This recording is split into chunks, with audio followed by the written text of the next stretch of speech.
and notes to the coaches and players for America's team. Let us go inside the stars on 105.3 The Fan. Good morning, DFW. It is the 6 a.m. club. It is Sean and RJ on 105 through the Fan. I'm Hump RJ day. Choppy. It's not hump day yet. I wish it was. Bobby Belt, Peyton Russell, Sean on week 4 of paternity leave. So let's get it going, man.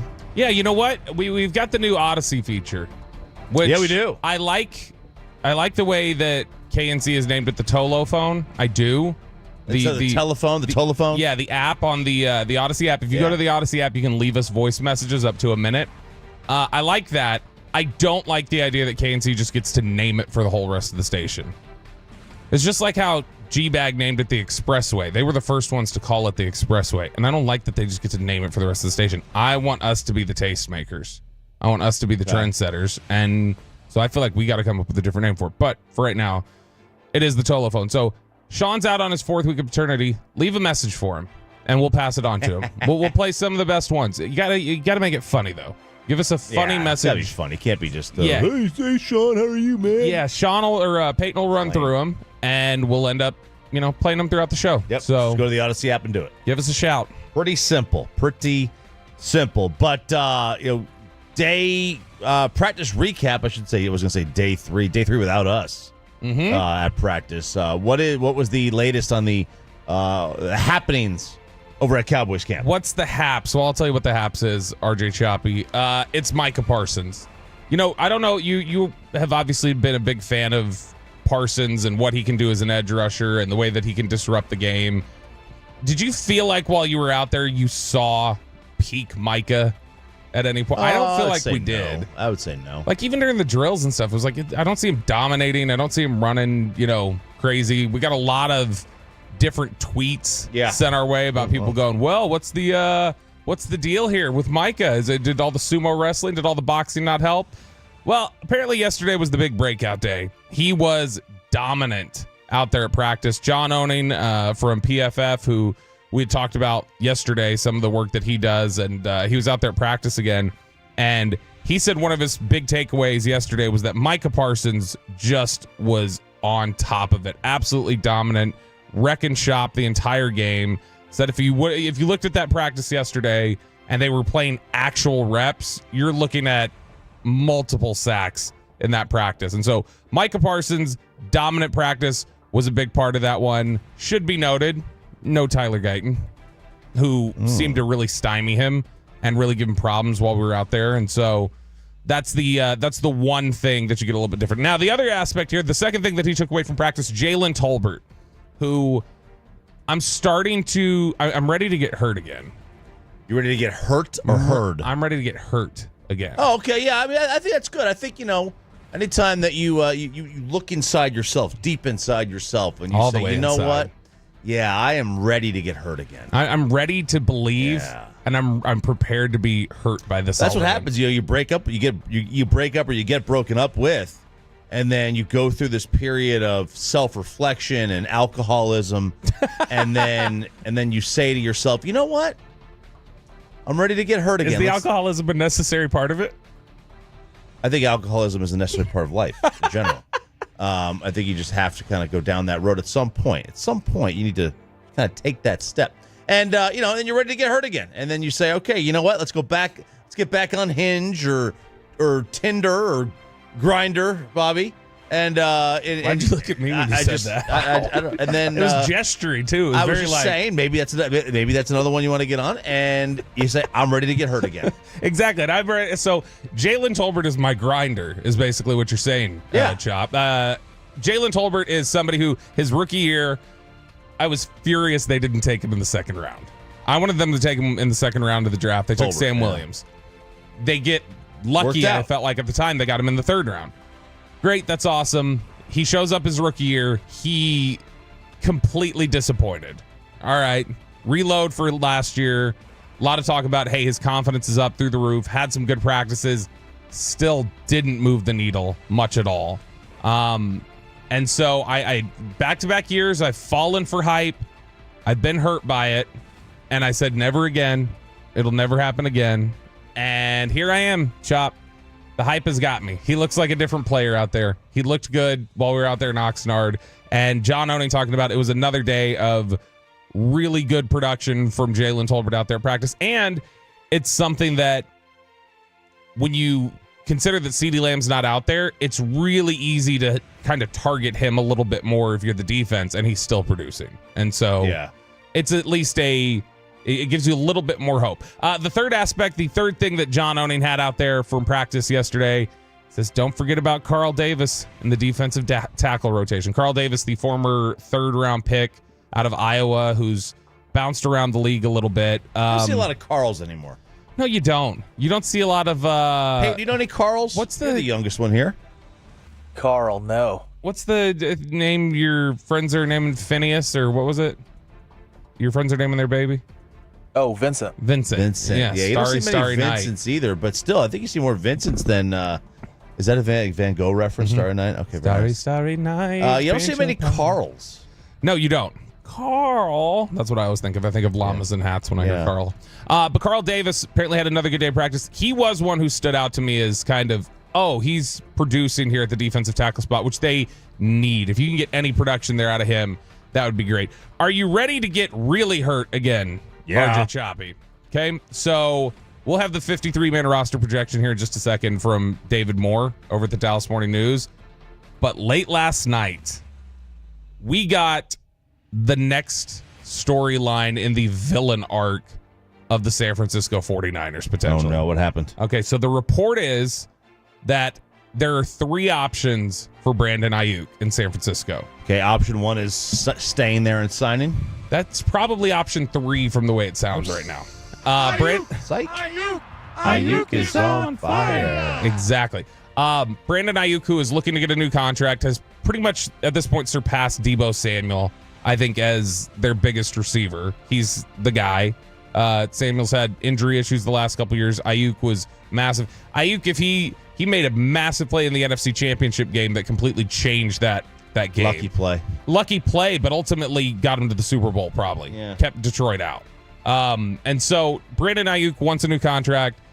49ers have been dragging their feet on it, and it has reached a point of there are 2 trade offers on the table that they have apparently got in place as an agreement, and they're just waiting on Brandon Aiyuk to sign off on either one, that he will agree to a contract extension with either one of these teams. The 2 teams, RJ Choppy, are the Cleveland Browns and the New England Patriots. And you say, okay, well, how would that be the villain arc? It's San Francisco getting rid of Brandon Aiyuk. Yeah, I don't understand this. Where are you going with this? So, bringing back Randy Moss? The New England Patriots would be sending Kendrick Bourne back as part of a trade package to get Brandon Aiyuk. Jason's brother.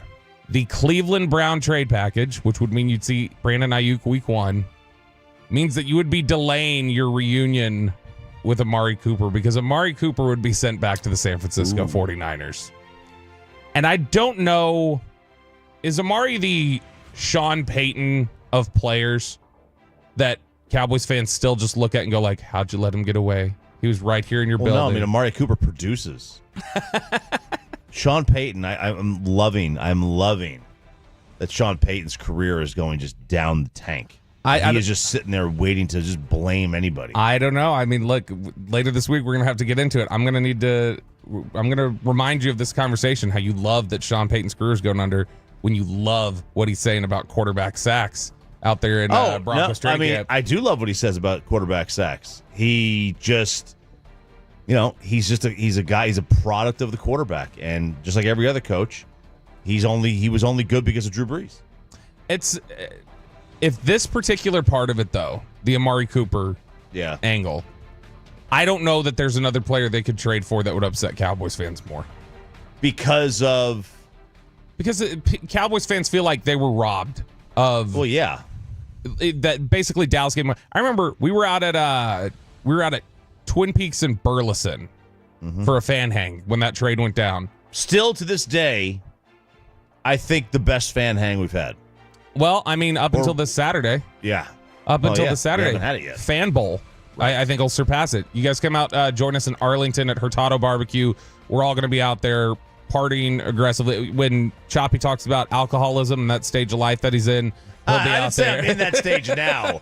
Okay, I'm saying everybody needs to be in that stage at some point. All right, well, that stage that I'll be in while we're out there, I will be in that stage on Saturday. It's going to be a good time. We'll have round tables, lots hanging out, 1 to 7 p.m. So we're going to have 6 hours of partying. Yeah, I mean, you can either be there or you can hear all the audio Monday morning and be like, damn it, I missed out. So join us at Hurtado Barbecue this Saturday for Fan Bowl. But I remember sitting there and you were doing a round table when the news broke that Coop had gotten traded. And you blamed me. You blamed me for it, saying that me talking about the Cowboys wanting to trade Amari Cooper killed his value, that I publicly talked about it. Yeah, I did blame you. I remember that now. They only got a 5th-round pick for him. He's still managed to produce. As much as all the questions were about Amari Cooper, about how consistent can he be, is he going to stay healthy, he's pretty much stayed healthy in Cleveland, and he's produced at a really high rate. And now you've got an opportunity where the San Francisco 49ers may get the guy that Cowboys fans have arguably been the most upset about purging from the roster in the last 5 years. Ooh. Yeah, that'd be miserable. Miserable. Now, the good news is that we are well into camp, and I wonder how long it would take to get him under, up to speed. You remember what it looked like when he got traded here in 2018 and walked right in? Yeah, I remember that. Became the best receiver in football. But let's be fair. The Jason Garrett offense probably isn't as intricate as this Kyle Shanahan one. That is true. I mean, how much does it say, hey, run a curl route? Go to the sticks and turn around. Go to the sticks and turn around. and then, go a yard shy of the sticks, turn around. Yes. That how hard is it to figure that one out? Yeah, well, to be fair, was that Jason Garrett or was that Scott Linehan? Could be fair. That's a fair point. Linehan loved it. But yeah. This will be an angle where I think any hatred people have for the 49ers, I personally would love it. I would love Amari Cooper to get traded to the 49ers because I love the hatred. I love the tension, and I think that would create... The only way this could get worse is if you traded... He's perfect for that system. Yeah, he's such a good route runner, and Purdy and him will have a field day. I mean, him running those slant and goes, those sluggos. Is that what it's called, Bobby? It's sluggo? Sluggo. It's when you run straight down to the end zone. Yeah. No, but running those sluggos and giving those open windows, Purdy will feast. And that'll take so much attention off of Deebo Samuel and allow him to work. I think, A, this would be a good trade for San Francisco. B, I love it just from the perspective of the tension and the hatred that it would continue to build between the Cowboys and the 49ers. It's juicy. Don't you like storylines? I do like storylines, but I don't like storylines that end in failure. And this is going to end in a problem. Let's be honest.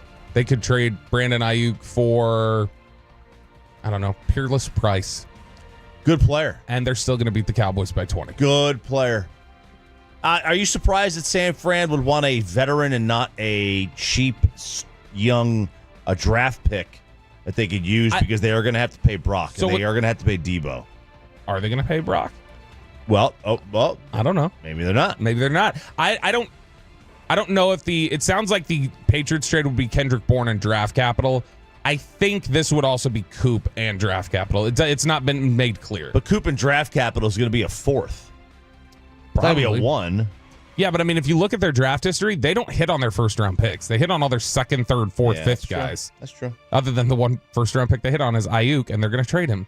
All these guys, DeForest Buckner and all these different first-round picks the 49ers have had, they've purged all of them. They trade them.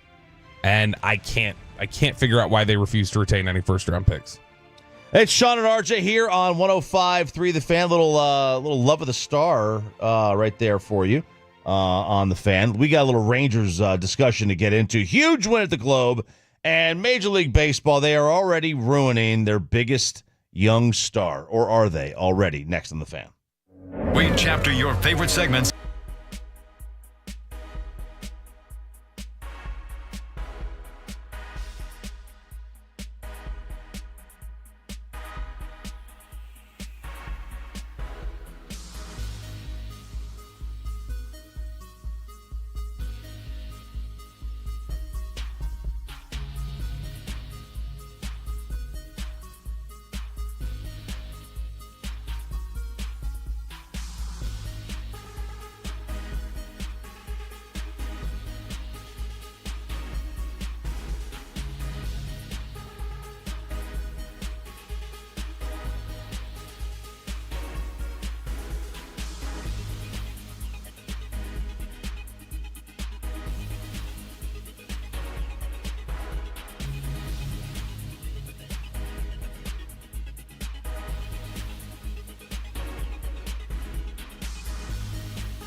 Do you think it's true that you've got to forget something else to remember that Uber Eats has groceries? No, that's absurd. Hey, remember when you used to be a, Pepper Lady. Pepper Lady? Wasn't it Cinnamon Sisters? Basil Babes. Saffron Squad? Nutmeg Maidens? Paprika? No, Nutmeg Maidens. I just said that. Was it Spice Girls? Doesn't sound right. Was it Saffron Squad?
The reason why. Everyone loves bacon. And it's back to Sean and RJ right here on 105.3 The Fan segment here, brought to you by the Good Feet Stores, Cars for Kids. Donate today, carsforkids.org. And also brought to you by the personal injury lawyers, Frankel and Frankel. If you've been injured in a car or truck wreck, call Frankel first, 214 or 817-333-3333. With Frankel, there is never an out-of-pocket cost. They only get paid when you win. Frankel, the go-to car and truck wreck attorneys in Dallas. Garcia at second, 3-2 Astros, bottom 10, the 3-1. Smith swings, hits a high drive to right. That ball's back. It is out of here. Good night! Josh Smith, a walk-off homer! And the Rangers beat the Astros 4-3. Oh, the Sandman getting hyped. He was fully torqued, Look at that, bro. Goosies. Look at that. I got Goosies right now just listening to that thing. Look at that right there. Yeah, I get goosies just listening to him talk, period. Yeah, absolutely. We're going with this now, huh, Peyton? It's time, baby. Shut it It's time. Yeah, this is about the time last year they started playing this, maybe a couple weeks later. But What would, this is Creed was the rally last year. What bad band do you think they could pick up this time to get some good juju? Nickelback? Would that be the obvious one? Too Canadian. They're going to start singing This Is How You Remind Me. This is too Canadian. You can't go Nickelback. That's a good question. Got to be something from Sting. What about that song we were talking about while we were in Oxnard? The All for Love. That's Sting. That's Sting. That's Rod Sting. Stewart. Yeah, Rod Bryan Stewart. Adams. You can do that. Rangers get the walk-off 4-3 over Houston. Josh Smith, the walk-off home run. Seager tied it in the 8th inning with a solo shot, and the Rangers get the 4-3 win as they pull a game closer to Houston. Houston, we have liftoff. Houston's not leading the West. They were in second place, but the Rangers pull a half game closer to idle Seattle, now 5 back. Look, it was a 3.5 back at Houston. That was a great baseball game last night. It was. That was a dramatic game. The Seager home run in the 8th inning to pull even. Just the I thought for a second there we were going to get bailed out by a 9th inning balk, and we were going to end up getting a walk-off off of that, like driving Langford in. But, man, there was a lot of drama last night, a lot of intense moments with the Kirby Yates stuff, David Robertson giving up those runs.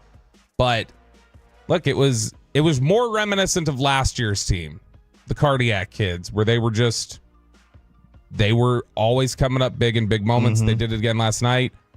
And I know it gave them the victory. But, man, I still, to this day, every time it goes into extras, I still can't get used to the ghost runner. Oh, I love it. I love it the regular season. Playoffs, I would not want it. I don't like the ghost runner situation. It feels like pretend baseball. It does.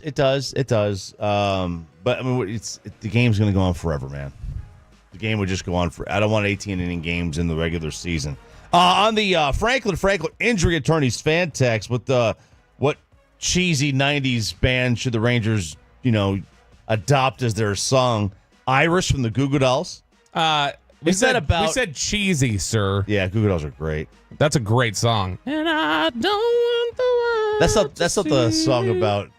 It's not the abortion song that they had, is it? Or the miscarriage song or whatever? Wasn't that, remember Peyton said we can't talk about that. Yeah, come on. No, wasn't that, that was Freshman by Verve Pipe or Brick by Ben Folds 5? Yeah, baby. Sandler reminds me of an angry Josh Lewin. Let's see. Limp Bizkit, Hinder, Blink-182, Stained. Salvia was a cheesy good vibe, early as 2000 rock band. Okay. These are some good submissions. I hear you. Keep them coming. Keep them pouring in. I got you. That's Slide. Slide is that song that I was thinking of. That's it. So the Rangers do get the victory, 4-3 over Houston. They are back at it tonight at the Globe. I will be there in attendance. Wow. By the way. Yes, I'm going to go to that game tonight. So I will let you all know where I'm sitting, and we can enjoy lemonade. It'll be Fromber and Malley making his debut. Ooh, you're going to be there present that's what the for it. schedule says. So you're going to give us a first-hand account of exactly what Tyler Malley looks like. I will give you a first-hand account. Thank God somebody will be there for us. That'd be a good crowd. No, I imagine it will be. The Astros games always bring in a good crowd. And Josh Smith, again, this is because he had last month, he had the 2-homer game against the Astros. He was the entire offense leading into the All-Star break where they won that game 4-2. And that's his 3rd homer now. He has been raking against them the last couple times that they've gone out. And I saw Sandler threw up the note yesterday that it was Josh Smith's very first walk-off plate appearance opportunity. And he hits a home run, drives it out of there. And look, it's great.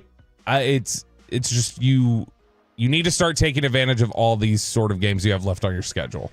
You really do, because there are other teams out there. You got to go really look, and this is why one of the reasons why the wild card is just going to be out of reach for them is that the other teams' schedules, some of these other teams' schedules, are really, really easy, and that's why the division is much more in play.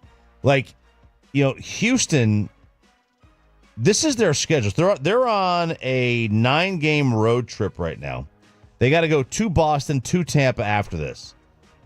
Then they play the White Sox for 3. That's a cakewalk. They still have 4 at Baltimore and 3 at Philly, 4 home to Kansas City. They got to go to San Diego. They got to go to Cleveland. They got a difficult schedule scattered around August and September. They've had the easy part of their schedule. It does toughen up.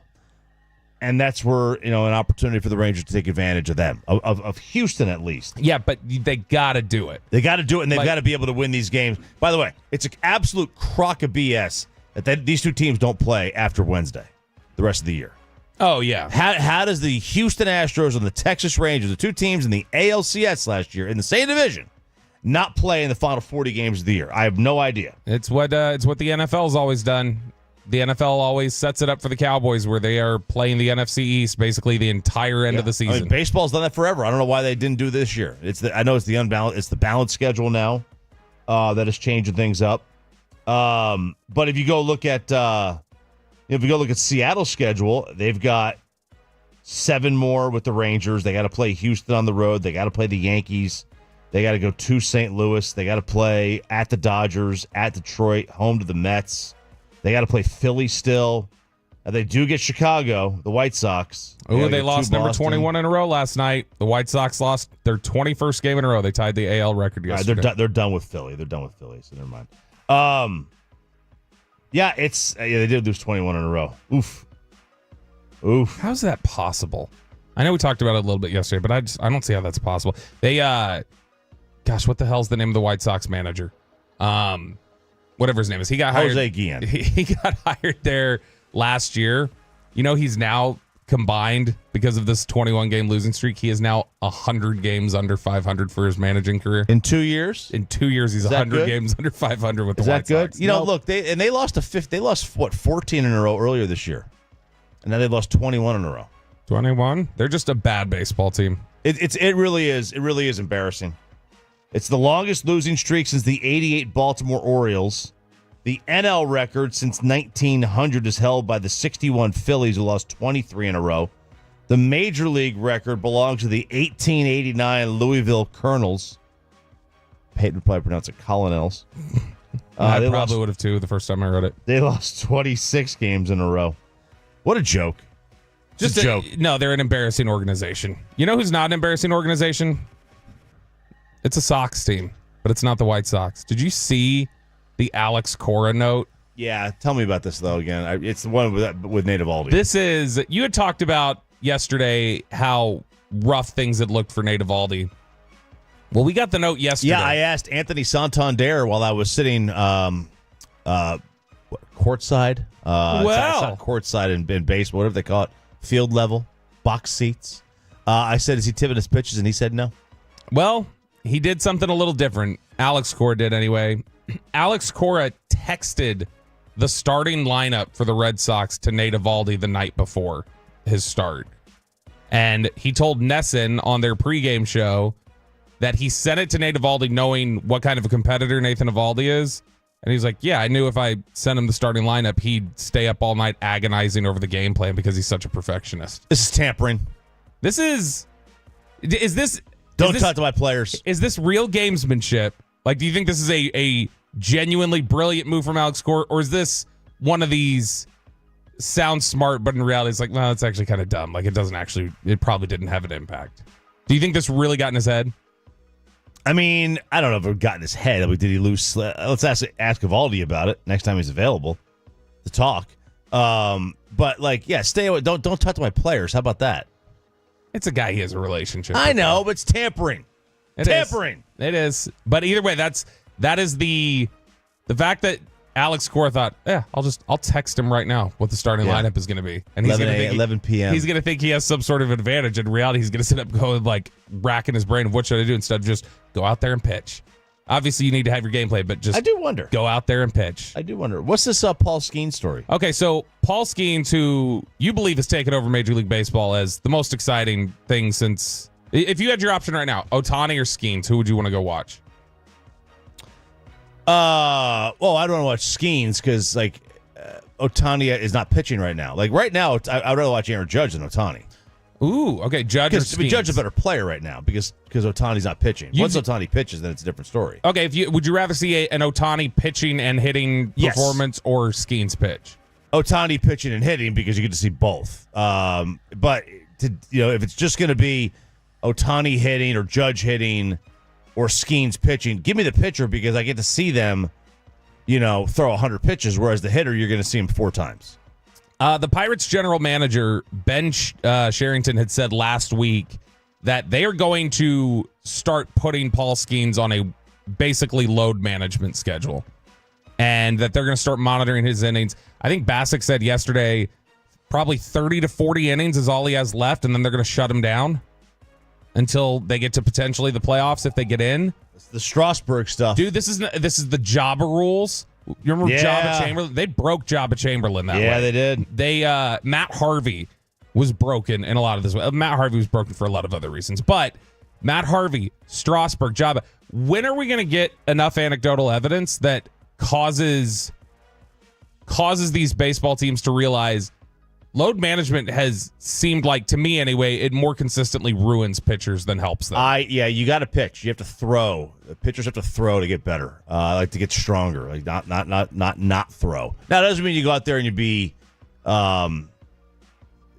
just stupid with it and have them throw 140 pitches. Yeah, don't have, who was that? Was that the Stanford pitcher a couple years ago where they had him go out and throw 150 pitches every start in the College World Series? Yeah, you don't, for instance, when Jacob deGrom comes back, you're not going to have him throw 140 pitches. No, you're not. But so, this is, now look, they're 3.5 out of the wild card. They're 6 out of their division. They still have to leapfrog a couple of teams in the NL to get to that wild card. So they'll probably figure out where they are as they get closer. But you're an organization like the Pirates, you never make it. You never make the playoffs. No. If it's in striking distance, you got to go for it. By the way, we got a submission on Twitter from Ernest Philby. I love this for the Rangers song that they need to rally around. Green Day, When September Ends. Wake me up when September ends, because we don't get up for anything in September. We get up for October, baby. That's right, baby. That's right. I like it. It's very, very true. Okay, I like that one. I love Green Day. All right, that was a little bit of around Major League Baseball. Episode 7 of Pedal to the Metal. Oh, baby. He's got us sleeping on park benches, gymnasts blaming the crowds, and Michael Phelps wanting to ban everyone. It's all coming up next on 105 through the Fan. Coming up in the next GBag Nation. Brought us live from Oxnard. Krusty's Corner at 3:40. Also the Rangers Player Show 3:20.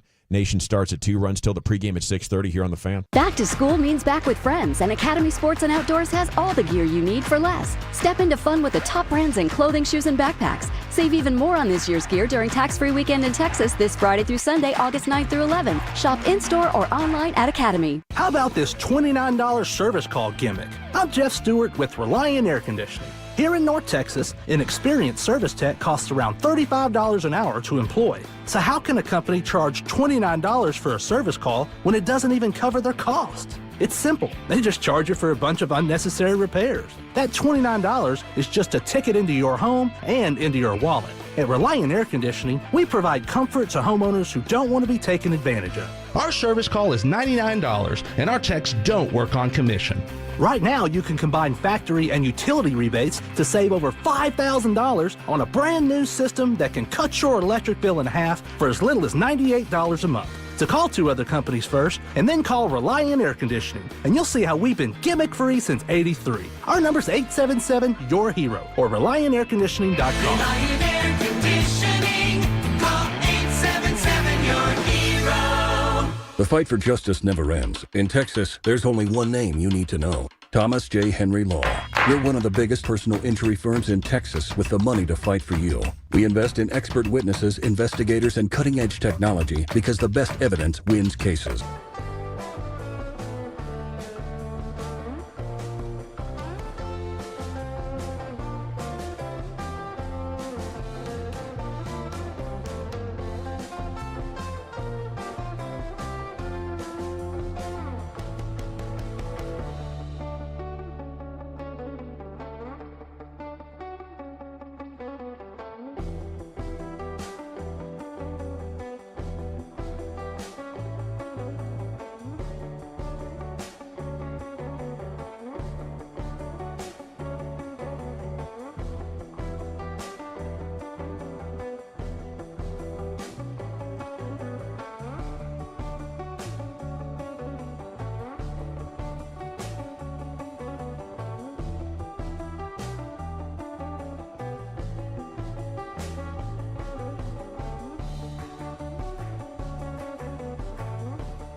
Uber Eats has Lola V products? I gotta remember that. Well, you know, they say in order to remember something, you have to forget something else.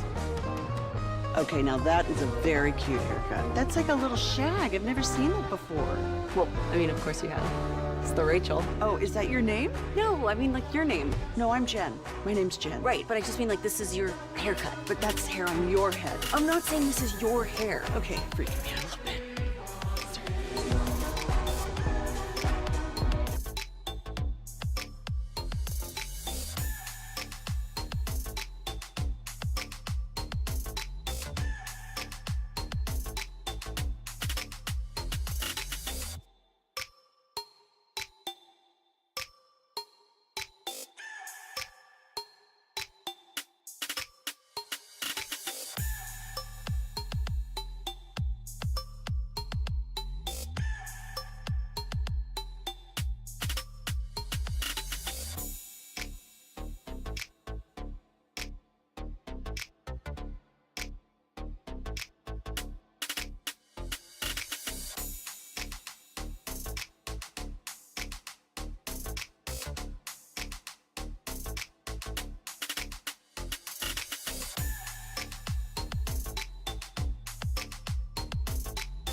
And it's back to Sean and RJ on 105.3 The Fan segment here, brought to you by Classic Chevrolet. Classic Chevrolet in Grapevine is the #1 Chevy dealer in the world. More Silverados, than anyone else. This is Texas. This is Classic Chevrolet. Together, let's drive, relax, and enjoy the difference based on new Chevrolet registrations 2023. I'm listening to these excuses you're making and not being to work, man, and that's pretty weak. Yeah. You think RJ or Bobby is going to be sitting home saying, I just want to stay home with my wife and baby? Hell no! Hell no. They be saying, give me a Miller Lite so cold. Woo! It freezes a hand off an Eskimo. So get your ass back to work where you belong. Now can you dig it? Why does Sean need so many weeks off for paternity leave? Did he have a watermelon come out of his vagina? Whoa! Jeez, that's aggressive. That's strong though. Yes, that's what we want. Oh man, that first one was good. Okay, so leave us a message on the Odyssey app. What you want to say to Sean as he enters week 4 of 6 of paternity. He still has 2 more after this. My of God. paternity leave. I at least respect this. He's trying to cram it in before football season because you know it eats him up not being here for football storylines. Don't give him credit. Don't give him credit for that. I mean, I appreciate that he wants to be here for football season. Although, you know what, it'd probably be easier for us to cover without him here during football season because we just have he conveniently takes all these during I think I'll be off June 12th when there's nothing going on. Like, oh, hey, thanks. the Mavs were the finals at that point. Thanks. You're gonna leave us to do 4 hours of the junk drawer. Thank you. We'll see y'all at a Fan Bowl this weekend on Saturday at Hurtado Barbecue in Arlington. The whole festivities get going around 1 o'clock. Dude, I'm gonna be there from 1 to 7. Yep. Guess what? We're getting the hotel room. Oh boy. Because I'm gonna get lit. Yeah, you had a problem last year. That was a problem. I don't think that was a problem. It was a problem last year. I think it was a pretty good time, personally. Oh, it was a great time. Bobby, just don't stand by the round table that's going out over here because you got really close and you were saying some expletives. Gavin was so you could see the sweat trickling down his brow when I was standing near the round table playing, and just every other word coming out of my mouth was an F-bomb. And Gavin's like, the mics are right there. You cannot be that loud. I was like, all right, sorry. That was a problem. You can't be that loud. But all right, yeah. So send your submissions in. Go to the Odyssey app. What you want to say to Sean as he enters week 4 of paternity, or if you want to let us know, you feel like we're doing a crappy job filling in for Sean. I mean, let it just be brutally honest. Tell us exactly what you think. Yeah, sure. We need the feedback. Yeah, absolutely. Let's do a little pedal to the metal. It's my favorite segment now. Episode number 7. Yeah. Which caught up on the Olympics. Oh, we love an intro. From track to hoops, Ledecky to Simone. It's time to hear how the Olympic Games are going. We won't talk box until the gender thing is settled. RJ Choppy puts his pedal to the metal. Man, the gymnasts are not happy with the crowds at the Olympics. Simone Biles and Suni Lee fell off the beam. They fell off their balance beam. Now, a lot of people fell off the beam in this event. A lot of twisties. I don't know if it was the twisties or not, but a lot of people fell off the beam. And they're saying it was because they were talking about how annoying it was that the crowd was so quiet, that they're used to going to events, gymnastics events, where the crowd was loud and the crowd was so hush-hush that it threw them off. All right. I'm going to say the same thing that I say about... That's a little Gen Z for me. But just like the golf thing, I need it absolutely quiet. If there's any noise, it ruins it. Look, if you're supposed to be the greatest golfers in the world, if Simone Biles is the 6th greatest athlete of all time, or whatever ESPN just told us, you should be able to do a balance beam in a quiet setting. That's just my thought. They're more accustomed to more boisterous crowds. I get it in golf or tennis because you're in, it's already silent and you're in concentration, and then as soon as something pops, it throws you off. Golfers will tell you they would rather a lot of noise as opposed to no noise. Yeah, they just want consistent. They want consistent. But I still think it's a little whiny to be like, have you seen that guy? Did you send us the video, or did Sean a couple weeks ago of that guy? He just walks up to golfers on the golf course, and right when they're in their backswing, he just honks his horn. And he has almost gotten assaulted several times. That's yeah. I don't care. Somebody does it my bad. How do you, if you're just playing a round of golf at Grapevine Municipal, why do you care if someone interrupts your swing? Guess what? You're not on tour. throw another ball down and take another shot. It's not that difficult. You don't have to play by the RNA and USGA rules, for crying out loud. Oh, my God. Squirrel moment. Dude, RJ's been obsessed. This is pedal to the metal. I don't know that it's a squirrel moment because this is Olympics. RJ's been obsessed watching equestrian on the TV this morning. So they're in the equestrian, and this dude, is that the Swedish flag? Yep. He goes over this jump, and the horse decides to take a wrong turn, and he goes right into this bed of roses. Just like Bon Jovi laying down on a bed of roses. BedOfRoses.com, promo code Sean and RJ. Good song. And he just took a header over the top of that horse. I am all in on the equestrian. I am just enthralled by this. So the horse gave him a header? Yeah. Do you know who's in this? Is Bruce Springsteen's daughter. Really?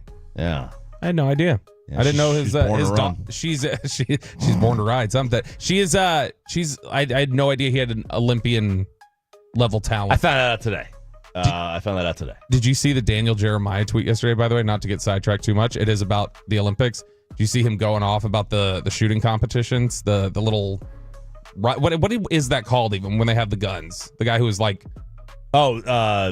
Yusuf Dikic? Yeah, what's that called? Shooting, I guess. Yeah. Daniel Jeremiah tweeted yesterday, I love the Olympics, but why are we using the word athletes for these guys playing duck hunter? I don't know. I mean, is Daniel Jeremiah, is he the guy that is the authority on what is and what isn't an athletic event?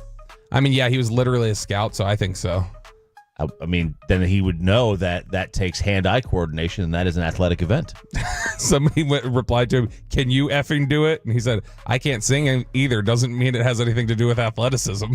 Yeah, I think shooting is an athletic event. I don't know. Skeet shooting, you don't think that's an athletic event? Oh, yeah, generally it takes some athleticism, I think, to skeet. Yeah, to it kind of does. Do the thing. It kind of does. All right, very nice. It's Sean and RJ on 105 through the fan. This is Pedal to the Metal. Michael Phelps, he calls out everyone. He says, if you get caught doping one time, banned for life. And he means doping, not smoking dope, right? Because he would have been banned. He would have been banned for smoking dope. Yeah, but this is doping, performance enhancing drugs. Banned for life. Should we have a zero tolerance policy or just let them do whatever they want? That's there's kind of no in between. Well, because I don't like what football does or baseball, where it's like, I mean, or is that perfect? Where football bans you for like 6 games and baseball's like 80? What's the right number? I don't know. When you're talking about that at that level and world records and stuff, it does put a taint to anything that they do moving forward. So it calls into question all their records, anything that they do. But who was the sprinter? Who was the big doping guy in the late 80s, early 90s? Ben Johnson? Ben Johnson. Was he the one with the yellow eyes? From all the no, he was yellow eyes from all the steroid use he had. Really? He had yellow eyes? Mm-hmm. Yep. Isn't that a sign of liver issues? I mean, he took a lot of steroids, and I think it impacted it. So that was it, just the yellow eyes? No, just in terms of, I was saying, I was thinking about the doping and how he doped so much that it creeped people out. I mean, look, it's it would make the games, obviously, the athletes would be superhuman. They're already superhuman. See, I look at it like the Lance Armstrong question. If everyone else is doing it, I don't consider Lance to be a doper. Well, and also, the steroid era in baseball, they were pretty much all doing it. If it's just the standard, it's the standard. Yeah, and I get you can maybe say they're juiced records, but there was also a dead ball era where people were putting tobacco on the ball and spitting on it and doing all sorts of things. They were just hawk-tuing the ball. Hawk-tuing the ball. Balls. Yeah, and then throwing that thing out there. The accommodations at the Olympic Village are so bad that you have people sleeping outside on park benches. Thomas Saccone from Italy, a swimmer, was sleeping outside. He's fed up with no AC in the Olympic Village and these cardboard beds. So he decides just to say, screw it. I'm going to go outside and I'm going to get a nap. And I'm going to sleep in the middle of the day and then at night. So it's in the morning, he's walking around. Someone else is walking around and snaps this photo of him. If your accommodations are so bad that people want to sleep outside because you refuse to put air conditioning in, Is air conditioning just not a common thing anymore? I guess not in Europe. certain areas. I was there for 8 days. Non-existent. Really? I mean, it was like for our Airbnb, but like restaurants, you're lucky if they have it. They got fans. That's all they got. Am I just like an ugly American when I say like my comfort is more important than your environment? Oh, dude, don't give me. You heard me already ranting this morning about the toilets and the environment, the environmentalism run amok. Someone has, whatever happened in our time away when we were in camp, someone destroyed the toilet so bad that it doesn't really have a powerful flush anymore. No, and you have to stand up to make it auto flush. You claim you can push a button. The one in the against the wall. Ooh. Not the giant one, not the executive the one suite. with the broken door. Not the executive that you have suite. to wedge the wet floor sign through to make it. Not that one. No, not that one. Not that one. Yeah, if your accommodations are that bad, you just never be allowed to host an Olympic event again, ever. Yeah, but also, this is a heady play by him. This was clearly just a look at me. I'm gonna go viral, and this will be my protest way. Because if you don't have air conditioning, like, is it going to be that much cooler outside? Like, isn't the whole idea that it's not cool and you need the AC? And so by sleeping outside, I would think that doesn't help anything other than you're more uncomfortable. So I think this was a very intentional, I'll make myself more uncomfortable knowing someone will see this, make it go viral, and then I'll have made my case. TCU's Haley Van Lith, she's now at TCU. She was at LSU in Louisville before. She's also a baddie. Yeah, she is. Said that the refs want the USA to lose in 3-on-3. Brian Windhorst kind of agreed with this. Did he not, Bobby? Yeah, he did. I saw him say that was with McAfee yesterday, where he had basically said that they limit the amount of like NBA players that can get in the 3-on-3, which is why Jimmer Fredette was playing for the U.S. in the 3-on-3, because they don't want the U.S. just dominating it. Right. They want this to be for like teams that can't field 5-on-5 teams. If you can't field a 5-on-5 team, that's what they really want to win this thing. And Haley Van Lith is saying like it's BS that we're getting bad calls. I mean, she's not wrong if they're trying to like actively prevent the U.S. from dominating this. Fine. You don't want to put NBA players in there. Fine. My counter to that is we need to start putting like street ball players in there. We need Skip to My Lou. Ray for Alston. Yeah, we need all the Rucker Park players to go out there and start just like bouncing balls off of people's heads. I'm down. I would love the and one games. Could you imagine the and one against these like really like team basketball oriented other countries? Pedal to the metal here on 105 through the Fan. Again, leave us your message on the Odyssey app. What you want to say to Sean? We're going to try to play these as much as we can, as many as we get. If they're any good, they got to be good. They got to be like those two. Those two were epic. Yeah, you gotta really bring it. You gotta really give us something that you feel confident would make Sean laugh if he was here, but like uncomfortably laugh, like he doesn't want to look like a baby. Yeah. Not getting hurt about it. Jim Harbaugh goes full Conor McGregor, Deion Sanders with wild stories coming out of Colorado. Boy, and the coaches poll is out. We are that close to college football that the preseason poll is out. Little college football kegger next on the Fan. Hectic morning. We've got you. Listen back to any segment on our Fan Odyssey app, presented by Comerica. This Odyssey Sports Minute is sponsored by Bosch Power Tools. What hard workers deserve. This is JR from the JR Sport Brief with an Odyssey Sports Minute, brought to you by Fisher Investments. USA Basketball is now down to the knockout round of the Olympics. Up next later today, Brazil. Yep, go ahead, name one active Brazilian player in the NBA. You can't. This is not time for the U.S. to take Brazil lightly. Expect a blowout later today, and if the U.S. loses, well, anyway, good luck to the U.S. and Joel Embiid, wake up. It's your time to shine. I'm JR. For more than half a century, contractors and trade professionals have relied on WeatherGuard for heavy-duty truck and van storage equipment, not just to protect their valuable tools, but to protect their professional reputations. For pros, the WeatherGuard badge makes a statement about what drives them. It says, "Bring it on. Been there. Done that. We've got your back," without saying a word. And the folks at WeatherGuard, they're just as driven as the hardworking pros they serve. See what it means to be driven at WeatherGuard.com. Are you the parent of a 2 to 7-year-old? Listen closely for an exciting free radio offer.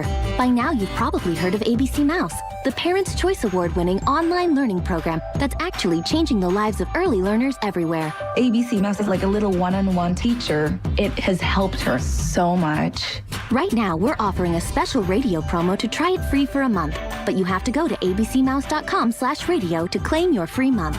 That's abcmouse.com/radio. Sponsored by Age of Learning. RJ Choppy here for my good friends over at Zero Res. Let's get you over for the end of summer sale from Zero Res. 3 rooms, pre-treated, cleaned, and sanitized for $109, plus a free hallway clean and $75 off your air duct cleaning. It is the perfect time to get the carpet clean, whether you're looking to clean up after a summer of fun or just get it ready for the school year. RJ Choppy fan special from Zero Res. Get it now. 3 rooms for $109, free hallway clean, and $75 off your air duct cleaning. 214-37-CLEAN or ZeroResDallas.com. GiveMeTheVin.com is here to help you sell your car, truck, or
Do you think it's true that you've got to forget something else to remember that Uber Eats has groceries? No, that's absurd.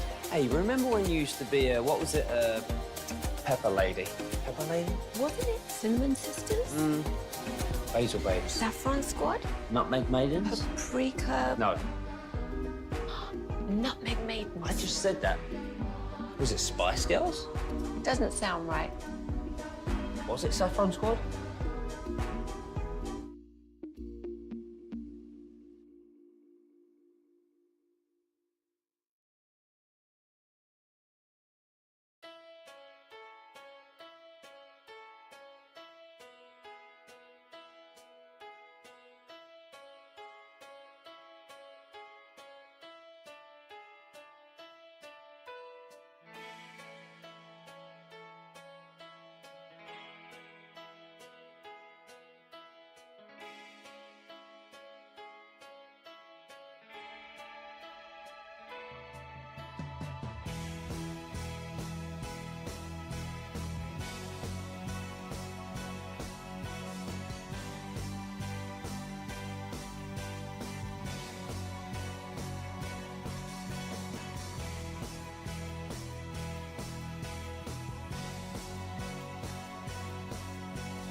Google me. We're not hosting an intergalactic kegger down here.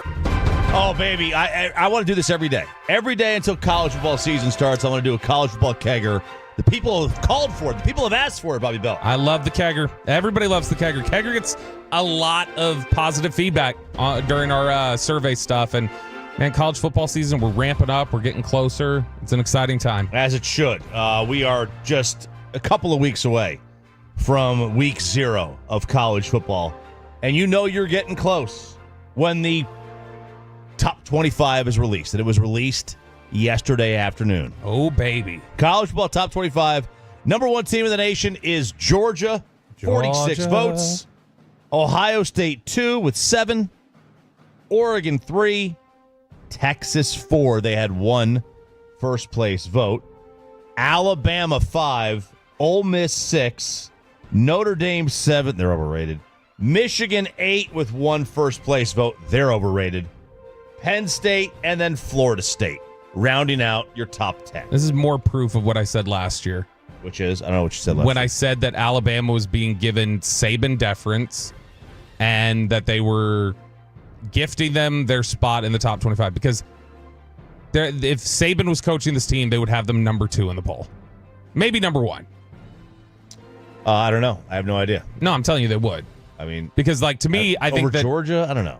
Well, that's why I said 2 or 1. Like because weren't they 1 last year in the preseason poll?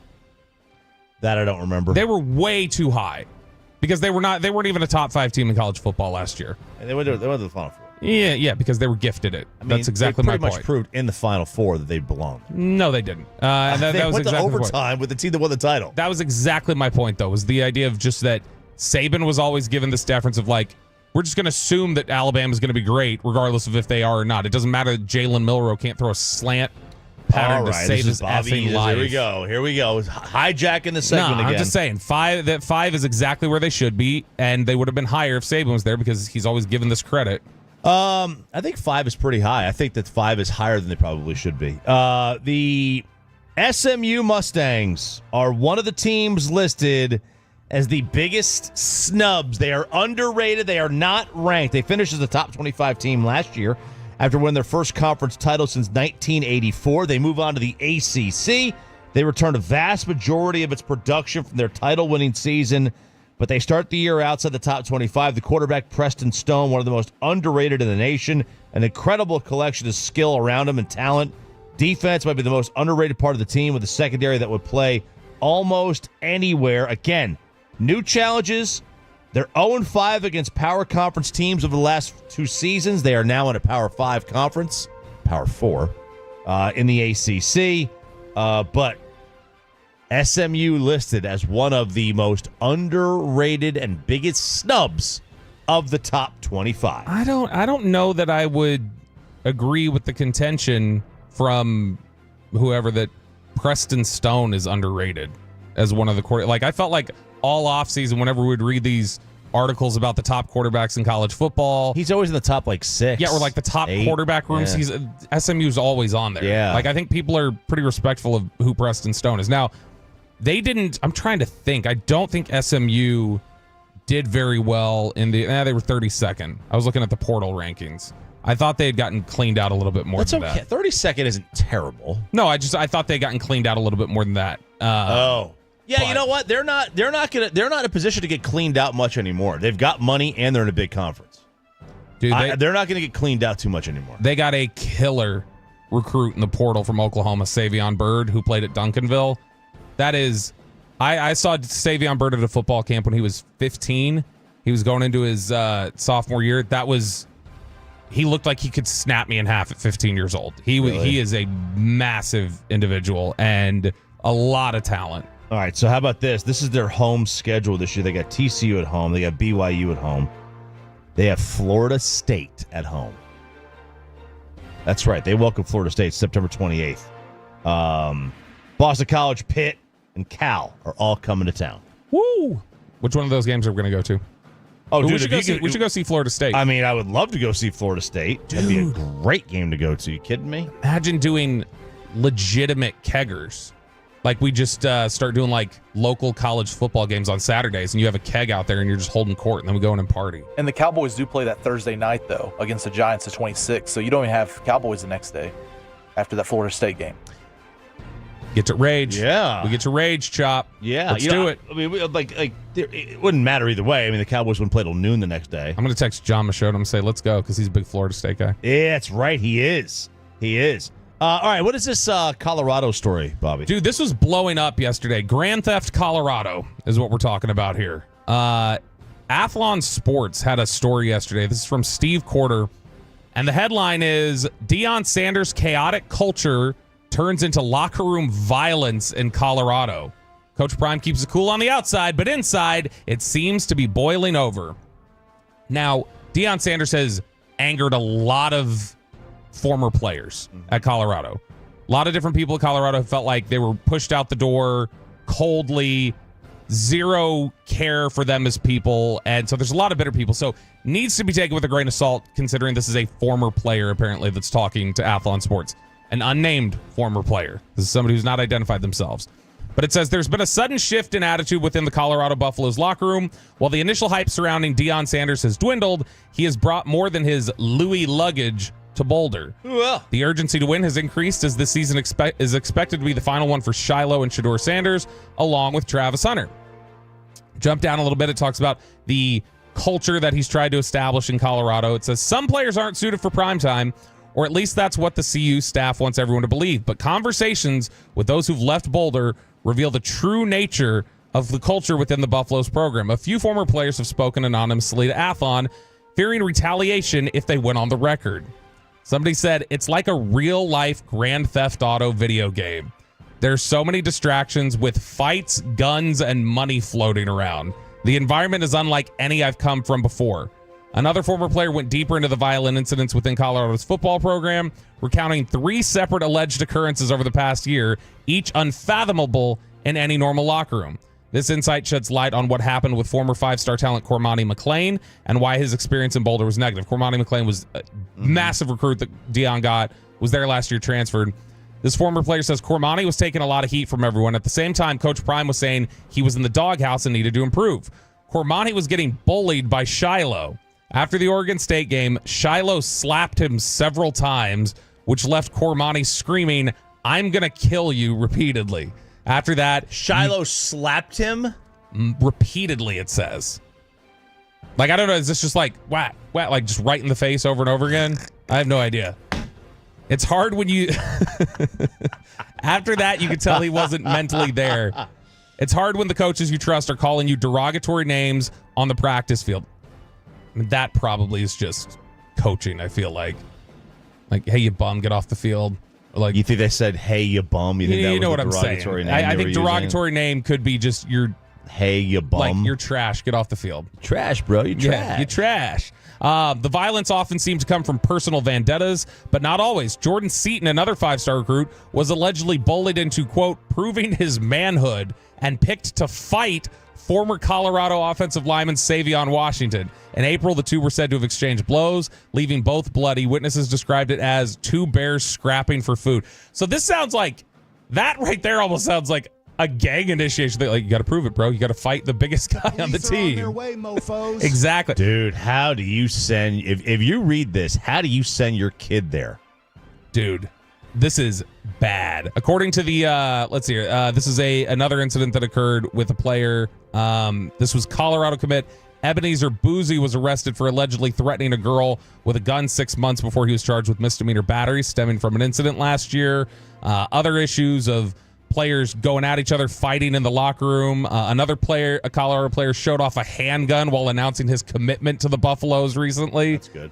Dude, it is a Ruger? Spinning. What do you think, it was a Ruger?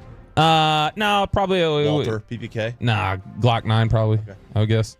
That would have said. It ends with saying the turmoil within the Colorado Buffaloes locker room underscores the challenges of Coach Prime's leadership style. While the desire for instant success is understandable, the associated instability and violence reveal deeper issues within the program.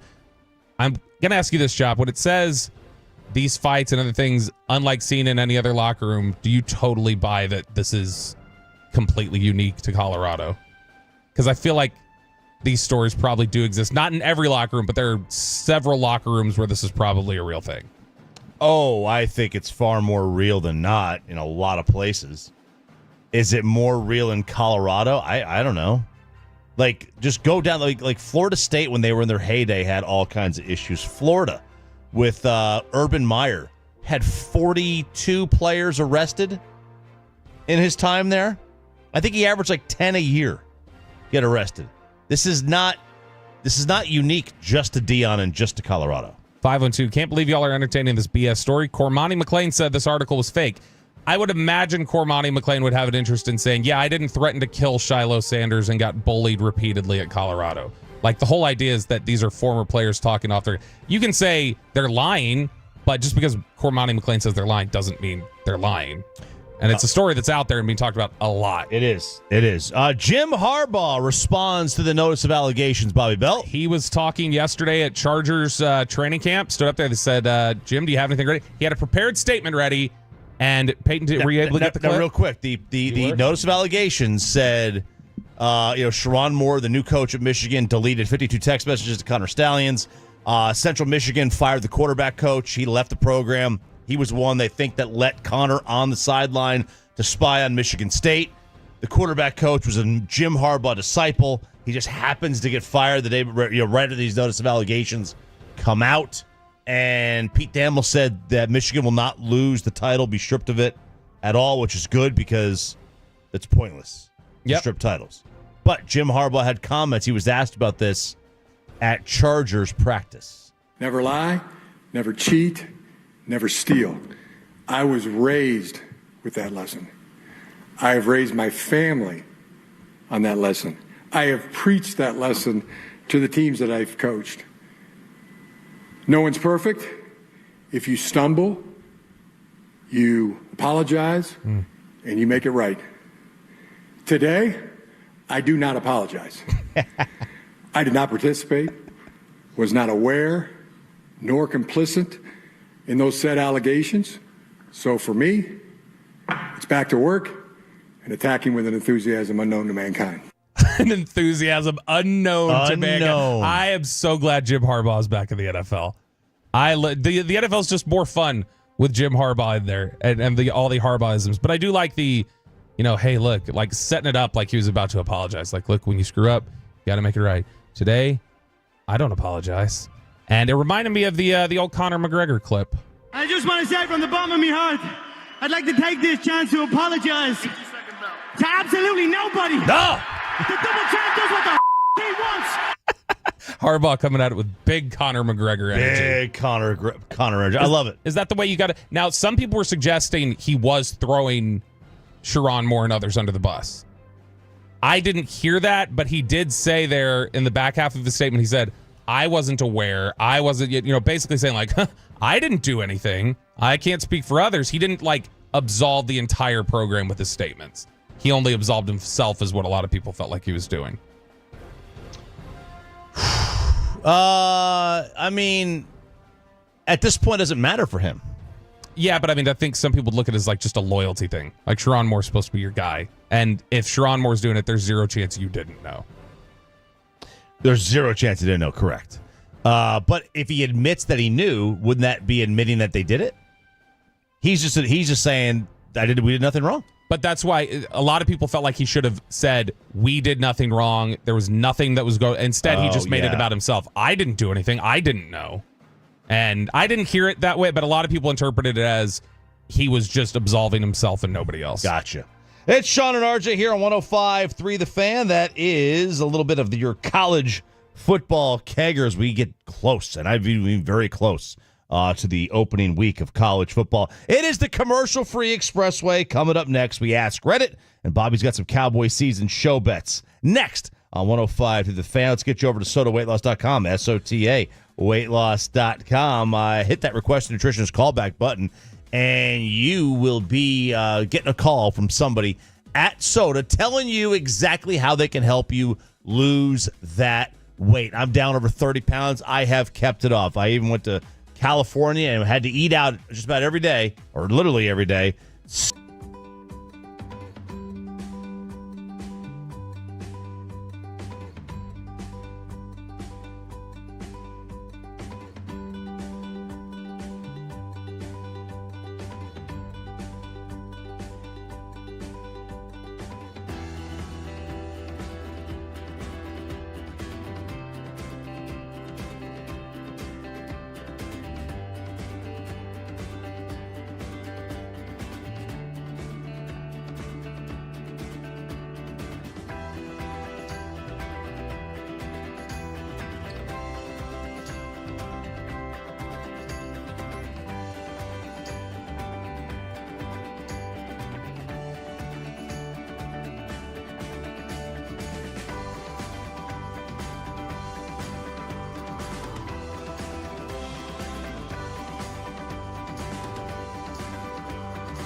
Uber Eats has Lola V products? I gotta remember that. Well, you know, they say in order to remember something, you have to forget something else.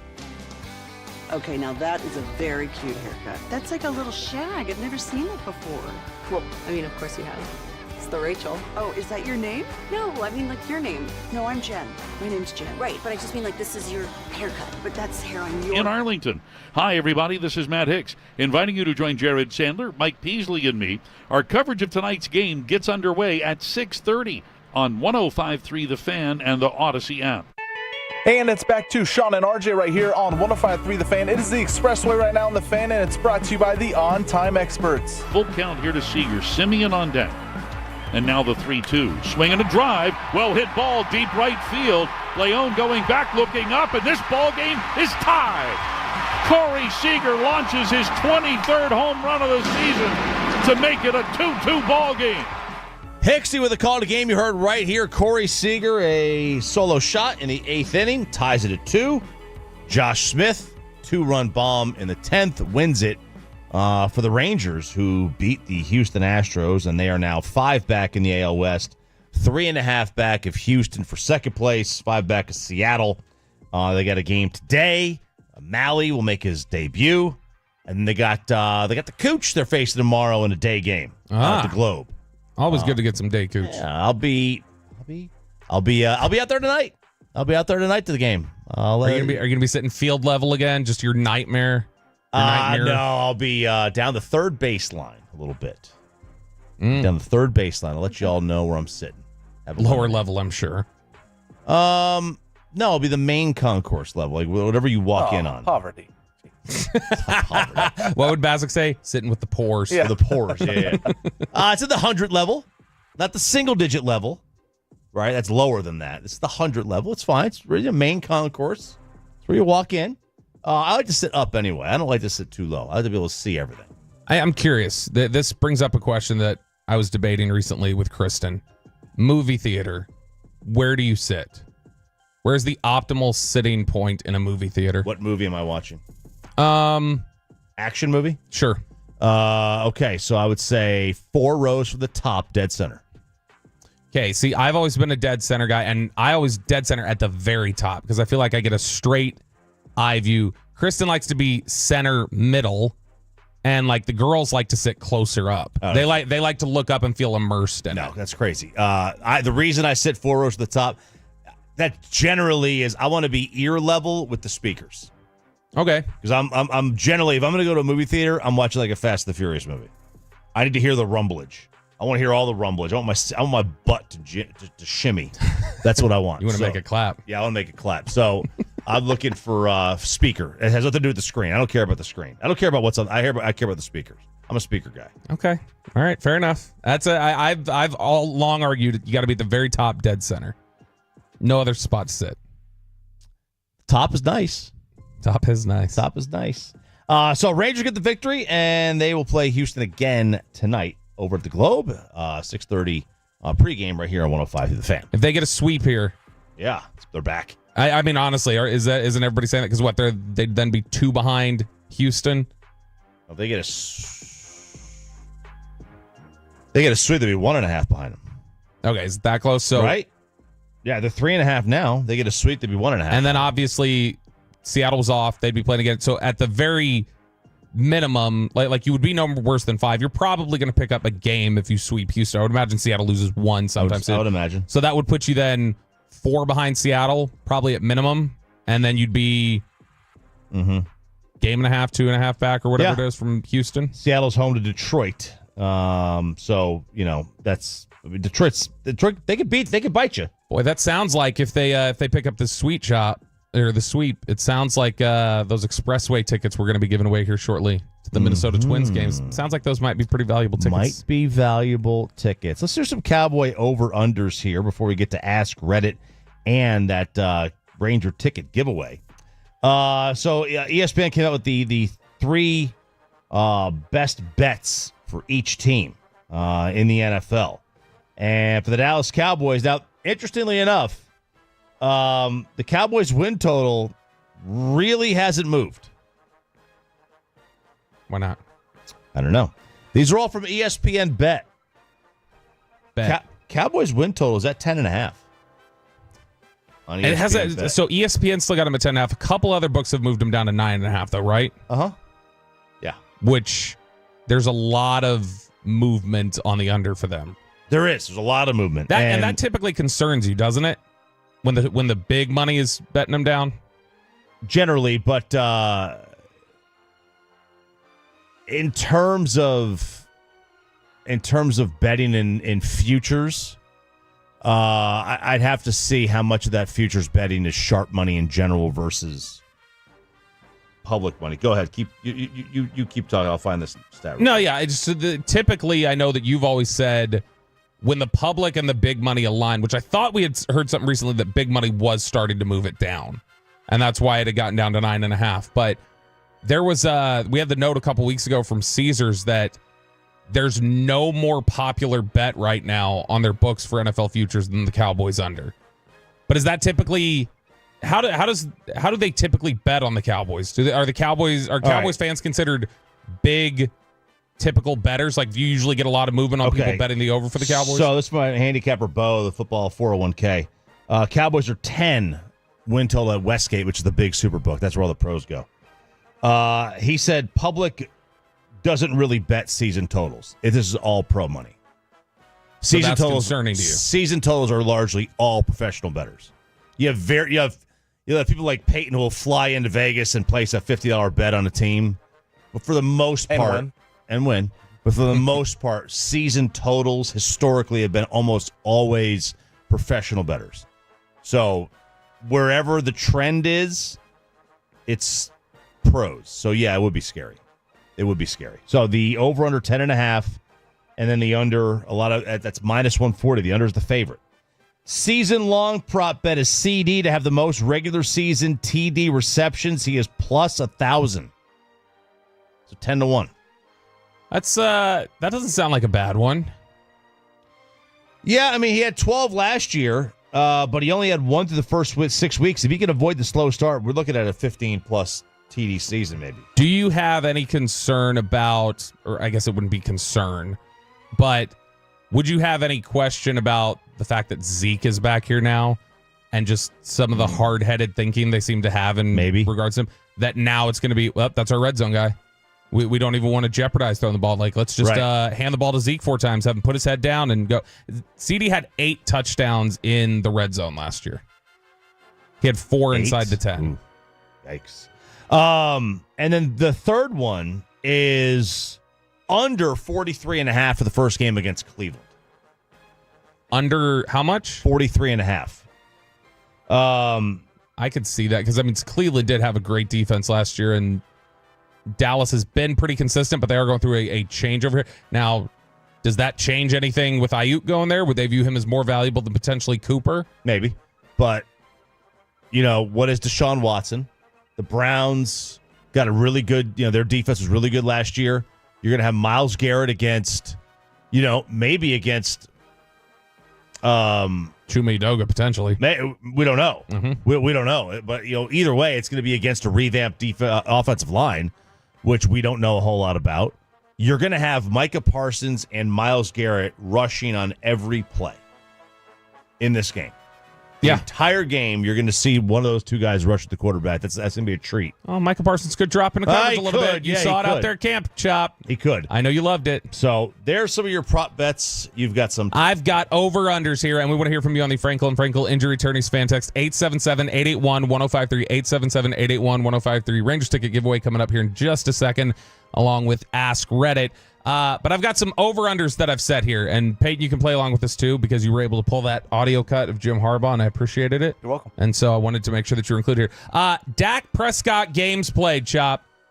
Last year was the first time in 3 seasons where he didn't miss a game. He's in a contract year. You know he's going to tough out any little bumper bruise. So Dak Prescott regular season games played 16.5. So you'd basically be betting he misses one game, at least. I'll take the under 16.5. Ooh, I think he misses one game. Yeah, I'll take the under because the Cowboys will have a playoff spot wrapped up by week 17 or week 18, and so, he won't have to play that final game. Look at that. All right. Micah Parsons sacks, 11.5. Micah Parsons' first year was 13, second 13.5, third year 14. I think there is a chance he's dropping into coverage more than he did under Dan Quinn, though. So what do you got here? 11.5. Over? Okay, Peyton? I will slightly take the under here. Slightly under. So you think I'll go 11 or 10? Yeah, I'll put 10, right around 10. You would consider that a failure of just because it's. I mean, I'm not sure about Mike Zimmer's defense and how much they'll actually use him there. You're taking the under? Yeah, I'll take the under. Which, Chop, you would consider that a failure of the Zimmer defense if Mike only gets 10, 11 sacks. I'm not a sacks. I don't really look at the number. Look at the pressure. But yeah, I would consider that a failure. Trey Lance pass attempts for the season, 8.5. Over. Over.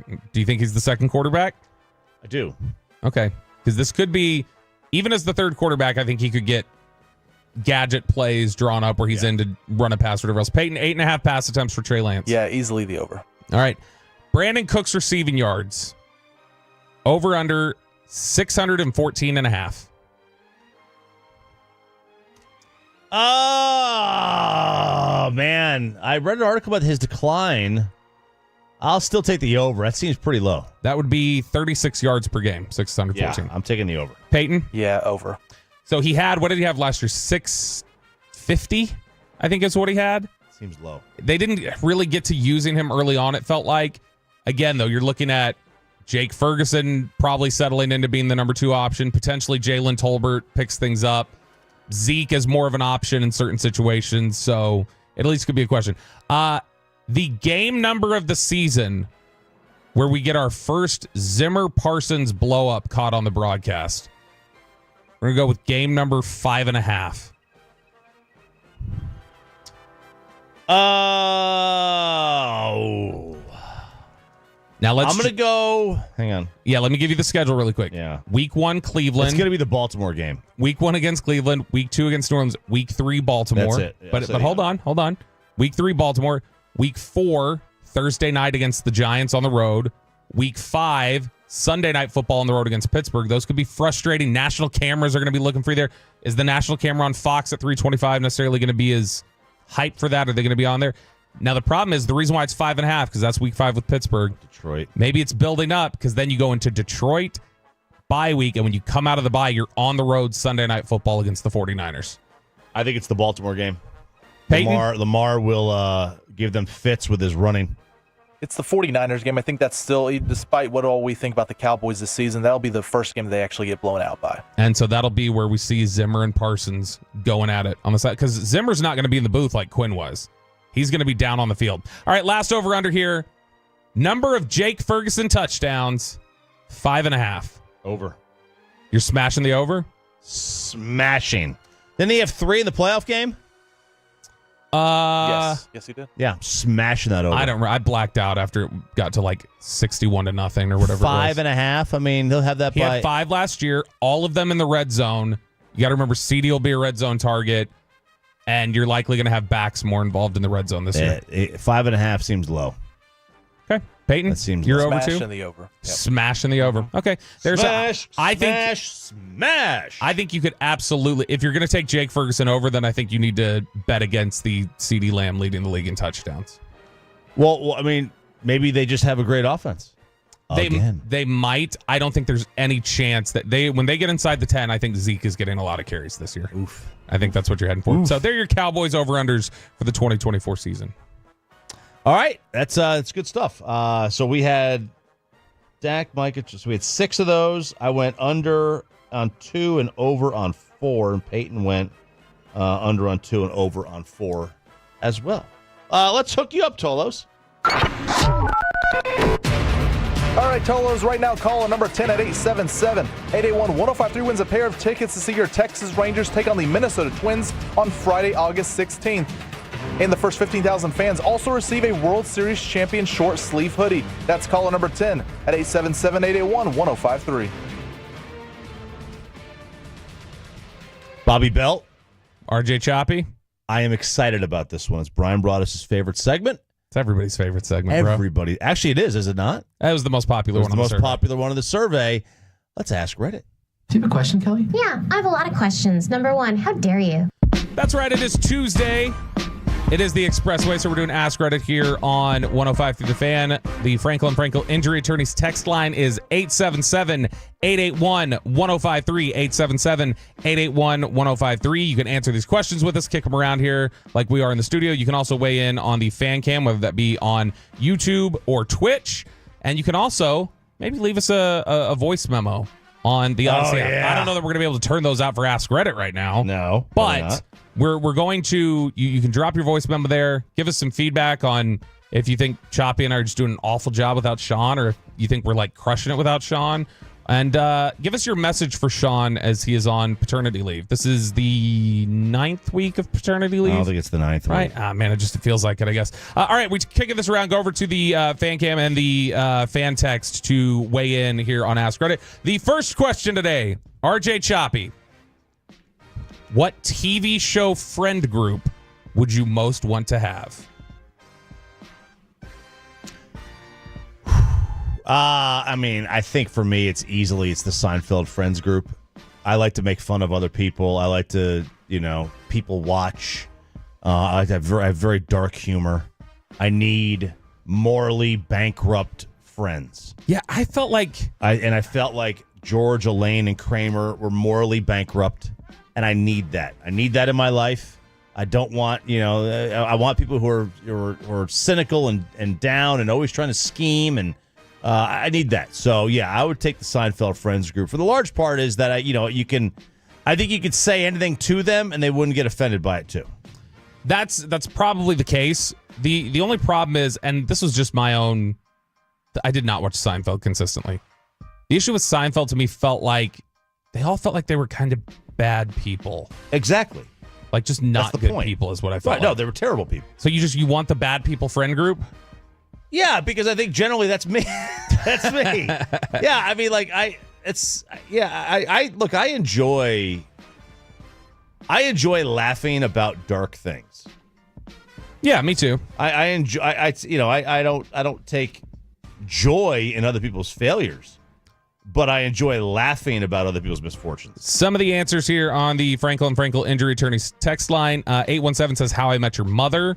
214 says the Jersey Shore Friends group, but today's version, not back in the day. We're getting a lot of How I Met Your Mother. 903 says That 70s Show. 940 and 214 say Entourage, as Peyton would call it. Entourage. 972 Always Sunny. I'm surprised nobody said Friends. Because they seem like they were just always doing fun stuff, very happy. Yeah, I mean, that just maybe it's too easy. It's called Friends. My answer for this would be Scrubs. Everybody on Scrubs seemed like genuinely good people at the end of the day. They were all pretty funny. I think that the Scrubs cast I would enjoy hanging out with. Gregory says All in the Family friend group over on the YouTube. How would I say that? Latinorn on the Twitch says Community. Peyton Russell, what TV show friend group would you want? I was debating between Friends and that 70s show. That 70s show, they had that chemistry down. All the parts of that 70s show? You know why?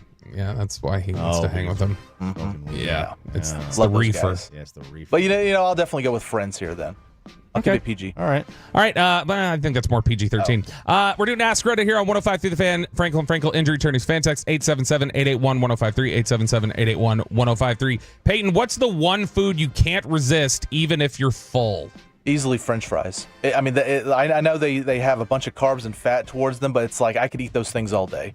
Wingstop and Five Guys gives you so many fries, and it's like I'll eat the entire meal and I'll still go back for more fries. It's something about the fries, man. You give me some cider ranch, I'll eat those things like crazy. Fries is good. If you put a good bowl of macaroni in front of me, it doesn't matter if I feel like I'm about to throw up. I'm like, I'm eating that. Would that macaroni be in a pot? It could be. Okay. I'm thinking have you ever had Panera's? I haven't been able. I'm not eating macaroni at Panera. Oh, dude, it's so good. It is the best macaroni in existence. He just told you. It's really good. It is so good, dude. And when you read it, it's troubling. Like mac the and nutrition cheese? facts. Macaroni and cheese. It's white cheddar. It's like a white cheddar mac. Okay. And it is so good.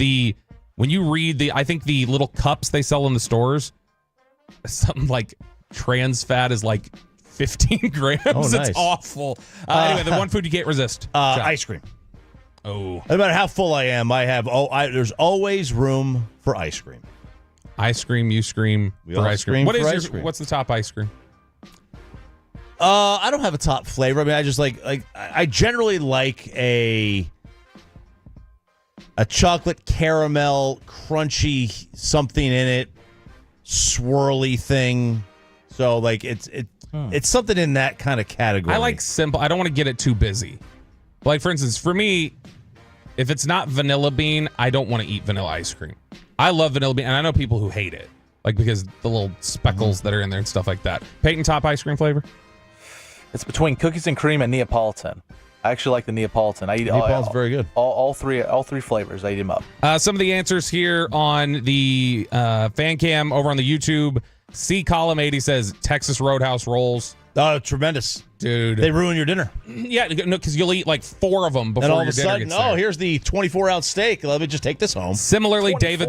David Sullivan's going with some restaurant bread, Red Lobster biscuits. I know everybody loves the cheddar biscuits. Yeah. People are big on those. Over on the Twitch, the Sethnicity says lasagna.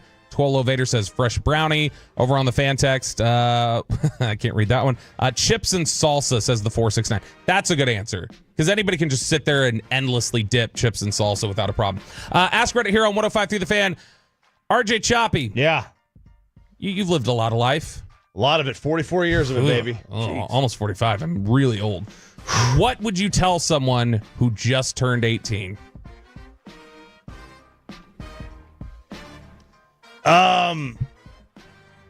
I'll get in trouble for this. I don't care. Is the message you left on Jacob's thing? Run away. Get away. Run away.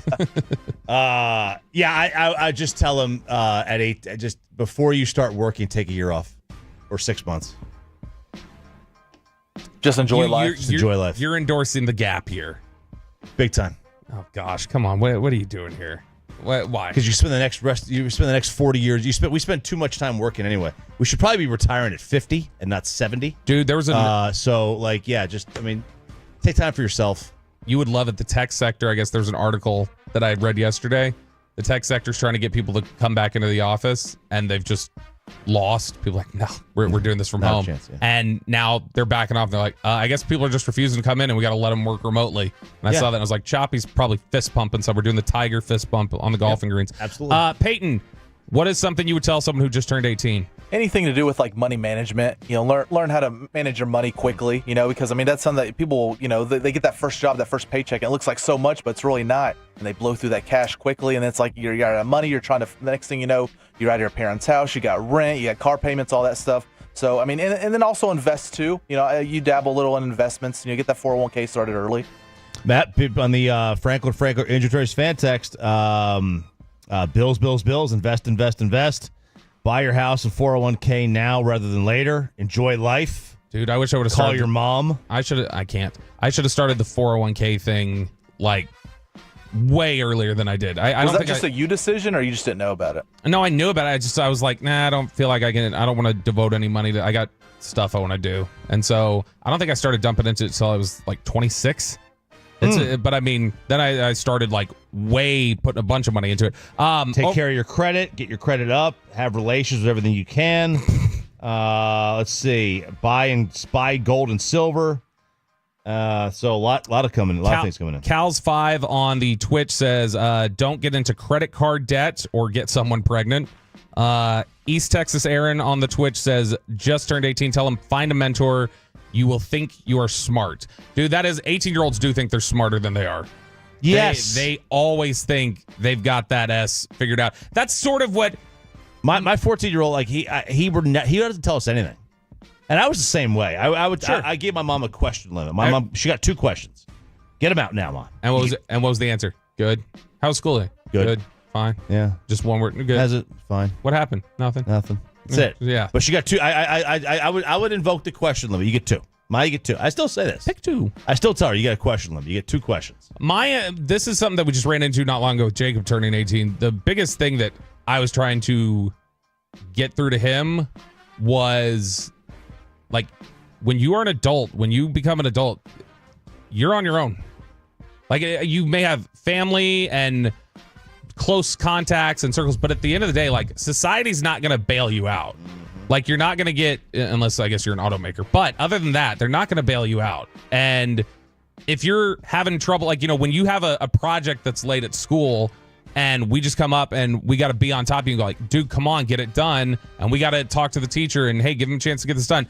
That's not going to exist for you if you're late paying a bill. For instance, your electricity is just going to get cut off. Yeah. Or you're late paying this. You're going to have to pay late fees. Those are all the things. So that's the biggest thing I try to tell them is like, get your practice now of taking accountability and taking care of things yourself, because once you become an adult, nobody's going to bail you out. Nobody is. Ask Reddit here on 105.3 The Fan, 877-881-1053, 877-881-1053. Peyton Russell, what's something that can instantly make you bond with a total stranger? Look, you just got to complain about something. Find something to complain about, whether it's the weather or, traffic, the stock market. You can have a whole conversation, hour-long conversation, complain about the traffic. 30 was terrible. Yeah, man, I agree with you. Just complain about something, and there's always someone there to complain with you. Boy, there's you're a big how's the weather where you are guy, aren't you? Yeah. How's the weather? I had a buddy that Louis C.K. talks about these little moments in life that he's like, they ultimately mean nothing, but in the moment you feel like I want to stop living. Like they're just so uncomfortable. And my buddy to this day is haunted by an interaction he had at while he's getting his tires changed at Goodyear, and there were snow flurries falling. He was standing outside next to somebody and he felt so comfortable to it. Boy, what's all this white stuff, huh? And he said, I don't know where that came from, and I hate myself that I said it, and it haunts me to this day. Chop, how do you instantly bond with a total stranger? Like where where you live, where you're from, like where you went to college. Those are easy ones. I mean, look, when you play golf, you'll get paired up with somebody. And this happens all the time. Is one of the first things that somebody asks is, so what do you do? Right. And that always will lead to some kind of conversation starter. So it's just like, and that's how. Unless that's they how. say nothing. What? Unless they say, "Well, I don't have a job," then you're kind of stuck. It's even better. Oh, really? That's even better because then you spend the next 5 hours trying to get them a job, or being like, "What's the deal?" And then you get backstory. That's the best one. You want the person that's unemployed because then you have an instant. I mean, you've got nonstop content there of trying to help them get a job. That was you kind of hit on it there. Mine is if I find out in meeting somebody for the first time, I find out they grew up in Farmers Branch, where I grew up. Like, if you grew up in the same the same city as me, it's way easier than just go like, oh, I have all these inside facts that now I can talk to this person about. I mean, if you have kids in sports, for me, it's youth baseball, just the politics and the intricacies of that. I mean, I could do a 3-hour radio show a day just on youth baseball. 972 smokers always bond. Did you find that when you used to smoke? They're probably talking about weed. That too, but I mean, but yes, absolutely. 469 being Eskimo bros. That's another one. Yeah, you could. Ugga mugga for sure. All right, next one here on Ask Reddit. Chop, what's a normal thing you do not like doing in public? Something that's normal, but you still feel uncomfortable doing it in front of people in public. My answer here is easy. I am one of those people who I just feel weird eating in public. I don't know why. You feel weird eating in public? Yeah, it's just weird. If I'm at a restaurant, I'm fine. Like, that's my safe space. But if it's like, if I'm in a park or something and I'm like, on a bench somewhere eating, then that's weird. That's where, at a restaurant, that's different. Like, everybody's there to do that. I feel weird doing that, like at the park bench. I feel weird, and you know this, and I don't care. It's probably one of my weird quirks or eccentricities or whatever it said. Like, I feel weird going over to like people's houses, like at a big like group cookout and like getting. I just feel weird. I don't know. The handshake. A public handshake. What's that? A public handshake is troubling to you? No, it's not the handshake that's troubling. It's when this happens this Saturday it'll happen at Fan Bowl, Hurtado Barbecue in Arlington. Good reference. The amount of times that you will go to greet someone with a handshake and you'll do the awkward fist hand shake thing. Yeah. Like one person, you go in for the shake, but they've already got their fist up. So then you've got to change it. But as you change it and you're still going forward, there's no stopping. You don't stop. You continue your hand forward, and so do they. And then you change it the last second, and now you've gotten the flip. Yep. And now they have a fist and you have a hand. But you call that out. I feel like that's the way to just be like, yep, that was awkward. Like, you say it out loud and that kind of cuts the tension. Carlos Nava from ESPN Deportes. He was one time out there at training camp, and RJ Ochoa was standing with me, and RJ Ochoa is still like, he's like, that made me hurt for you. I looked over and Carlos was walking towards me and he goes like this. And I'm like, hey, what's up, Carlos? And then he walks right by me. He's waving to somebody behind me. And I wanted to die. That was pretty bad. Peyton? So with me, it's talking on the phone. I hate talking on the phone. Now, I'll never be a speaker guy, out in public, or, if I'm on like a bus or something or a grocery store, I'll never be on the speaker, but just talking on the phone because, people are hearing my conversation or at least what I have to say. I can't truly say what I want to say to the other person on the other line because I'm out in public. So, walking up and down the streets or anywhere in public, talking on the phone, I hate it. Over on the fan text 469, when you say bye to someone, but you don't really leave yet because y'all parked by each other, weird as hell. That's a awkward one. Like, all right, it's good to see you. And then we had that happen with Sean the other day at the airport. Like, all right, cool, it's good to see you. And then we walked for the next 3 minutes. I was like, oh, next to him? And I just stopped at a vending machine at one point. I was like, they got to get ahead of us. This is too weird. And I know Sean, but it's too weird. All right, time for one more here. All right. On the fan text, Twitch, YouTube, Ask Reddit here. Peyton, what event in your life messed you up mentally for the rest of your life? A couple years ago, I saw some roadkill happen, and that one got me because it was a dog, and that I'm a dog lover, and so that got me mentally messed up. Seeing that happen live, that hurt. Chop. Seemingly infinite things. Let's unpack your trauma here. I'll do something similar to Peyton. When the car flipped over in front of me, I stopped and I got out. Oh, you told me about this. And I will never forget those visuals. I don't know how the paramedics do it. I got to this vehicle and this poor girl, she was on the opposite side of her car from the steering wheel, with a leg broke at the thigh, pointing the other way. Ugh. And then her hands were missing. Like, her hands were there, the skin was missing. The skin was still on the steering wheel of both of her hands. Degloved? Degloved. Oh my gosh. And you will never understand how small the human hand is until you see it without skin. Oh gosh. It was frightening. My answer to this is I hate horror movies. I looked back and I was like, the paramedics had finally gotten there. I was like, man, this is on you. I got to go. My answer to this is your story right there. That just messed me up for the rest of my life. That's one.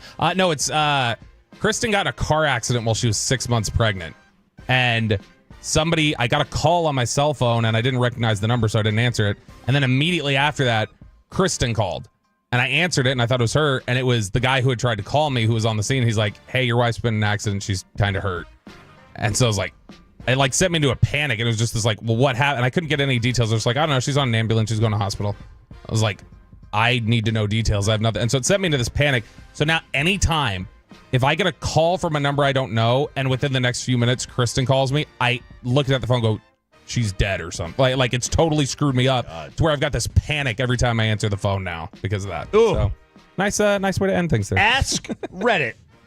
Favorite segment of the week here on 105 through the Fan. All right, what up next? What and when does the next Cowboy make it to Canton? We will get into that coming up next year on 105 through the Fan. But first, let's talk about Kissable Dental. What's more... Freaking me out a little bit.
Do you think it's true that you've got to forget something else to remember that Uber Eats has groceries?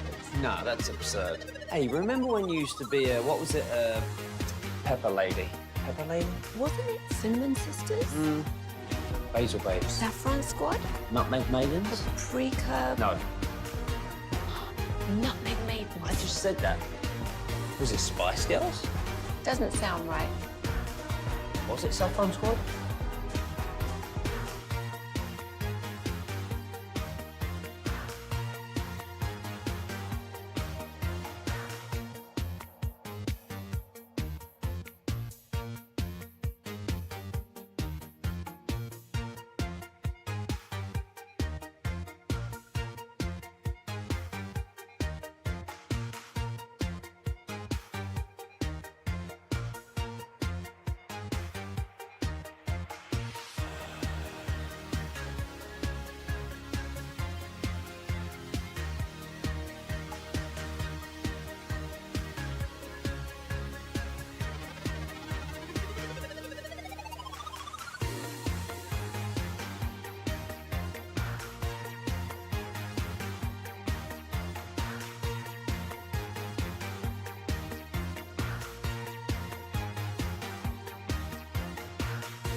This is Sean and RJ on 105.3 The Fan. Good morning, DFW. It is Sean and RJ here on 105.3 The Fan. I'm RJ Choppy. He is Robert Montgomery Belt. I'm not sure if that's actually his real name. Cameron. Peyton Russell alongside. Carter is late today. He's not in here just yet. Gonna call him out on that one. Man, that's he should be here 2 hours ago. You're starting off with a C+ day here. 2 hours late, man. Woo! Rangers get a 4-3 walk-off victory over the Houston Astros. 4-3. Josh Smith with the 2-run home run. They're back at it tonight, right here on 105 through the Fan. 6:30 is the pregame. I see Carter now. He's waving at me. I'll be at the game tonight, and then this Saturday we have Fan Bowl at Hurtado Barbecue. That's right. We're going to be out at Hurtado Barbecue. So if you want to come out and see us, it is from 1 to 7 p.m. We're going to be out there raging all day. And it is at 205 East Front Street in Arlington.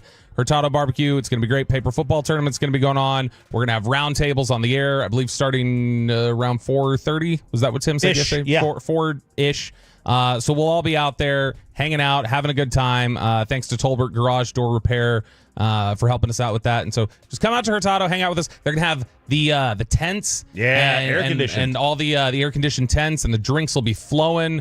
And, be part of it. Or hear the audio on Monday and be like, damn, I wish I went. Yeah, I'm be coming in hot. Be coming from big playoff basketball game on Saturday afternoons. I'll be coming in hot from that.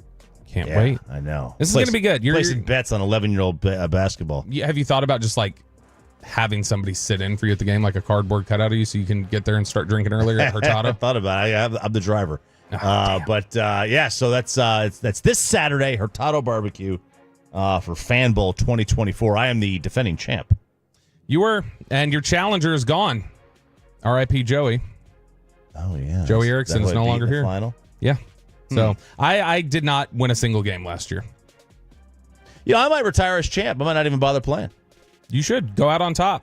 I should just go out on top. It's a good way to do it. The only thing here that last year I felt like it was unfair. I was playing Sean and I lost.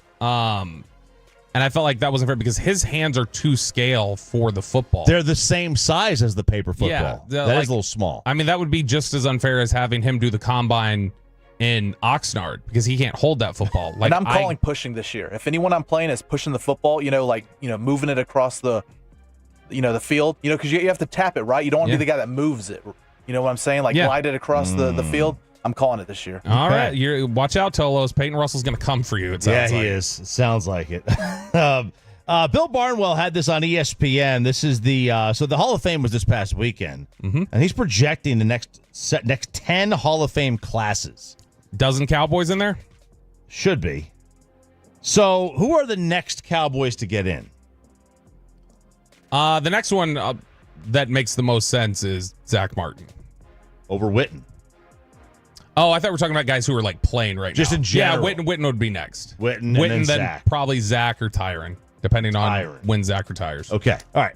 So he's going with, obviously there's going to be some holdovers, eligible but not elected, stuff like that. So here we go. Let's just start right for the start. This coming class, first year of eligibility. This is going to, already he has started off with a big talking point. Eli Manning. Ugh. Dude, what is the difference between Eli Manning and Jim Plunkett? Nothing. Now this is the first sentence. Let's start this off with an example of the difference between a player I think should not be in the Hall of Fame and one who will end up enshrined in Canton. That's Eli. He was a good quarterback who never once engendered serious consideration as an MVP or as the best in football. His only award vote was a 6th-place finish for Comeback Player of the Year. He led the league in interceptions 3 times, but he was always healthy. And if he was a left guard, he'd have the resume that gets a "Where Are They Now" video on a team website. But he's not a left guard. He's a quarterback who beat Tom Brady in 2 Super Bowls. And history tells us that electorate values Super Bowl wins. And the only eligible quarterback with 2 victories that isn't in the Hall is Jim Plunkett. Who else is even similar to? Because he's getting in probably. Now I do know that I know a couple Hall of Fame voters who, because whenever I chat with Hall of Fame voter, I'm always asking, like, what do you think about Eli? And yeah, a bunch of people have said he's going to. I do know there are a couple Hall of Fame voters who have said, like, no, he's not one. I'm not going to vote for him. He is the, I said he's Jim Plunkett. He's the Lynn Swan of quarterbacks, where it's like the resume doesn't look that impressive, but he performed on the biggest stage. He won, yeah. See, he says his historical comp is Bob Greasy. Whew. It took Bob a decade to get in.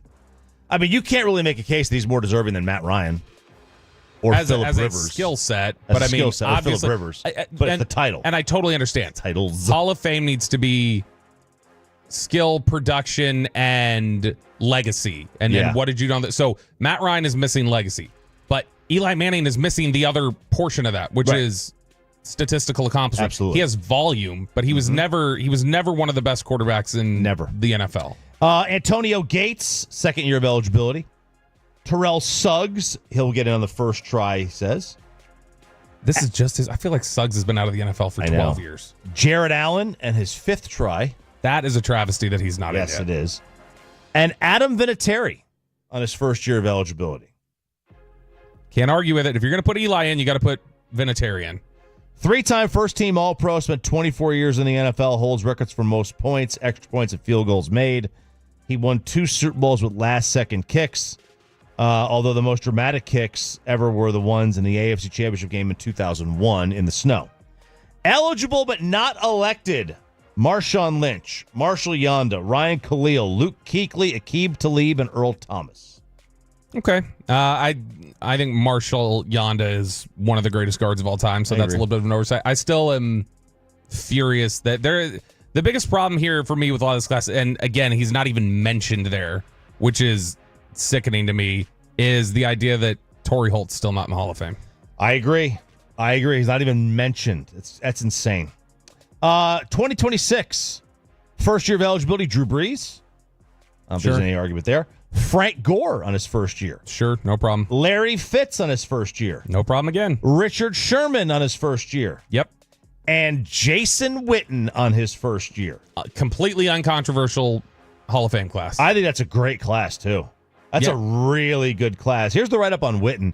He'd already be in if it wasn't for his year-long stint with ESPN and 2 years back in the NFL with the Cowboys and Raiders. He already had long earned his trip to Canton before leaving and returning, as he had a metronome-like consistency. After missing a game due to injury as a rookie, he played 16 games in each of his next 16 seasons. He averaged more than 900 receiving yards per year over a 12-year run before slowing down at the end. Only Tony Gonzalez has more receiving yards as a tight end than him. That's it. Listen, the only way he doesn't get in is if the tight end numbers get so skewed by the time he's eligible. Yep. That's it. Now, did you see who is in the eligible but not selected that's notable for the Cowboys? Well, I was going to go down the list. Phillip Rivers. Alex Smith. Should never even be a consideration. I don't even know why it's a consideration. Phillip Rivers should be more of a consideration than Eli, though. I agree. Julian Edelman. Okay. Dez Bryant. Continually elevated his game and was an elite wide receiver between 2013 and 2015, but foot and Achilles injury stalled his progress. He just doesn't have much of a case. He doesn't, but he was again, you want to talk about that little window, he was as good as anybody. He was. Greg Olson, David DeCastro, Marquise. Boy, DeCastro makes me feel really old, man. Me and Broadus were on the draft coverage when he got selected. Do you think Olson, by the way, will get any sort of like Madden-like treatment where his career will be combined with his broadcasting at some point? But now he's on the 2 team. 2 team for now, but he'll take it back over. Marquise Pouncey, Geno Atkins. 2027.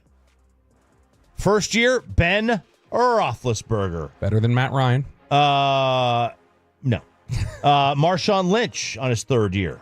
Adrian Peterson on his first year. Seems like he's been in the league way longer. Mm-hmm.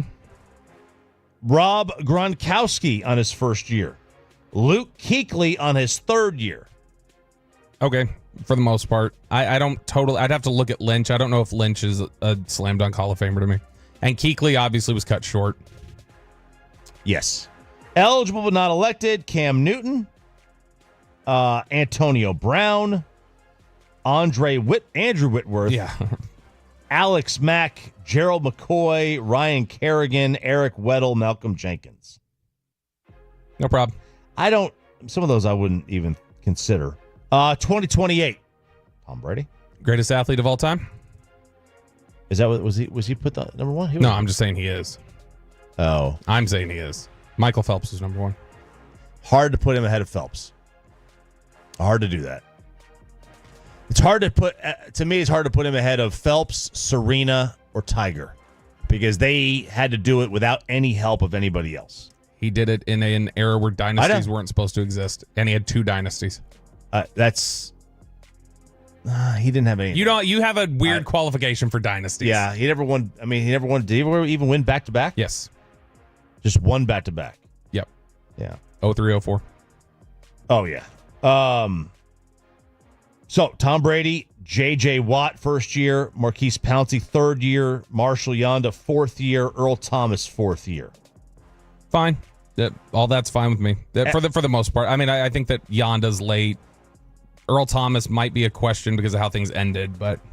Eligible but not elected. Matt Ryan is the first one. And this is the write-up. His candidacy comes down to losing that Super Bowl. He was the MVP in 2015, posted gaudy numbers. That season stands as an outlier in terms of regular season performance and postseason success. He made 3 other Pro Bowls during his career, one other piece of black ink on his resume, and otherwise went 2-5 in the playoffs. If Jake Matthews doesn't commit holding penalties, if Edelman doesn't make that catch, Harry Douglas kept running on that open field in the fourth quarter of the NFC Championship game. Too many ifs to get him in, even with the 7th most passing yards in history. That'd be interesting. He might be the highest rated. So that Hall of Fame monitor that I use, he's the top rated non-entrant. I feel like Matt Ryan is the dividing line for people who don't want to get fully behind analytics and those who are behind analytics, where it's like, oh yeah, y'all think he's so much better than the non-analytics people do, and the non-analytics people are like, he's not. So I think that's like the player that if you were to say, what's the representation of why people are split on the topic of analytics, he's like right there. And in baseball, it was Bobby Abreu. Yeah. It's the, I mean, you've always got guys like that. Shin-Soo Choo was one too. Hey, Choo got on base, baby. He did. He got on base. Deshaun Jackson, AJ Green, Jarvis Landry, Ndamukong Suh. Ndamukong Suh not making it in the first one. Chandler Jones. You get on over to 2029. New Hall of Famers. Phillip Rivers. Questionable. I can't put Rivers in over Matt. I think we've got 2 quarterbacks in the Hall of Fame right now who never made a Super Bowl.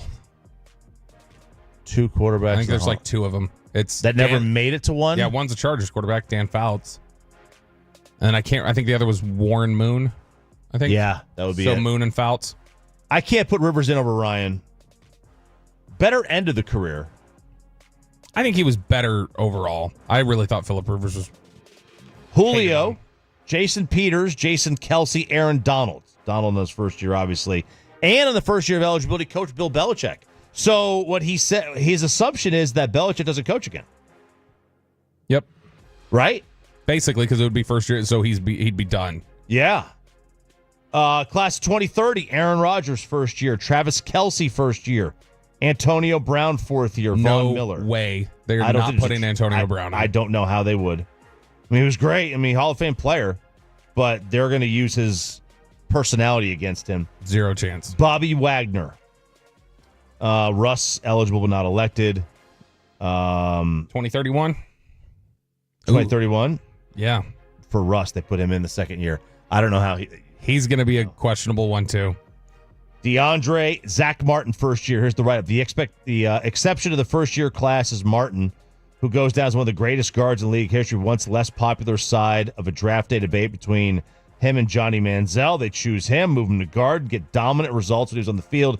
10 Pro Bowls, 12-year career when the Cowboys made him a cap casualty after an injury-impacted 2025 season. They're projecting that. Mm-hmm. He elected to retire, and he waltzes into the Hall of Fame.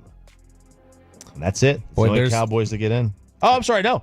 Tyron Smith. On the second year, though, which that is odd to me. I think that one's odd. He also, later on in this thing, he throws Cordero Patterson in. That, yes. You can't put Cordero Patterson in. It's tough, man. But he thinks. I mean, balls. But he thinks the new XFL kick model is going to make him even more valuable. So, I can't do it. I can't do it. I don't know that I could put him in there. Sorry. All right.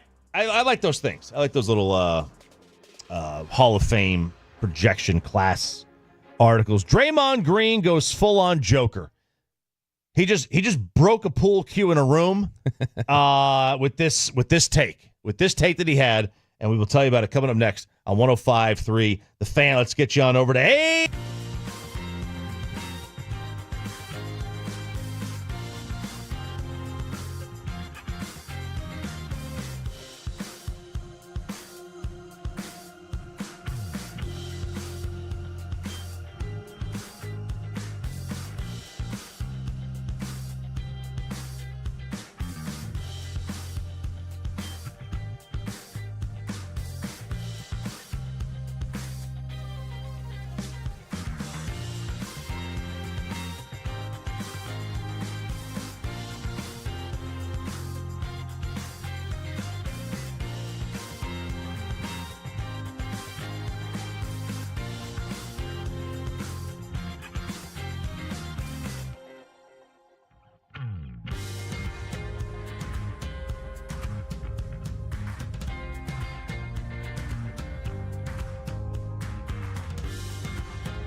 Uber Eats has Lola V products? I gotta remember that. Well, you know, they say in order to remember something, you have to forget something else.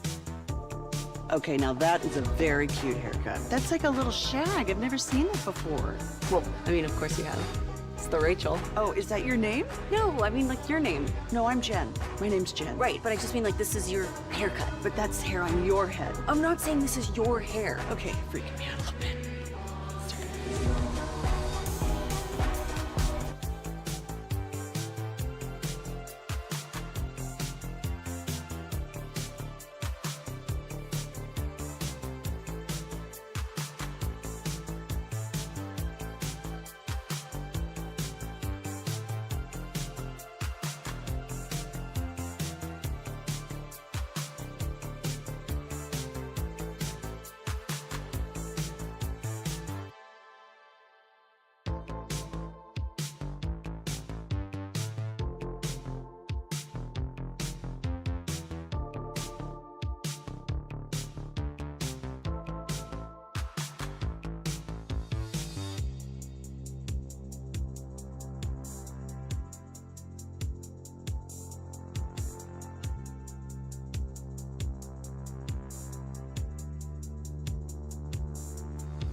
Hey, and it's back to Sean and RJ right here on 105.3 The Fan segment here, brought to you by Cars for Kids. Donate today at carsforkids.org, and also brought to you by the personal injury lawyers Frankel and Frankel. If you've been injured in a car or truck wreck, call Frankel first, 214 or 817-333-3333. With Frankel and Frankel, there is never an out-of-pocket cost.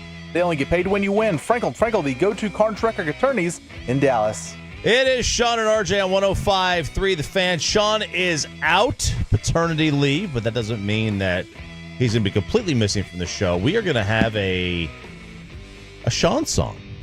Yeah, everybody was Small Hands, Big Heart. They were such big fans of Small Hands, Big Heart from the AI. Uh-huh. Which, I mean, gosh, we got to do Man versus Machine, see if you can outright AI, Chop. Ooh. Because AI has produced another brief banger. It's short, but man, it's I think it's high quality what they spat out, personally. Okay. You'll hear it here in just a few minutes. All right, we will. We'll do that. We will do that, absolutely. Of course, you can go to the Odyssey app, leave us a message for Sean, a get back to work kind of message. Yeah, something really hurtful. Yeah, absolutely. Do that. Do the Odyssey app and hit that message button and then leave us a voicemail. The Team USA men's Olympic basketball team will take on Brazil. Are they going to take it? I thought it sounded like Steve Kerr was saying they were just going to forfit because they were so concerned about They're the very physicality wary. of Brazil. They're very wary of Brazil's physicality. Tough, man. Very, very tough. Can you imagine the flopping in that game between a soccer country and a team LeBron is on? Oh, man. Flop central. Draymond Green has some thoughts, though. He was talking about the 2024 Olympic basketball team and comparing it to the 1992 Dream Team. Oh, gosh. This 2024 team are definitely drawing those comparisons to the Dream Team. And quite frankly, I'm taking the 2024 team 7 days a week. I think the 2024 team beats the Dream Team 5 out of 7 games. Gotta give the Dream Team some respect. They got GOATs, we get it. They got Hall of Famers, we get it. I just think the versatility on that team, the star power, the scoring, I don't think the Dream Team can do anything with that. Now, if the Dream Team has Shaq on it and not Christian Laettner, maybe a different story. And that's why I don't think the Dream Team could come close. I wouldn't say come close. It's a 10-point loss, double digits. By 2024 Team USA, you can book it. Dude, this is the take of a TikToker. This is a TikTok take. No, you don't think you can compare? The Dream Team can't compare? The difference would have been Shaq. If in the modern NBA we were playing with Shaq, that would have made all the difference in the world. This is one of the worst takes I think I've ever heard. How many players are on this current roster, this Olympic roster that are 30 years old or over, Chop? I have no idea. 7 guys are older than 30. In fact, there are 3 guys who are older than the oldest player on the 92 Dream Team, which was Larry Bird. Yeah, so look, I mean, there is the Redeem Team, I think, is better than this one. Yes. The Redeem Team, team. I think the Redeem Team was also better than the Dream Team. The Dream Team was overrated because Larry and Magic were past they were old. They were not good basketball players anymore. Magic was good. Magic obviously had been retired. He'd already been retired. Larry back had no work. back. But outside of that, I mean, but everybody else in their prime. Under 30 years old, Patrick Ewing, Michael Jordan, Charles Barkley, Karl Malone, they were David all in their Robinson. Prime. Yeah. No. So now listen, if you took the Dream Team and you had Larry and Magic in their prime, there's not even a discussion. Now, I know there's a discussion with this team. The Redeem Team is the more closely one. Ooh, the Redeem Team still had some random ones that you're like, huh? Yeah. Michael Redd, Tayshaun Prince. Oh, yeah. Like they were filling out the roster. They were a team, though. They were a good team. They were a good team. Because, Larry and Magic being past their prime changes a lot of things. If they were in their prime, you can't even have a legitimate argument. Jordan played 36 holes of golf in this thing. I mean, his numbers were not great in the Olympics because he wasn't. I mean, he was dead tired. But let's not forget, LeBron and KD and Steph, they're out of their prime too. Yes. Right now, if they were in their prime, we would have a different discussion. Right, but I mean, you're talking about them being LeBron's 39, Steph's 36, KD's 35. Right, they're as out of their prime. They're not as out of their prime as Larry and Magic were. Because obviously, like you said, Magic was sick and Larry had no back. Well, anymore. Magic hadn't played in, 2 years? Yeah, and I'm not offended. I'm not offended by this take. I think it's wrong. I think the wrong team is being, like the Redeem Team is the one that you could say was genuinely better. These were the because they were more in their prime. These were the margin of victories for the Dream Team: 38, 41, 44, 47, 60, and 79. Now, is that fair because basketball's so much better now? Like the global teams are better. They took care of business. They did. That Dream Team is better than the one. That's the other thing you have to consider too. Is that the current NBA lineup of stars is split among other countries, right. Whereas in 92, every single one of the best NBA players in the world were on the American team. Absolutely. Pretty much. No, that's it. That was an awful take from Draymond. I think he did have a good take, though, Chop. He was out at the Clutch Sports NIL camp. You know Clutch Sports, that's the Rich Paul organization. That's the agency that LeBron's with. And Draymond was out there playing pickup basketball with these up-and-coming high school prospects that have been associated with Clutch. Yeah. And it may sound a little bit like throwing a stone from a glass house, but I loved this audio of him going off on these kids for crying about wanting foul calls. Y'all cried about every call that was called. I get a lot of texts. So I'm actually f***ed up on that part, but it's also cost me $2.5 million, which is more money than probably everybody in here paying to make that ain't a rich kid. It's probably 50 times the amount of money my mom made in her life. So it'll cost you. And also, what have y'all done to get calls? I was this close from, by the way, not giving y'all one. And there's nothing any of y'all can say. So why are we crying about calls? Let's speak up. Wow. It's funny he can have such a Gen Z take, like we'd whoop the Dream Team, and then he comes on the other side and he's just like, no, you don't get any foul calls. You've done nothing. I almost gave you 0 calls, and you guys whine every time you get down the court. Have you found that do you find in your youth sports culture, is Luca's generation, are they a little like, where's my foul? Are they a little whiny with that? I haven't noticed yet. I haven't noticed that yet. Next year or high school it'll ramp up a little more. It ramps up. Yeah, I haven't noticed too much of that because the coaches are tough it out at the youth, at the younger kid level. As you get old, they're like those little tykes and what was that? Not Last Chance U. What was the little kids? Was little tykes? Yeah, whatever it was. Yeah, I don't know. Right, the little flat, Pop Warner League. Oh, like, yeah. Yeah. So like, there's a lot of coaches that are like that. So that's what the kids are learning from Draymond. They're learning you got to stop whining. What are the kids learning about the alphabet, Chop? They're learning that we've been saying it wrong all these years. Evidently, they have a new way to say the alphabet. Peyton, do you know the alphabet song? Yes. A, B, C, D, E, F, G. Keep going. You can say the alphabet. Oh, I can say the whole thing? Yes. No. But QRSTV, WXYNZ, now I know my ABCs. Next time, won't you sing with me? Easy. Right. That is no longer how they say the alphabet. Can't leave well enough alone.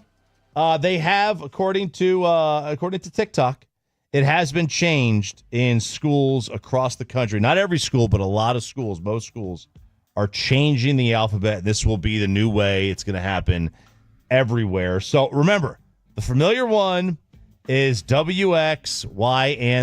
Now I know my... Yeah. This is the new one. Peyton has pulled the audio of the new alphabet song. Y'all, it's true. I'm a teacher and I don't teach the alphabet the way I grew up singing it.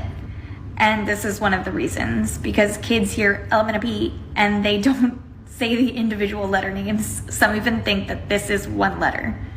Another reason is because at the end of the traditional alphabet song, we sing Y and Z, and some kids think that YN is a letter or and Z is a letter. So instead we sing it A, B, C, D, E, F, G, H, I, J, K, L, M, N, O, P, Q, R, S, T, U, V, W, X, Y, Z. Now I never will forget how to say the alphabet. If the alphabet song is too challenging for you, you're going to struggle in life. If the alphabet song is too challenging, perhaps yes. I think what I would say is if the kids think that LMNOP is one letter, that will be on the teacher to teach them it's not one letter. Slow it down. You know, we also have these amazing things. I don't know if they still have them. I'm pretty sure they do because I've been in my kid's classroom. These amazing things. They're called letters that were hanging over the chalkboard. It's amazing. It's fantastic. But and they would have like an uppercase and a lowercase, and you could tell they were different letters. But it was phenomenal. But don't you find that like when S and T are next to each other, don't you find that like sometimes kids look at that and they think that's one letter? They're just pushed together so close that kids think, like I said, this is I know kids maybe at first they'll hear it, but yeah, you correct it. It's like a one-time correction or a couple-time correction. If they go through life thinking like I've never met anyone who is like, yeah, I just went my whole life thinking the letter was ANZ. I thought ANZ. Like they thought they were Canadian and it was Zed. Wyand. You know how like Z is Zed in Canada? That's what it is. So. We could just teach them the phonetic alphabet. I hate that song. Teach them the Greek alphabet for crying out loud. There you go. That's an awful song. Would you like a good song? Yeah, let's do a good song. All right, let's get to this AI generated Sean Sharif song. AI did such a good job last week with Small Hands, Big Heart. We decided, hey, could you make us an anthem, a nice little ballad encouraging Sean to come back to work? And they spat out this little ditty. Sean Sharif missing the show again. Paternity was never meant for men. Whoa. Skipping work to grill, it's really sad. He doesn't even like being dad. Sean Sharif, you need to get back here fast, and maybe then we'll retweet the podcast. Sean Sharif, DFW is a mess. They need to hear Good Morning Metroplex. All right. Very good job. Man, that is well done. Maybe then we'll retweet the podcast. That is great. I like it, man. Holy cow. Oh, baby. Good beat. Good singing. It's soulful, dude. Yeah, it was soulful. Did you throw lyrics in? Like, how does that work? I just gave it instructions. I'm like, hey, include some of this stuff, and then it kicked that out. So. Oh, man. Phenomenal. I love it. Bobby, what's coming up next in Below the Belt with a special guest? I'll tell you what's coming up. Brian Broaddus, former NFL Scout Super Bowl winner, joins us with his takes from practice. That's next in Below the Belt on the Fan. But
Do you think it's true that you've got to forget something else to remember that Uber Eats has groceries? No, that's absurd. Hey, remember when you used to be a pepper lady? Pepper lady? Wasn't it Cinnamon Sisters? Basil babes. Saffron Squad? Nutmeg maidens? Paprika? No, Nutmeg Maidens? I just said that. Was it Spice Girls? Doesn't sound right. Was it Saffron Squad?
And it's back to Sean and RJ right here on 105.3 The Fan segment here, brought to you by Classic Chevrolet. Classic Chevrolet in Grapevine is the #1 Chevy dealer in the world. More Silverados than anyone else. This is Texas. This is Classic Chevrolet. Together, let's drive, relax, and enjoy the difference based on new Chevrolet registrations 2023. The great Bobby Belt. You ruined the morning show. Don't make me take off my belt. Don't make me take off my belt. We're not. Over to you, Bobby. This segment Over to you, Bobby. has a combined 1 Super Bowl ring. It's not mine. You're welcome. It's not RJ Choppy's. It's not Peyton Russell's. It belongs to the one, the only, the godfather of draft coverage. Oh, man. Brian Anthony Broaddus. Anthony? I don't know if it's Anthony. Brian Broaddus, how you doing? I'm doing well. The middle name is Knight. K-N-I-G-H-T. No, it isn't. Is it really? Yep. Named after my dad's best friend, Paul Knight. So, yeah, that's how K-N-I-G-H-T. Wow. Brian Knight Broaddus. You are 100% being known as Sir Brian. From now on. I was thinking that, Sir, Lord, Yeah. whatever. Sir Brian. Yeah, I'm a Choppy's the one that calls himself Lord and all that stuff. I'm the guy that has really a Knight name. Sir, I don't call myself Lord. I am. The Scottish government calls him that. Yeah, I have. Is that for that little plot of land that you have? Is that how we did that? It was How a do we- 1 square foot plot of land that I purchased. My mother just went to go see it.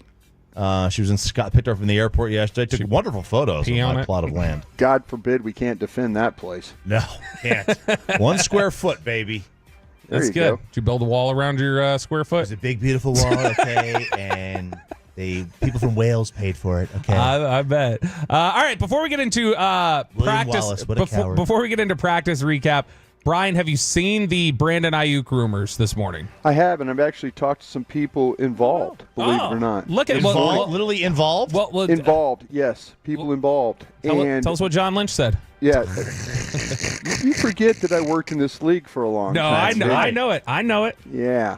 Actually, it's so funny. I'm out here on the West Coast, of course, and at 5 in the morning, I'm exchanging text messages with people out here. And this is legitimately, this is horse's mouth stuff. That the ball is totally in Aiyuk's court. Because I asked a couple of people, I said, which would you prefer deal-wise? And you got to remember the two teams involved that I know people on. So that's where I'm at right now, trying to figure out, okay, which is the best deal for these teams and which is the best deal for the 49ers. And they legitimately, the teams are saying, hey, this is, it's real, but it's completely up to the wide receiver, and we'll accept either deal that he takes. Are you surprised that it seems they want a veteran wide receiver in return and not a draft pick? No, but they have some veteran receivers themselves, but they got Ricky Pearsall, and, we talked about him a bunch. I mean, he's been banged up a little bit. He hadn't practiced. But that was the Brandon Aiyuk replacement, but it makes sense. It makes sense that they want to, they have some youth there, but it makes sense to me that they want a veteran guy. But there's a couple different things tied into this this trade, but it's clearly up to the wide receiver, and the teams will accept whatever he decides. That's how this thing's going to go down. If one last question on this, if the 49ers were able to get the Cleveland deal, which is rumored according to Mary Kay Cabot out there in Cleveland, that it would involve Amari Cooper going back to San Francisco, is there another player in the NFL that San Francisco could trade for that would potentially make Cowboys fans hate them even more and give even more juice to this tension that exists between these two teams? Man, that is an interesting question, and I didn't think about it that way, but it wouldn't be very fun if all of a sudden you're having to deal with the 49ers and then you're looking at Amari Cooper have one of those 6 for 107 games and a touchdown, something like that. Probably wouldn't be very good. But yeah, Amari Cooper, the thing about Amari Cooper, he's got that injury history. But what happens when you go to San Francisco all of a sudden and you're Christian McCaffrey? You go from being one of the most hurt guys ever to being a guy that never gets hurt. So Amari Cooper would probably go there and never get hurt. And play well on the road. Yeah. And on grass. Yeah, there you go. Bad weather. The good thing is he'd never have to play on the road in a game between the Cowboys and the 49ers. That is true, too. Man, every year, why is that? I mean, regular season or in the playoffs, it feels like. Brian, yesterday at practice, yes. Share with us some of your insight, what you saw. I know it seemed like there were just rave reviews for the way that Micah Parsons was practicing yesterday. Yeah, and Micah Parsons can wreck practice if he really wants to. And, they were in a situation yesterday, and the tackles here have been playing pretty well, and I'm talking about the offensive tackles. And, with Chuma Edoga, I know that I've thrown a lot of dirt on Chuma Edoga, and he's shown up well at times, and, but no Guyton. He's dealing with a chest cold right now, and hopefully they get him back here pretty soon. It must be pretty severe chest cold that he's dealing with, but they're hopeful to get him back here soon. But Awesome Richards had a really nice day on Saturday when we went back and looked at some things after the practice, and it was one of those times where I'm like, okay, maybe Awesome Richards is kind of figuring things out. Well, he gets to go up against Parsons. Steele gets to go up against Parsons. I mean, the great thing about this coach, and I am giving him credit for this, he practices ones versus ones. It's not like the Jason Garrett administration where it was ones versus twos, and you really didn't get a good view. And that said, too, also that our guy Mozzie Smith has to go up against Tyler Smith and also Zach Martin every day, and that kind of makes him look a little crazy sometimes. But the thing with Parsons, Zimmer's figured out ways, or is working on ways to, he always shows you that kind of that double A gap blitz look. Micah has been playing edge hand down on the right and the left side. Yesterday it was a little bit more Micah walking around, and all of a sudden he starts in the A gap from he's in there with Kendricks at the linebacker, who's kind of snugged up at the line of scrimmage, kind of tight there, And then you got Micah that's like 5 feet behind him, and Micah's just waiting. And they're going through all the cadence and all that.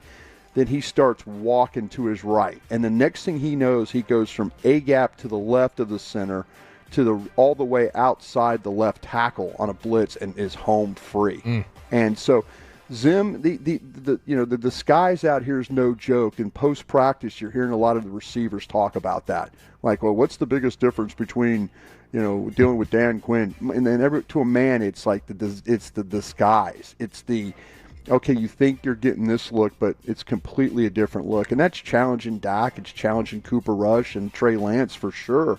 But man, it's a good thing to see, with their ability to get their best players home free on rushes. Brian, when you talk about that disguise that they've been in and, all the different things to do, and it feels like it's disguised at like all three levels of the defense. It's not just secondary. Yeah.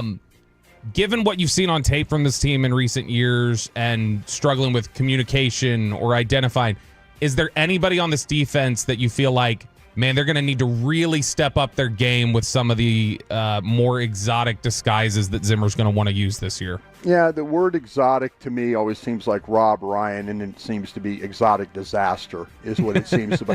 It's the Exotic Joe show, whatever that guy was. The guy, remember that guy? Joe Exotic, yeah. Exotic Joe, whatever that guy's name was. That was a disaster. I think Mike is more of the blitz packages he has are sound.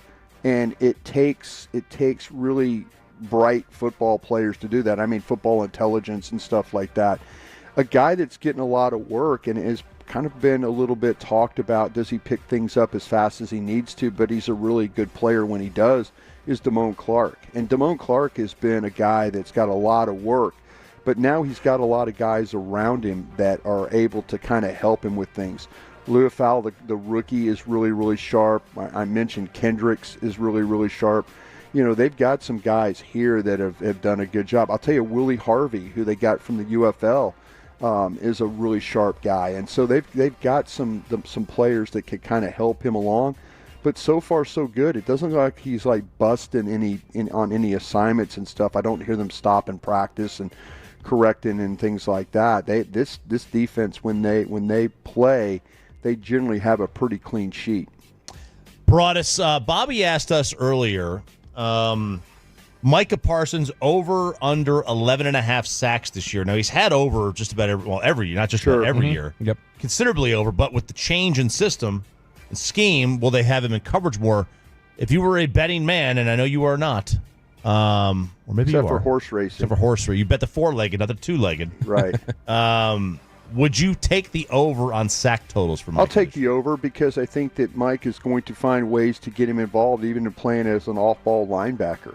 I think there'll be times, just like we saw yesterday, he was off-ball, and next thing you know, he's got a free rush.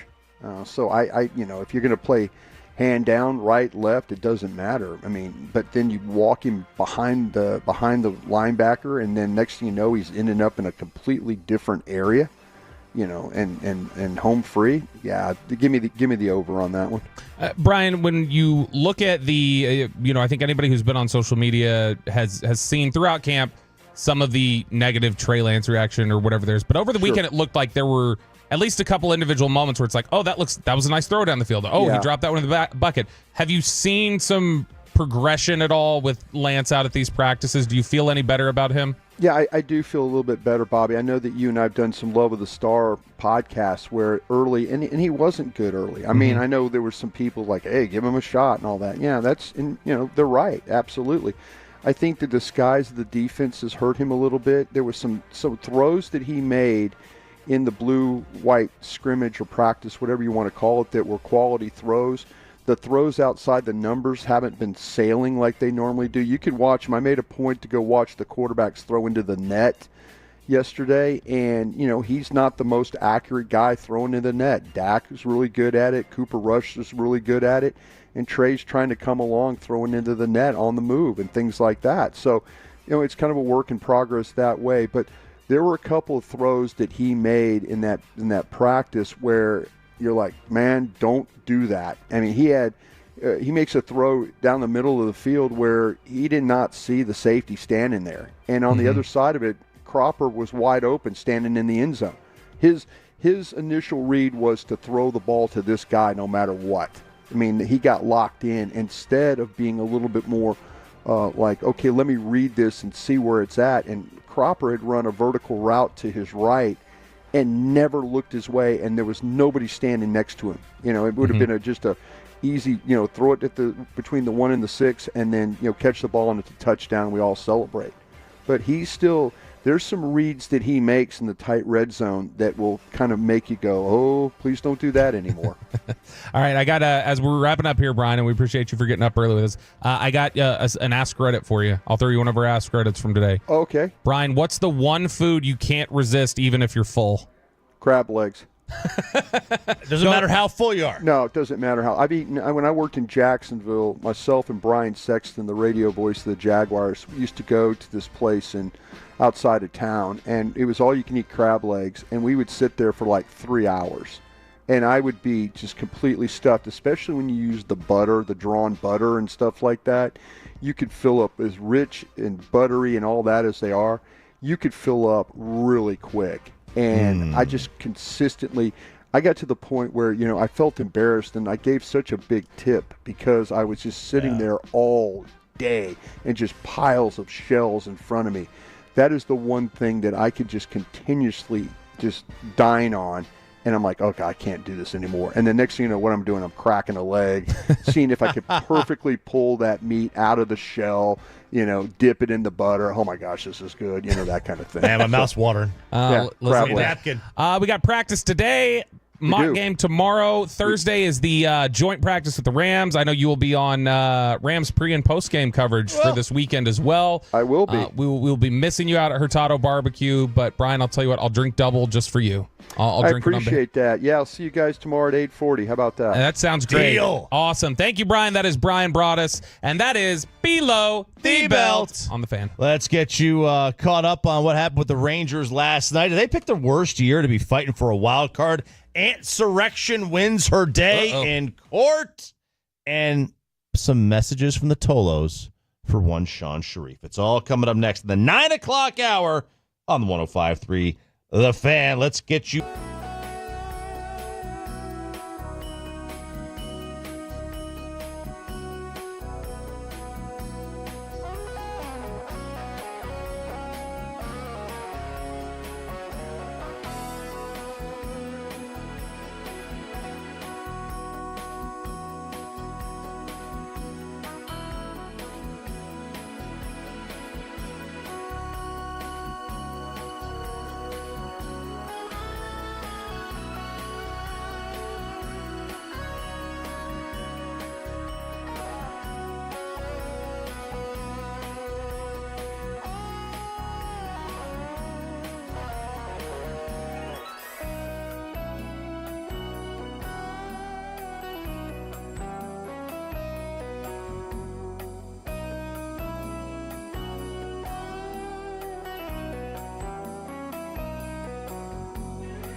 Uber Eats has Lola V products? I gotta remember that. Well, you know, they say in order to remember something, you have to forget something else. Okay, now that is a very cute haircut. That's like a little shag. I've never seen that before. Well, I mean, of course you have. It's the Rachel. Oh, is that your name? No, I mean like your name. No, I'm Jen. My name's Jen. Right, but I just mean like this is your haircut. But that's hair on your head. I'm not saying this is your hair. Okay, freaking me out a little bit.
From our Highly Mazda of Arlington and Hearst studios, this is Sean and RJ on 105.3 The Fan.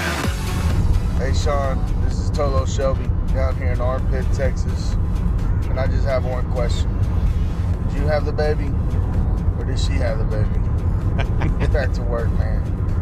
Hey, Shan, get off Call of Duty and go grab those ass whips, you ass. Pretty good. Get off Call of Duty.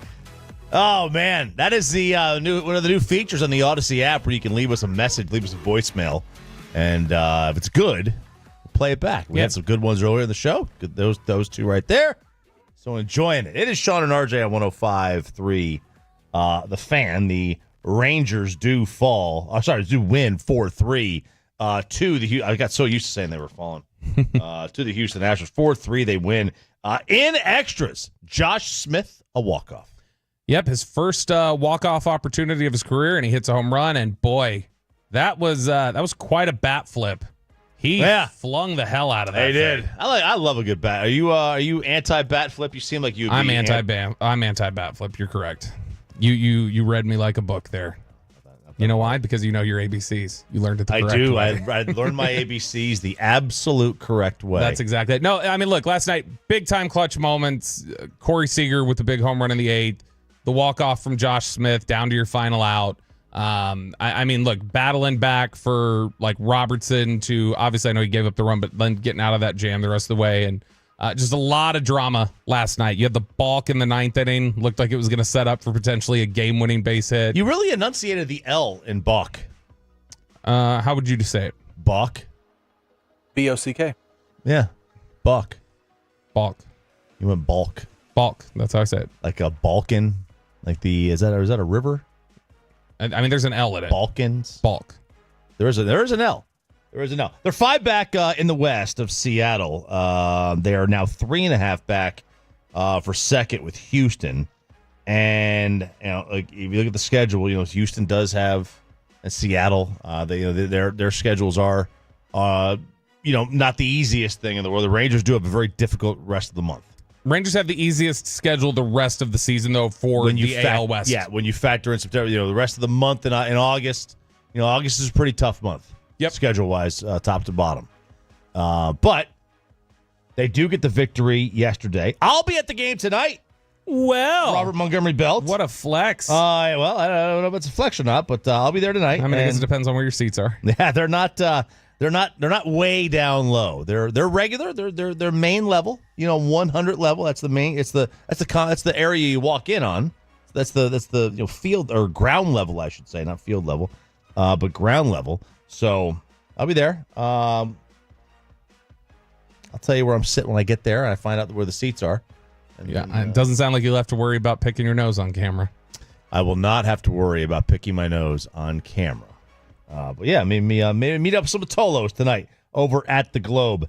So I saw this on the internet yesterday, and the Rangers just picked a very bad time to be fighting for a division/wild card.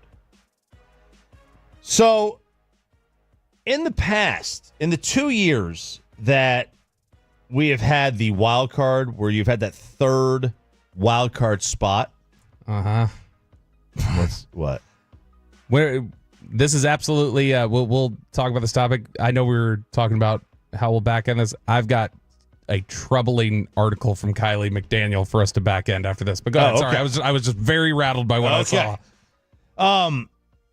These are the win totals for the wild card teams: 86, 87, 87, and 84. They think it's going to take close to 90 to get in the wild card this year. I think it's going to take more games. Very competitive. Very, very competitive. They're thinking it's going to take a few more wins than last season. So last season was 87 for the AL, 84 for the NL. Now, we might not have any 100-win teams. That'll be the first time since 24. We've had at least 3 in each full season since 2017. It might take 91 or 92 wins to make it into the American League playoffs. I'm going to say that again. It might take 91 or 92 wins to make it in the playoffs in the American League. The NL, you might be able to get in at 87, but it's looking more like 89 or 90. So that's very difficult. The Rangers don't really have a pathway to 90 wins. No. They would have to go and have, if they were to get to 90, I think they can only afford 13 losses the rest of the year. Yeah, they're at 59. So 72 losses is 90 wins. Now, listen. Quick math. Do the math. What's 59 and 54, Bobby? What's 59 and 50? What do you mean? What's add up? 113 games. Oh, I was 113. Yep. All right. So I thought you meant like winning percentage. I was like, what are you asking? 582. Yeah. So that's what? 49 games left. Listen, plenty of teams in the history of the sport have gone 35-10 over the last 45 games.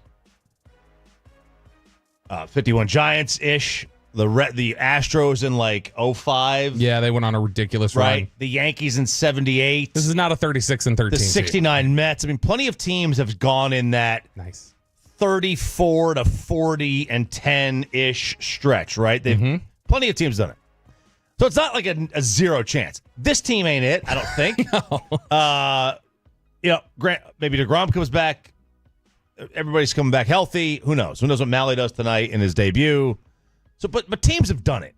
And a team that has a cachet of having the championship the year before, it wouldn't be like, if I were to see it, I wouldn't be like, oh, no way it happens. But 36-13 from anybody would be pretty jarring. It would be jarring.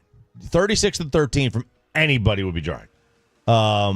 So, put that out. That's not going to happen. So, they're not getting the 90 wins. So, their only pathway literally is the division, which we already knew. But it just is the absolute worst. They picked the worst time to have this happen to them. Yeah, it's not great. Look, I mean, the two top teams in the wild card right now are the Yankees and the Twins. Okay? The Yankees, do you know what they have? Or the Twins first. Do you know what the Twins have to go the rest of the way to get to 90 wins? 27-24. They basically just have to play 500 ball over the rest of the year. The Yankees can play below 500 ball and still get to 90 wins. The Yankees, all they have to go is 23-26, and they hit 90 wins. So, I mean, Texas would have to go inside. Realistically, I think best case scenario here, I think this is probably your best hope at this point might be 84. And that's wins, yeah. Gosh, that's still 84 wins. It's still 30 and that would be 19. That would be a 30 and really 19. tough. I don't know that they've had have they had a 30 and 19 stretch this whole season? I mean, that's 600 ball. Have they had that all year? I don't think so. You're playing 600 ball at that point. Man, it's tough. This is where it never felt like the numbers made sense. No, when they got to the deadline, and this is why it was as frustrating as it was. Great win last night, though. And look, as long as you take care of business in the rest of these games against Houston, and you get these 7 games the opportunity to close in on Seattle, it'll be there for you. Right. But you have no margin for error. You have none. That's the biggest problem. You have none. But you know what? Here's the good news, Chop, is that even if things aren't going well this year, and even though they're having to tighten the belt a little bit financially, the good news is the Rangers have had one of the better farm systems in recent years, right? Yeah, they have. I mean, essentially that's how they won the World Series, mixed in with veteran moves, savvy veteran moves. No longer.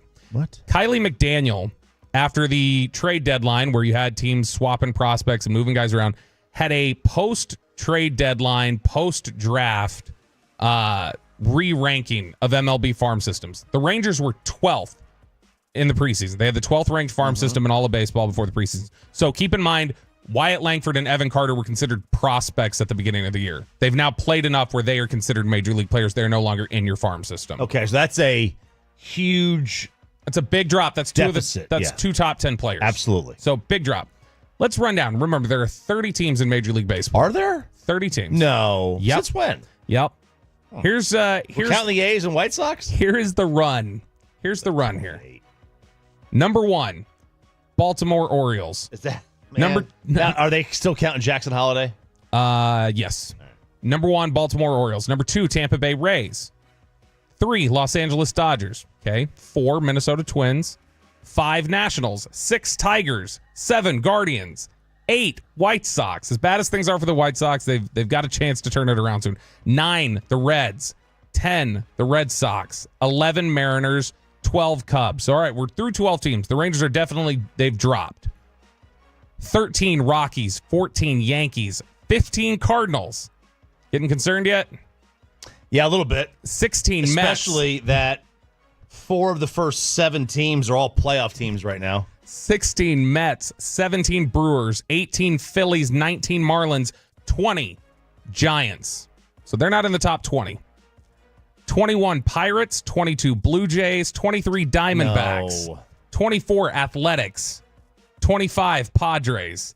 26, Royals. 27, Braves. 28, Astros. No way. 29, the Texas Rangers, with the second worst farm system in Major League Baseball, according to Kylie McDaniel now. A drop from 12 to 29. They are ahead of one organization, and boy, the AL West doesn't look like it's going to get any better. That's the Angels. So the bottom 3 farm systems, according to Kylie McDaniel, are the Angels, the Rangers, and the Astros. What does the write-up say? The write-up on the Rangers says it's been quite a fall, both big league record and farm system value from the highs of 2023 for the Rangers. Langford and Carter graduated, and the big league team is 6 games under 500. This was written before they won that game yesterday. Injuries, regression, or lack of performance in the big leagues have been the issue with Justin Foscue, Ortiz, Jack Leiter, Kumar Rocker, who's now back on the mound, Jonathan Ornelas, Owen White, and Brock Porter. I did like the general idea of their draft, taking advanced hit/power combos without worrying too much about defensive ability, as that will land them some big leaguers, but I wonder about the upside. Ooh. So if you're looking to be, now we know why they didn't buy. Boy, if you hear... They didn't have anybody to buy. No, but... Doesn't this make a stronger argument for you needed to sell? Especially if finances are getting tight. Well, that would have been a good one, but I mean, I just don't know that they were going to get anything. That was my sticking point. Like, are you getting a top 50 prospect? I would think not. Their draft and develop in recent years has not been good, and it's set them up to where, like, you had high upside guys, Brock Porter, Owen White, like Jack Leiter. These were high upside guys. It's not clicked. Wow. Second worst farm system in baseball. That's tough. That's tough to hear. That's very tough to hear because I thought this team was set up. Now you see why I shuddered when you in the middle of You did shudder. I was like, man, did I lose Bobby here? What's going on here? I was like, did I do something wrong? I got something on my face? No, that was jarring to see. Yikes. Okay, that is jarring stuff from Kylie McDaniel on ESPN about the Rangers farm system. Let's head back out to Oxnard. Nick Harris, DallasCowboys.com, joins the show next. Let's get you on over to Platinum Chrysler Dodge Ram Jeep.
Do you think it's true that you've got to forget something else to remember that Uber Eats has groceries? No, that's absurd. Hey, remember when you used to be a, what was it, Pepper Lady? Pepper Lady? Wasn't it Cinnamon Sisters? Basil Babes. Saffron Squad? Nutmeg Maidens? Paprika? No. Nutmeg Maidens. I just said that. Was it Spice Girls? Doesn't sound right. Was it Saffron Squad?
And segment here brought to you by Window Nation. Cars for Kids. Donate today at carsforkids.org. And also brought to you by the personal injury lawyers, Frankel and Frankel. If you have been injured in a car or truck wreck, call Frankel first, 214-817-333-3233. With Frankel and Frankel, there is never an out-of-pocket cost. They only get paid when you win.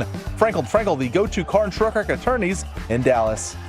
Crosstalk with the KNC Masterpiece coming up in 20 minutes. It's Sean and RJ on 105. The Phantom, RJ Choppies, Bobby Belt, Peyton Russell, Carter Freeman, all alongside. Let's head back to Oxnard and be joined by Nick Harris, DallasCowboys.com, brought to you by the WinStar World Casino Resort, proud to be the casino of the Dallas Cowboys. Please game responsibly. I think the most important question we have for you, Nick, is what is your strategy for the Jerry party tonight? Yeah, I felt like I was going to be asked about this. What's going on, fellas? You never go full Nobu, right? You really can only go about 75%, just to kind of feel the environment, feel what's around you a little bit better. So 75% would be Nobe.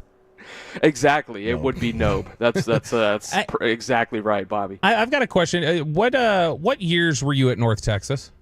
So that would be 2020, 2021. Oh crap! So that was after Peyton Russell. I was curious because Peyton. I was wondering, did you ever hear any stories like from the journalism department or whatever? There was just like this guy. He was so bad, and we're so stunned that he got a job in media. No, nothing like that. Nothing like that. Nothing but great things about Mr. Russell. All right, so Nick, it sounded like there was just a lot of glowing reviews. I know we talked to Brian earlier, and he was endorsing the idea that yesterday was the practice of training camp for Micah Parsons. Yeah, absolutely. I mean, he was wrecking shop, and it was interesting because you're starting to see more and more of what Mike Zimmer is trying to kind of unlayer when it comes to using Micah Parsons. And I mean, this is something we could talk about going all the way back to when they hired Mike Zimmer. Is the sense that I'm sure the very first question in that interview was like, "Okay, Mike, welcome back in the building. So how are you going to use Micah?" And I think that's kind of how that has progressed over time. And a couple of fun wrinkles that we're starting to see that we didn't necessarily see under Dan Quinn, and there was one play in particular that stands out from yesterday is Micah is showing off-ball pre-snap. I mean, comfortably off the line, and then as soon as the ball is snapped, or as soon as Micah gets a jump on the ball being snapped, he just beelines for the quarterback, and he gets there in a hurry. I mean, that athleticism is still on display, that speed that he has. Definitely he hasn't lost one step in going into his fourth season. If anything, he's gained an extra one. Mike Zimmer's really being able to isolate that, whether it be coming through the A or B gaps, coming around the edge. I mean, there's so much that I think Mike Zimmer has been able to kind of unlayer as training camp has gone on. Their relationship has grown, and you're starting to see that prove pretty fruitful out here. Yeah, I know you had a article up on the 10 players that you feel like have raised their stock out here at training camp. And one of the encouraging things, if you look at it, is just to me anyways, the frequency of rookies that you have on this list. 3 different rookies on the list, and guys who you want them to take a step up. Jalen Tolbert, Brock Hoffman, Awesome Richards is somebody who's providing offensive line depth. Just talk about like some of these guys who have stood out to you and guys that you feel like are raising their stock. I know having Leofau on there, that's somebody who I'm hearing a lot of great buzz about in recent days. Yeah, absolutely. And I think we can start with those 3 rookies that are on that list. Leofau, I mean, whenever you talk to anybody here just about what he brings, not only on the field but off the field, I mean, he's super intentional about his work ethic. He's super intentional about what he does on a day-to-day basis. And yesterday was a really big day for Leofau in my perspective because he's starting to be really communicative on that defense, and he's a guy that's calling out things and helping out, a guy next to him, and Eric Kendricks, or if Kendricks is not on the field, it's a Damone Clark or a DeMarvion Overshone. I mean, it's his voice that you hear on the defensive side of the ball whenever they're making their calls pre-snap, and that's huge for a third-round rookie to be able to come in and do that right away, and obviously that'll be super helpful whenever preseason rolls around this week. Then you look at Marshawn Nealand. He's a guy on the off day a couple days ago on Sunday. He was trying to get work in, and everybody was like, all right, man, you got to take that off day. Like, you have to be able to find that somewhere. And so he's still in the classroom on the off day. He's still trying to get film work done. So I talked to his position coach right after he got drafted, and the amount of work and effort that he puts in by himself. I mean, he said there were many times that he would catch Marshawn out on the practice field up at Western Michigan, just going through things on his own, going through different walkthroughs completely on his own. zone. So, and you're starting to see that kind of work ethic translate out here. And then the other rookie that is on that list, I'm trying to think off the top of my head. Kalen Carson. I appreciate that, Bobby. You know my stuff better than I do. Kalen Carson, I think I would have to put him number one as far as the rookies that have impressed the most out here. And that's not a knock on Tyler Guyton. I think he's had a strong camp too, and he's battling this illness. Maybe we'll see him back on the field today. But, man, Kalen Carson, the physicality, the intention, the instincts, it's all there. And the instincts are really what jump out to me because he can break on a route and get on top of your back really quick as soon as the ball gets there. I think he's going to have a few penalties this year. I would be 100% honest because he is physical, but I think that physical nature is going to bring you a lot more pros than cons. Nick Harris, Cowboys.com, joining us here at 105 The Fan. All right, I want to hit you with some over-unders. Bobby came up with these for the Cowboys season this year. Games played for Dak Prescott, he put at 16.5. So you either think he plays every game or you think he misses one. Oh man, that one's interesting. Missing games is always a tough one to grab because I feel like you're just kind of stabbing at air. But I kind of looking at what he did last year, how he was able to take care of his body as the season went on, and I'm just going to say over just because I'm going to stick to the consistency factor of that. But I think this backup quarterback job is definitely something that fans should be keeping a close eye on because if he does have to miss a game or two or three or four, who's going to be that guy that comes in right behind? And as of right now, I think Cooper Rush is still solidifying that backup quarterback job. And preseason will obviously be a huge determining factor going forward. But right now, I like number 10 to back him up. All right, so you mentioned the quarterbacks. He also had one for Trey Lance, over or under 8.5 passes thrown. For the whole season. Oh, man. Man. So think gadget packages even if he's the third string. Like a Taysom Hill? Yeah.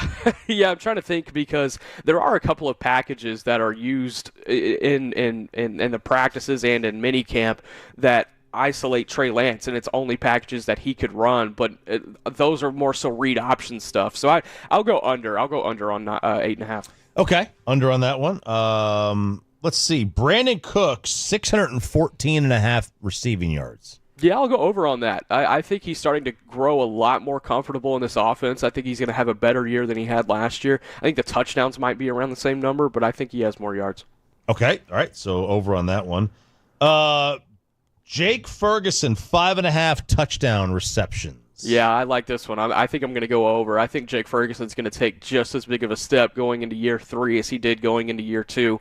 I think he's got a little bit of a chip on his shoulder, too. I think a lot of people are not counting him in whenever they're talking about top 10 tight ends in the league and things of that nature. I think he's going to take that to the field. I was going to say, are you trying to avoid the Micah ones? No, I'm getting to him. Next one, Micah Parsons, 11.5 sacks. 11.5. See, if you had said 13.5, that I probably would have thought a little bit harder, but I think 11.5, I'm going to go over on that. I thought it was too low. I thought Bobby said it was a poor line. It was a very bad line by Bobby. I don't think it is. 13. He's settled right around 13, 14, so with the idea that he'll be dropping into coverage more. He ain't drop. That's more productive. That's coach speak. More productive, fewer sacks in the total potentially. That's look over here. That's look at the right hand while the left hand's doing something different. That's what Zim's doing here. I'll tell you this to that point. I think his percentages last year as far as off the ball versus on the ball, forgive me if it's a little bit off, but I believe it was about an 85-15% split as far as him being on the ball. I would maybe expect a 70-30 at worst case. I say worst case scenario, but bottom case scenario as far as how much he'll be dropping off ball. But I still think he gets his pass rush opportunities, and I feel like if he's isolated enough in this defense, he'll have just as much opportunities as he had last year. All right, next one. Over under week 5.5. 5.5. So between game 5 or after. Basically. Okay. So before Detroit or after Detroit. Okay. Yeah. All right. Before the first televised Zim Micah sideline showdown. Which is normal. Is normal. Doesn't necessarily mean there's any tension. Just two intense competitors. CeeDee Lamb usually has it by the end of the first series. Yeah, I was about to say, I think this happens before, for sure. These are two really strong competitors, and I think they're going to kind of grow a relationship before then that will kind of allow them to do that, and then we'll talk about it for a week. Because I think it happens during Baltimore. Baltimore is the game because, I think could the very way easily be frustrating. That could be the way they run their offense. It's not very 2024. I think it could be very frustrating for a team. Yeah, and Zim's on the sidelines. We're going to see that natural reaction. To the point of the Micah and Zimmer relationship. Obviously when he showed up for minicamp, Micah had that quote that a lot of people I think kind of raised an eyebrow out of, I've got some ideas about how I want to play. He's got some ideas about how he wants me to play. We're going to have to, give a little, both of us. And there were some people who were like, is that really the case, or is it just going to be what Zimmer wants? But it seems like some of the discussions we heard from Zimmer, some of the stuff from Micah, where they've spent a lot more time around each other now, it feels like their vision is more unified than maybe Micah would have even initially thought. Yeah. Yeah, they've been able to work together every single day out here. We've heard it in the press availabilities, him having these breakfast sessions with Mike Zimmer and Paul Guenther. That's kind of helping pave the plan. And whenever he speaks up in those meetings, Zimmer listens, obviously. And I think the respect has been given back to. So, yeah, I think there is a little bit of Micah's vision there so far. But I think he also has to have an understanding that he wasn't in the building until training camp came around. Yeah. So some things kind of evolved without him. And so I think it's a little bit of both, though. We're talking with Nick Harris here from DallasCowboys.com. I've got one more over-under that I'm going to throw at you. I just made it up right now, okay? Uh-oh. Over-under August 31st, CeeDee Lamb is reporting with the Dallas Cowboys. That's a little late. Oh, I would have to say before. I hope. Goodness, I imagine that he would have been here already, and gosh, for content purposes, me and John Machota were talking about it. We were like, hey, man, look, Jalen Tolbert, Brandon Cooks, giving us good numbers, but damn, we could really use CD right now. So, from selfishly, hopefully before, but I think it does get done beforehand. We're starting to see different offers get exchanged week by week, and I think eventually by the end of the month they come to an agreement. I'd be shocked if we're heading into week one and CD's not in the building. If it's August 31st, does that put week one? Would he play week one, Bobby? Depending on what kind of shape he was in, I think absolutely, because it's not it's the second year of offensive install. He already knows the system. He works with Dak a ton during the offseason. They've got that timing down. I don't know about you, Nick. I would feel like even if he showed up August 31st, he's playing week one. Yeah, I think so. I think they'll probably ramp him up on that those first couple of practices, and then they'll get him on the field by Thursday, Friday, Saturday in time for Cleveland. One more for you here, Nick, before we let you go. And this is always one that I like to update throughout camp with people. Who is guy number 53 on the roster right now? Oh, this is a fun one.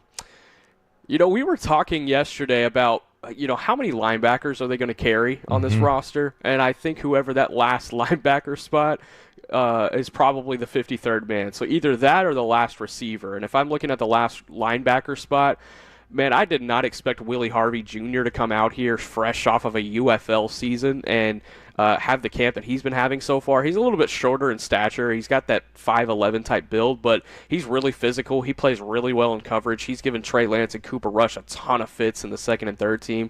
So I think he's contending for that final spot. And then you're also looking at, on the receiver side of things, is it a Tyron Billy Johnson? Is it a Ryan Flanoy? Those are the guys who are probably contending for that final spot on the receiver side.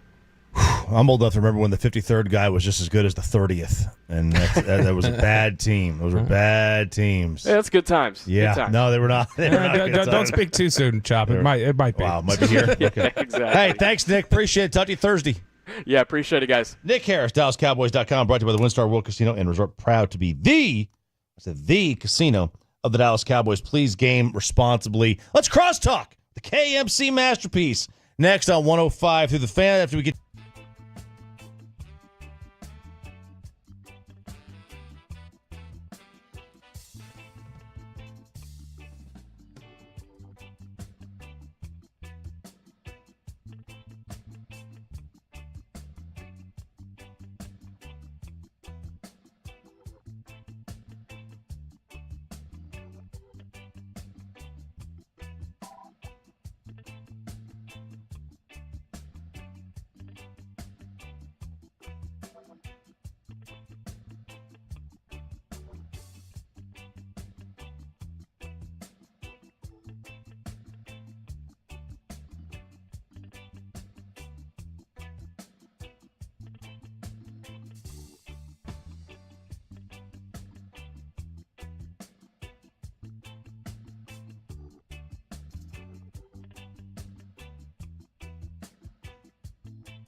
Uber Eats has Lola V products? I gotta remember that. Well, you know, they say in order to remember something, you have to forget something else. Okay, now that is a very cute haircut. That's like a little shag. I've never seen that before. Well, I mean, of course you have. It's the Rachel. Oh, is that your name? No, I mean like your name. No, I'm Jen. My name's Jen. Right, but I just mean like this is your haircut. But that's hair on your head. I'm not saying this is your hair. Okay, freaking me out a little bit.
Do you think it's true that you've got to forget something else to remember that Uber Eats has groceries? No, that's absurd. Hey, remember when you used to be a, what was it, Pepper Lady? Pepper Lady? Wasn't it Cinnamon Sisters? Basil Babes. Saffron Squad? Nutmeg Maidens? Paprika? No. Nutmeg Maidens. I just said that. Was it Spice Girls? Doesn't sound right. Was it Saffron Squad?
it's back to Sean and RJ right here on 105.3 The Fan segment here brought to you by Classic Chevrolet. Classic Chevrolet in Grapevine is the #1 Chevy dealer in the world. More Silverados than anyone else. This is Texas. This is Classic Chevrolet. Together, let's drive, relax, enjoy the difference based on new Chevrolet registrations 2023.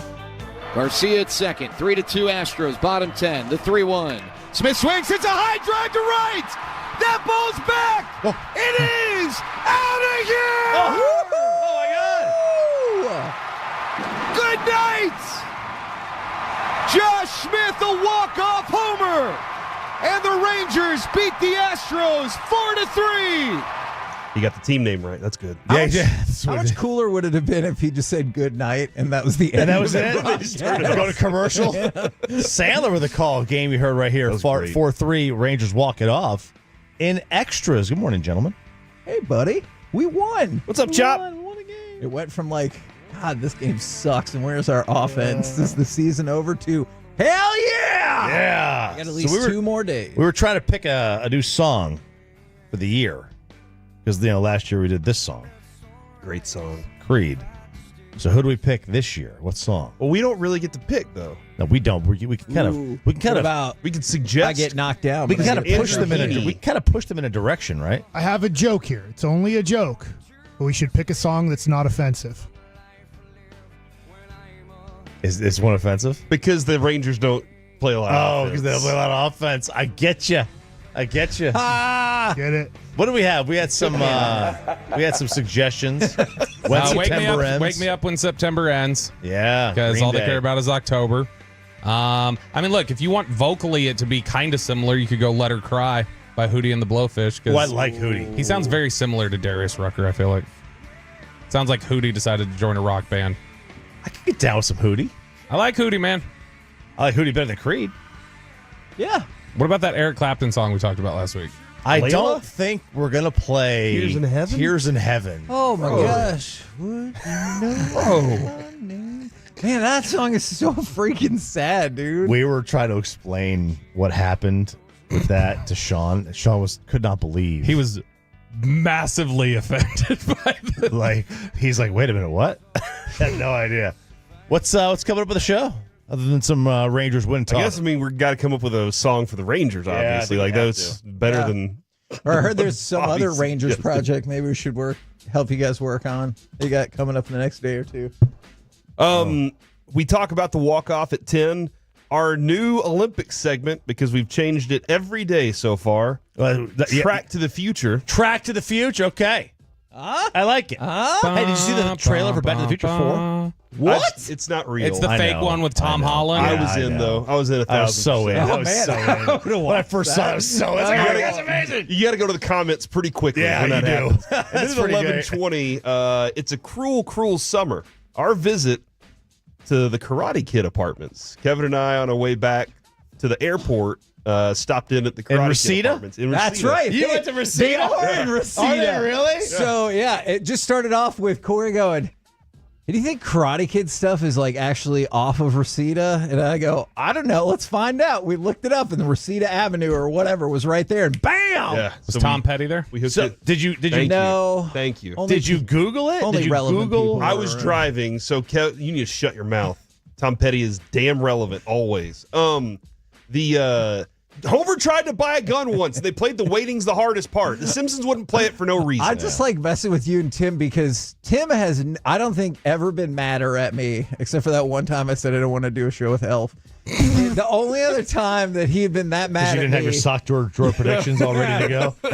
Was that it was the day that he goes, hey, I bet you know 10 Tom Petty songs. And we went in there. And he played a few, and I was like, I'm sorry, I don't know this song. He was pissed. So, yeah, we decided to swing through there. I asked him, literally, do you think it's off of Reseda? Because I remember them saying he lived in Reseda, and we saw Reseda was coming up, and Kevin was like, I don't know. And he went to Google, and I think it was Karate Kid apartments. I typed in Karate Kid, and it came up. South Seas Apartments. Dude, it's really amazing that Google will tell you where locations are of where movies were filmed. Right behind our own hotel, the Back to the Future train tracks. Yes. Like it's crazy, especially in LA. Like every 5 feet is something. It is still like you look at Ralph Macchio now, like when he was at Jets training camp on Hard Knocks last year. He looks 38 years old. He's aged in his well. 60s. Yeah, he's aged so He well. doesn't look like it at all. Then the part 3, the bad guy in part 3 with the ponytail. Terry Silver. Terry Silver. He was in Cobra Kai. Yes. On the new series. If we can find I love that show. His beach house, I would like that. But we are going to go check out the dojo next year. That's the plan. To go find the dojo. It's like it was 12 minutes. I think from 12 miles and 29 minutes from there. So we're looking forward to that. Have y'all Mike said he can't wait. What's the Do you think I have a question? I know they practice in Oxnard for I don't know how many, like a month. They're going to be out there longer this year. Well, what I'm getting to is if people stop showing up to Oxnard, like you guys are kind of saying, would he move it to like another city in California? You know, it has been. We heard a little bit about it this time, but I don't know that people are always aware of just how tense those Cowboys and city negotiations can be sometimes. And so, yeah, there was it 2 years ago? They had that very almost significant one. That almost like that was we were going down to the 11th hour practice. That may have been just like Cowboys are packing up and leaving. See ya. And so I don't know. I could see them, going 1,000. The problem is it's like become really saturated down there with a bunch of different teams practicing. So, Yeah, I the don't know. Rams, the Saints, the Chargers, and the Raiders are all there now. So it's like a lot of teams are in LA. I don't know. I don't see them. I don't see them leaving. They've been there for a while. They've been there probably not. basically for 20 straight years now, with the exception of a couple where they went to San Antonio. Even when they went to San Antonio, they still went out to Oxnard for like half the trip. So they enjoy it. What is the? So I've been watching the Olympics before. What is the oddest? Sorry, somebody texted this in. The guy who plays Terry Silver is actually younger than Daniel LaRusso, a.k.a. Ralph Macchio. He's like a year younger than What? him. I believe it's Macchio. It's not It's not Macchio. It's not a Starbucks drink. What is the strangest Olympic event that you've watched? You're like, man, I can get down with this. Okay, this is one of them right here. I love ping I pong. really enjoy the equestrian horse jumping. I can't take my eyes off it all morning. I'm with you. I can't take I don't my know eyes why. off it. And once they decided they were going to start tricking up all the gates and making them like Little destinations. Yeah, exactly. Because they used to just be poles, and now they're like, hey, let's do some fun stuff with Yeah. it. Hey, The now you're horses going will over the- still jump the same. Yeah. But it's aren't like the horses the Olympians though, really? You think they should get the medal, right? Honestly, yeah. I mean, it can't be that hard to ride a They horse. tried to give them to him, but the horses said for most people, nay. It's that the single the 2-man rowing where you're like on one knee and just rowing. Like I've been getting into that, over the last couple of days. Where did you see that video? Was that on a It reputable was on right stream? there. It was on right there a minute ago. Two-man This was on the rowing. TV? Okay, I'm Yeah. just making sure you weren't That's a good one. logged into something That's a good else. one. Ping pong. not without a driver's license. Ping pong. I can't. I don't like the way they serve. And it's called table tennis. It's ping pong. We're in America here. Okay, it's ping pong. Oh, if you don't like it, you can leave.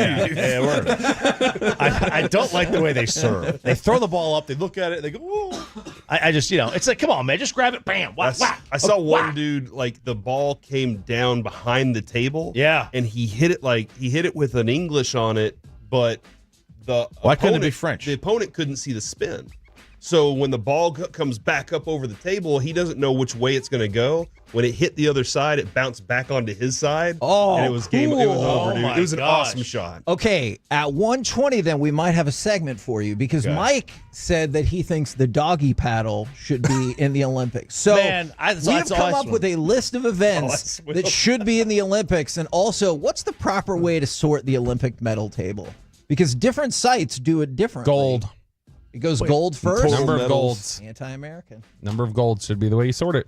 Okay, so you're saying some would sort it Overall medals. Total medals. Some would say gold. Some say there should be like a weighted point system for the different medals to determine who's really in first place. Because by Bobby's metric, United States is in second place. If you go by overall medals, they're in first by a lot. 20 medals or something. So should it be kind of like weighted or? I get thrown off. That horse blew it right there. If America has the most golds, it should be by golds. Yeah, if they don't, then it should be by medals. Okay. Right. We should be. Yeah. It should be whatever favors us. It should be whatever favors us. Because I get thrown off when I saw like China had the most medals, gold. They were on top. Yeah. They were first with like 21, and then like another country was there, and then the U.S. was third. But then you look over to the far right, and the U.S. is like 77 medals, and nobody else has more than 50. I'm like, okay, that doesn't. Yeah, my OCD is out. On one of these tables right now, China's in first place with 55 medals, and America's in second place with 79 medals. I'm sorry, that's wrong. Because China has one more. Yeah, gold I'm sorry, that's wrong. That's okay, wrong. We're in first place. There you go. We are. Hold on, are you taking Corey's system then? That whatever favors us is the okay. Whatever favors us. Okay. Yeah, us first. Who said that? Ayn Rand, right? Huh? Are you just getting in extra stuff now Sean's that gone, Sean's yeah. not here? I don't. I understood your comment. Thank you. At least you did. Did you? Yes, he did. I did. I was busy looking at this donut grilled cheese on Facebook. My apologies, guys. It's got bacon and cheese. Like, Let me look see at that it. thing, dude. Dude, they get some ridiculous donut creations. Like, there's a lot of sweet and savory stuff you can do with that. Mike, you at the ballpark tonight? No. Reminder, is there any way Cronuts that you can bring Cronuts to the ballpark tomorrow and we can give them to Bochy? Oh, yes. That would be a great idea. Let me see if I should be able to swing Because by there. your Cronuts were better than the other Cronuts we had. They weren't bad, don't get me wrong, but the Cronuts you brought were a superior Cronut. Were there other Cronuts? Who brought other Cronuts? A listener brought Cronuts. That's right. And they were good. They were very good. Don't get me wrong. As good, right? Yeah, they're much better than a donut. But your Cronut was like flakier and good. butterier. Every time I go in there now, they're sold out, and they told me because they said since you talked about it that day on radio, we have been selling out of Cronuts. The problem is they have plenty of donuts now. Donuts are over. Donuts are done. Big Donuts out of business. Big Donuts? Thanks to the Cronut. Man, dang it. All right, it's KNC Masterpiece next year on 105 The Fan. See you tomorrow.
O'Reilly Mazda of Arlington and her studios. It's the KNC Masterpiece on 105.3 The Fan.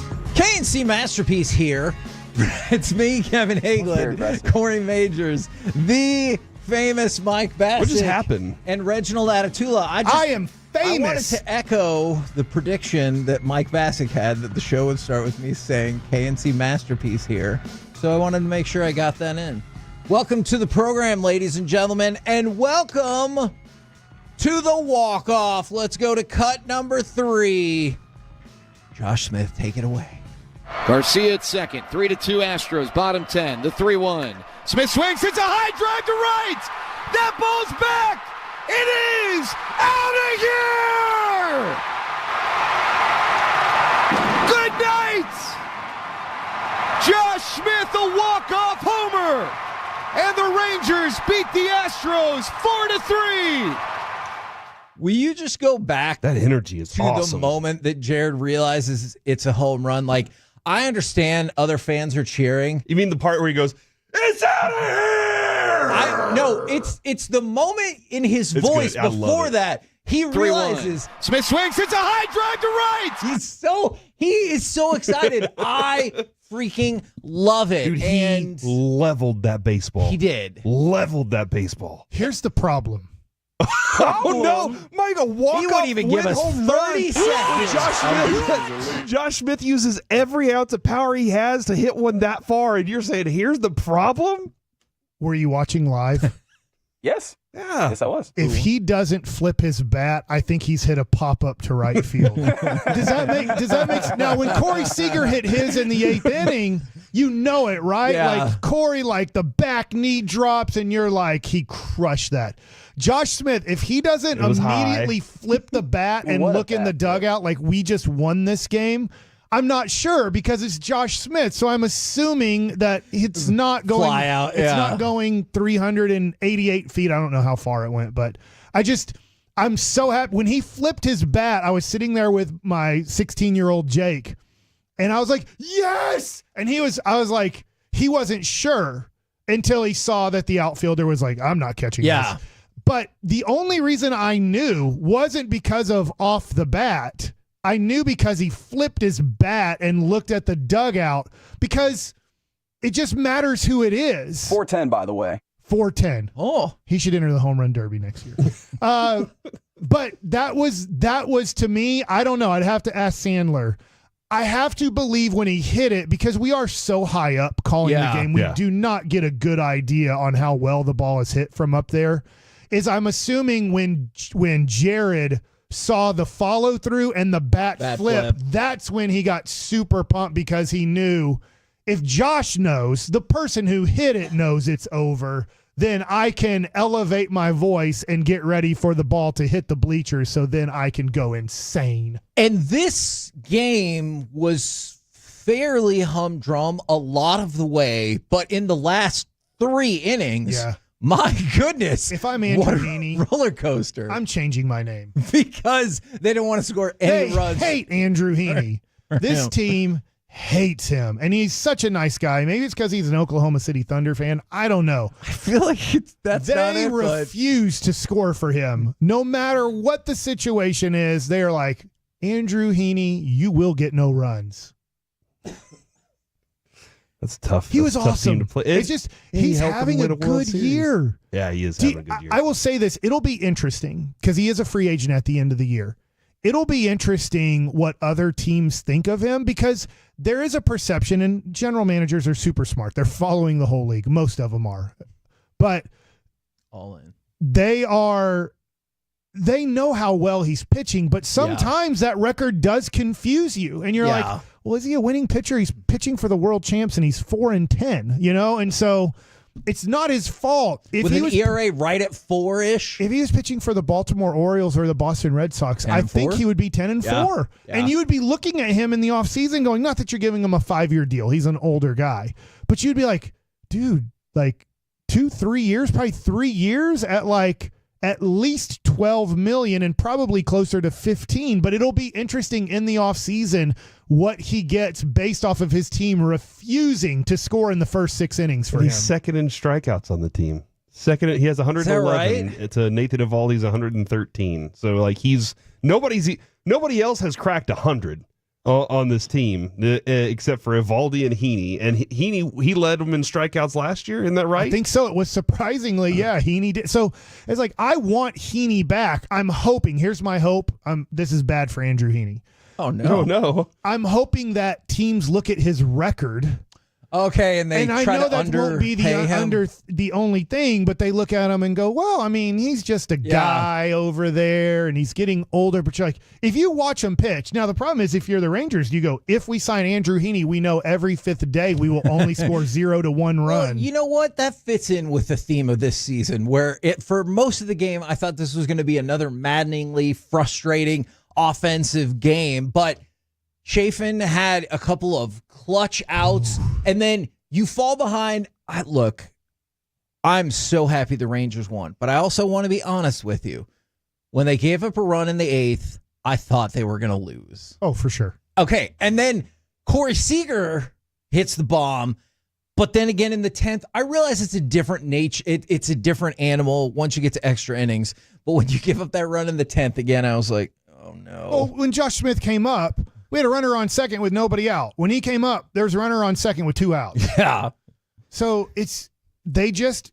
luckily, they had a solo home run and a 2-run homer. At this point, it's really weird. It's just like they almost refused this year to put together rallies that they were so dangerous last year. I get they lived on the home run a lot in the first half of the season, but they just seem to refuse to put rallies together as a team, as a unit. They did it in game 2 against Boston. In the 6th inning, they had 6 consecutive hits.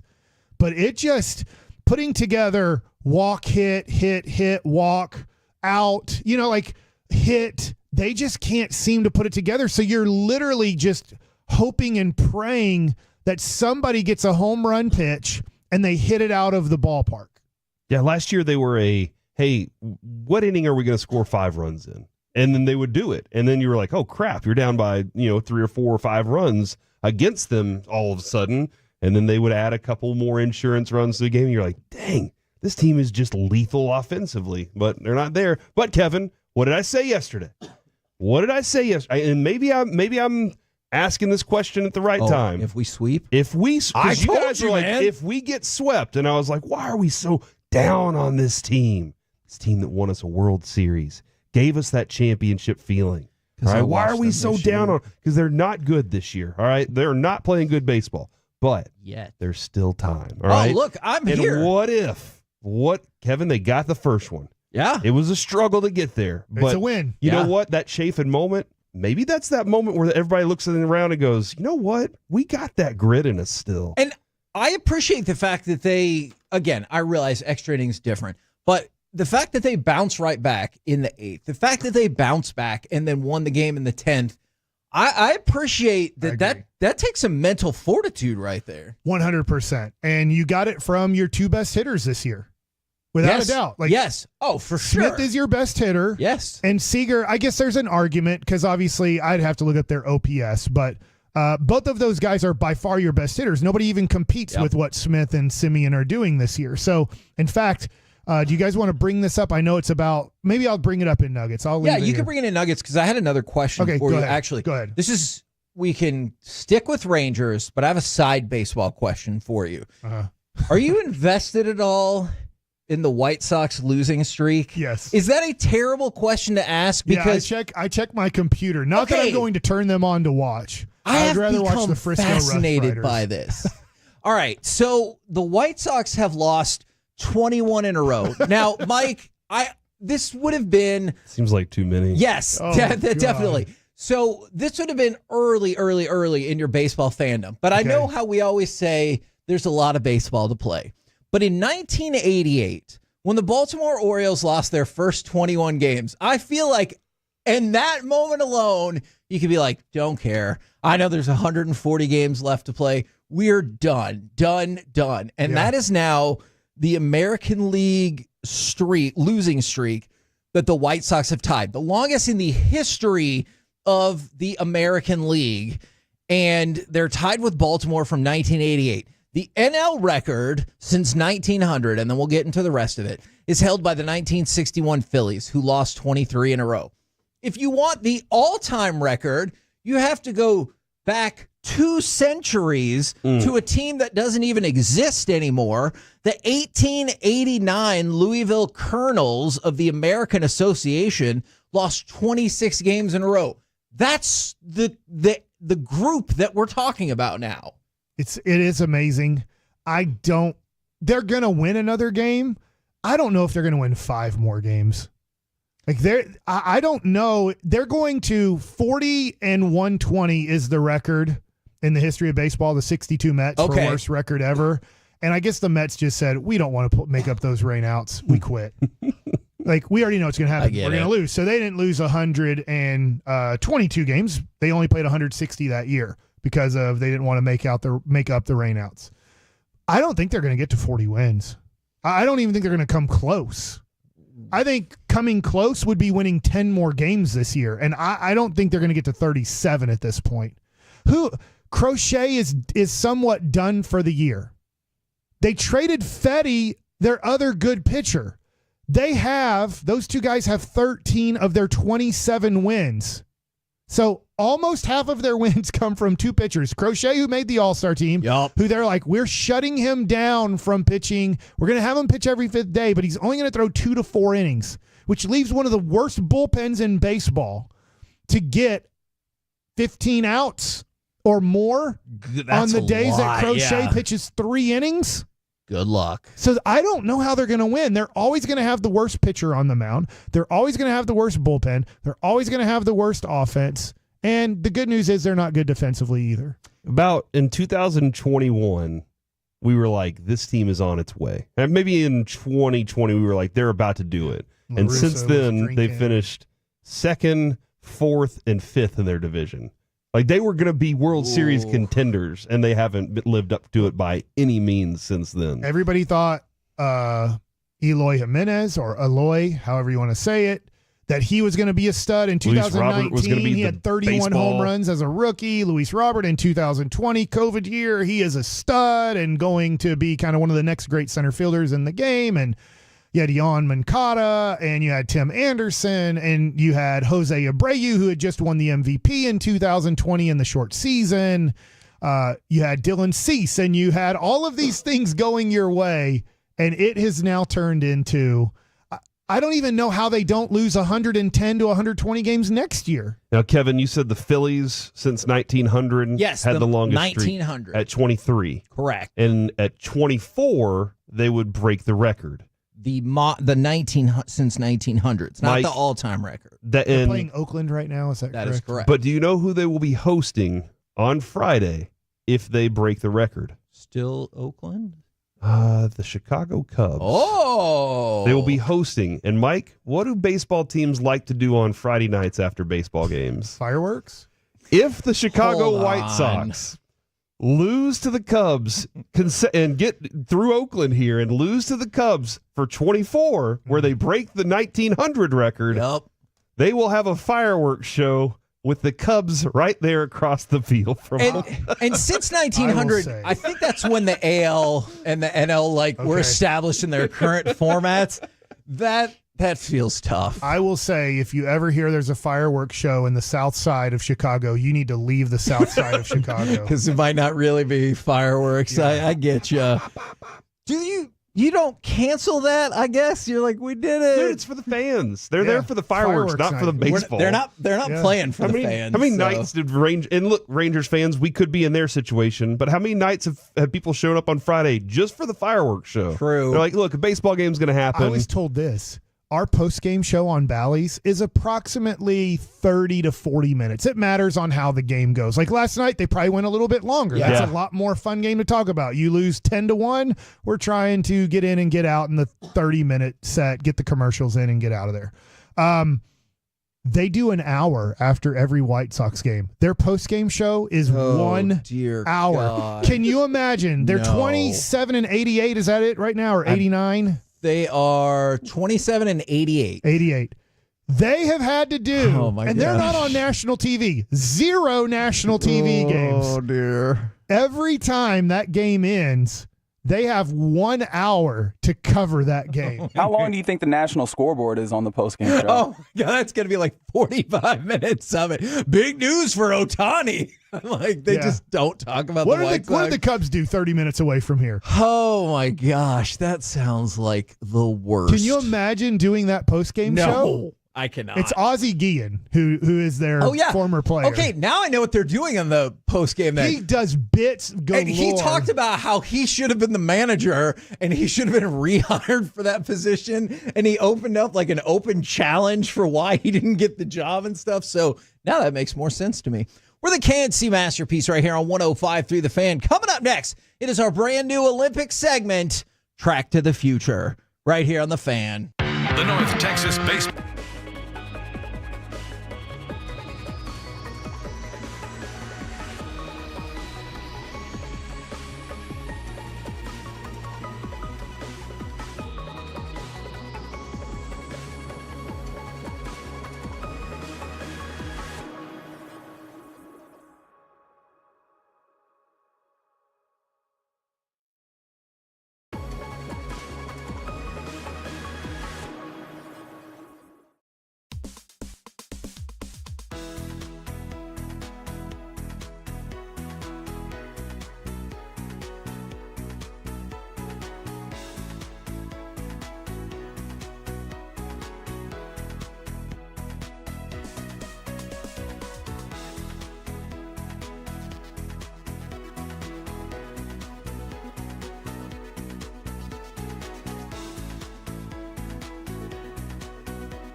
Do you think it's true that you've got to forget something else to remember that Uber Eats has groceries? No, that's absurd. Hey, remember when you used to be a, what was it, a pepper lady? Pepper lady? Wasn't it Cinnamon Sisters? Basil babes. Saffron Squad? Nutmeg maidens? Paprika? No. Nutmeg Maidens? I just said that. Was it Spice Girls? Doesn't sound right. Was it Saffron Squad?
segment of the KNC Masterpiece is also brought to you by Cars for Kids. Donate today at carsforkids.org, and it's brought to you by Frankel & Frankel.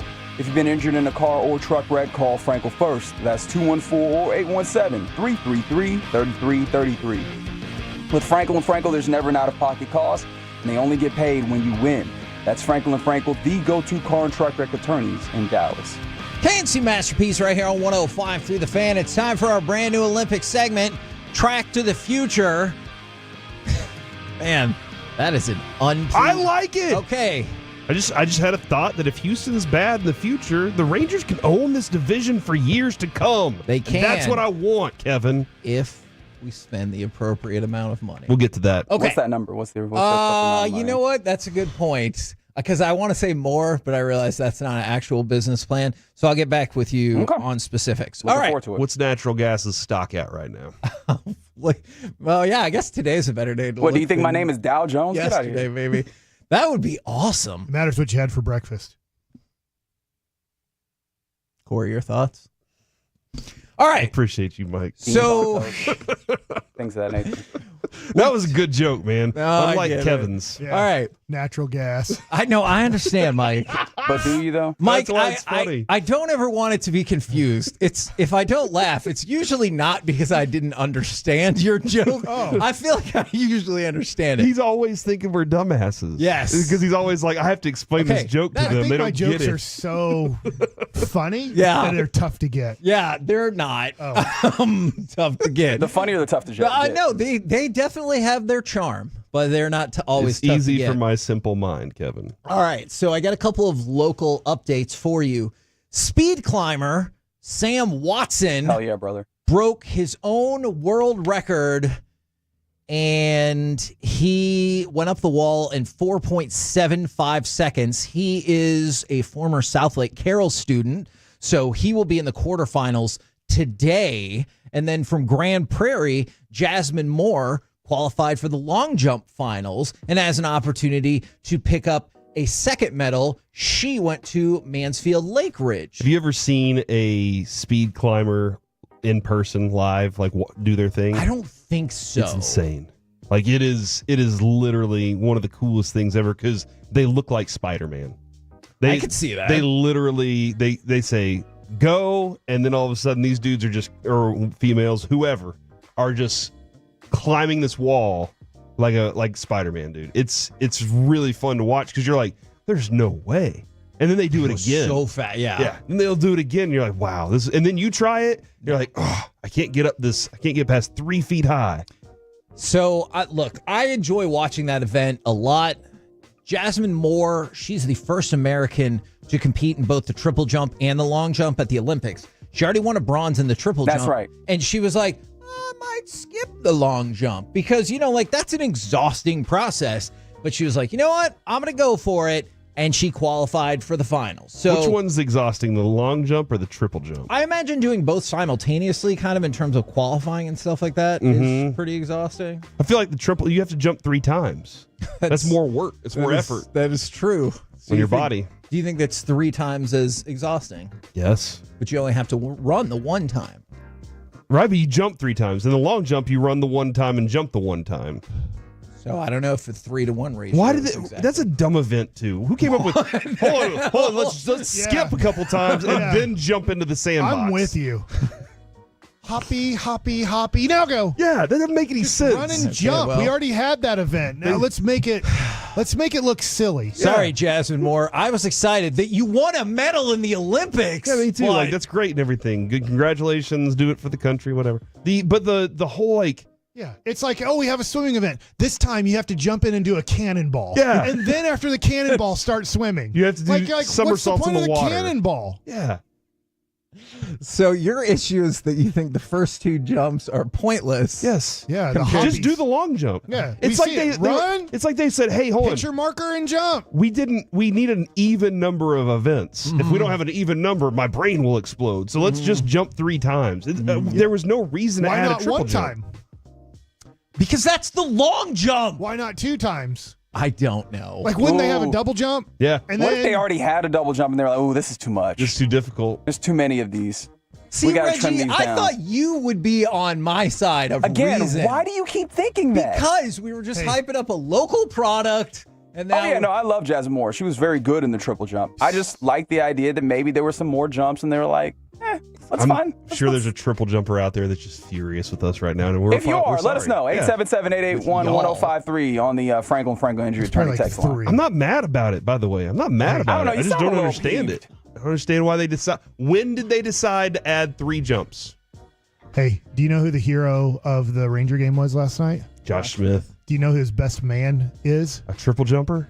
No. Man, I feel like Swedish I did hear this. American pole vaulter. What's his name? Mondo Duplantis. Stop right there. I take you. He was the best man. To Mondo Duplantis. If this is not a flex, I don't know what is. Let's go to cut number 5. Those poles flex. Duplantis had already won the gold medal. It was over. And he said, you know what? Raise the bar. I'm going for the world record. Ponchos.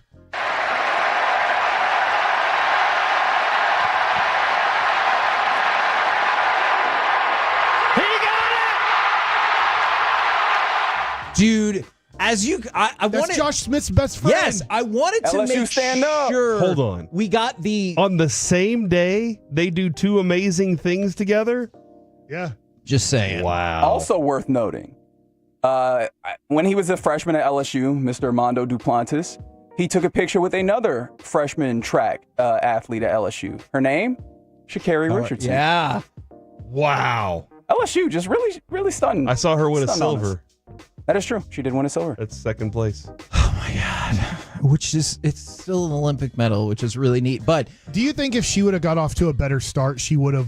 I feel like she lost by so much though. But that start obviously changes everything. That's what I thought almost hurt Lyles in the 100. I thought he did not get off to the best start either. But how cool is that? So Josh Smith's best man, and that's why I wanted to give you the crowd noise. That was before he made the jump. Like that crowd was hyped. What was a louder pop? That or Josh Smith's home run last night? I think the pole vaulter. You think the pole vaulter, huh? Reggie, see if 'Cause you he can didn't pull knock this the up. pole over with his junk. Let's go to the pole vault first, and then we'll Okay. get the Jared call of Josh Smith. You All right. make the call. All right. What was the louder crowd noise? Let's go with pole vault first.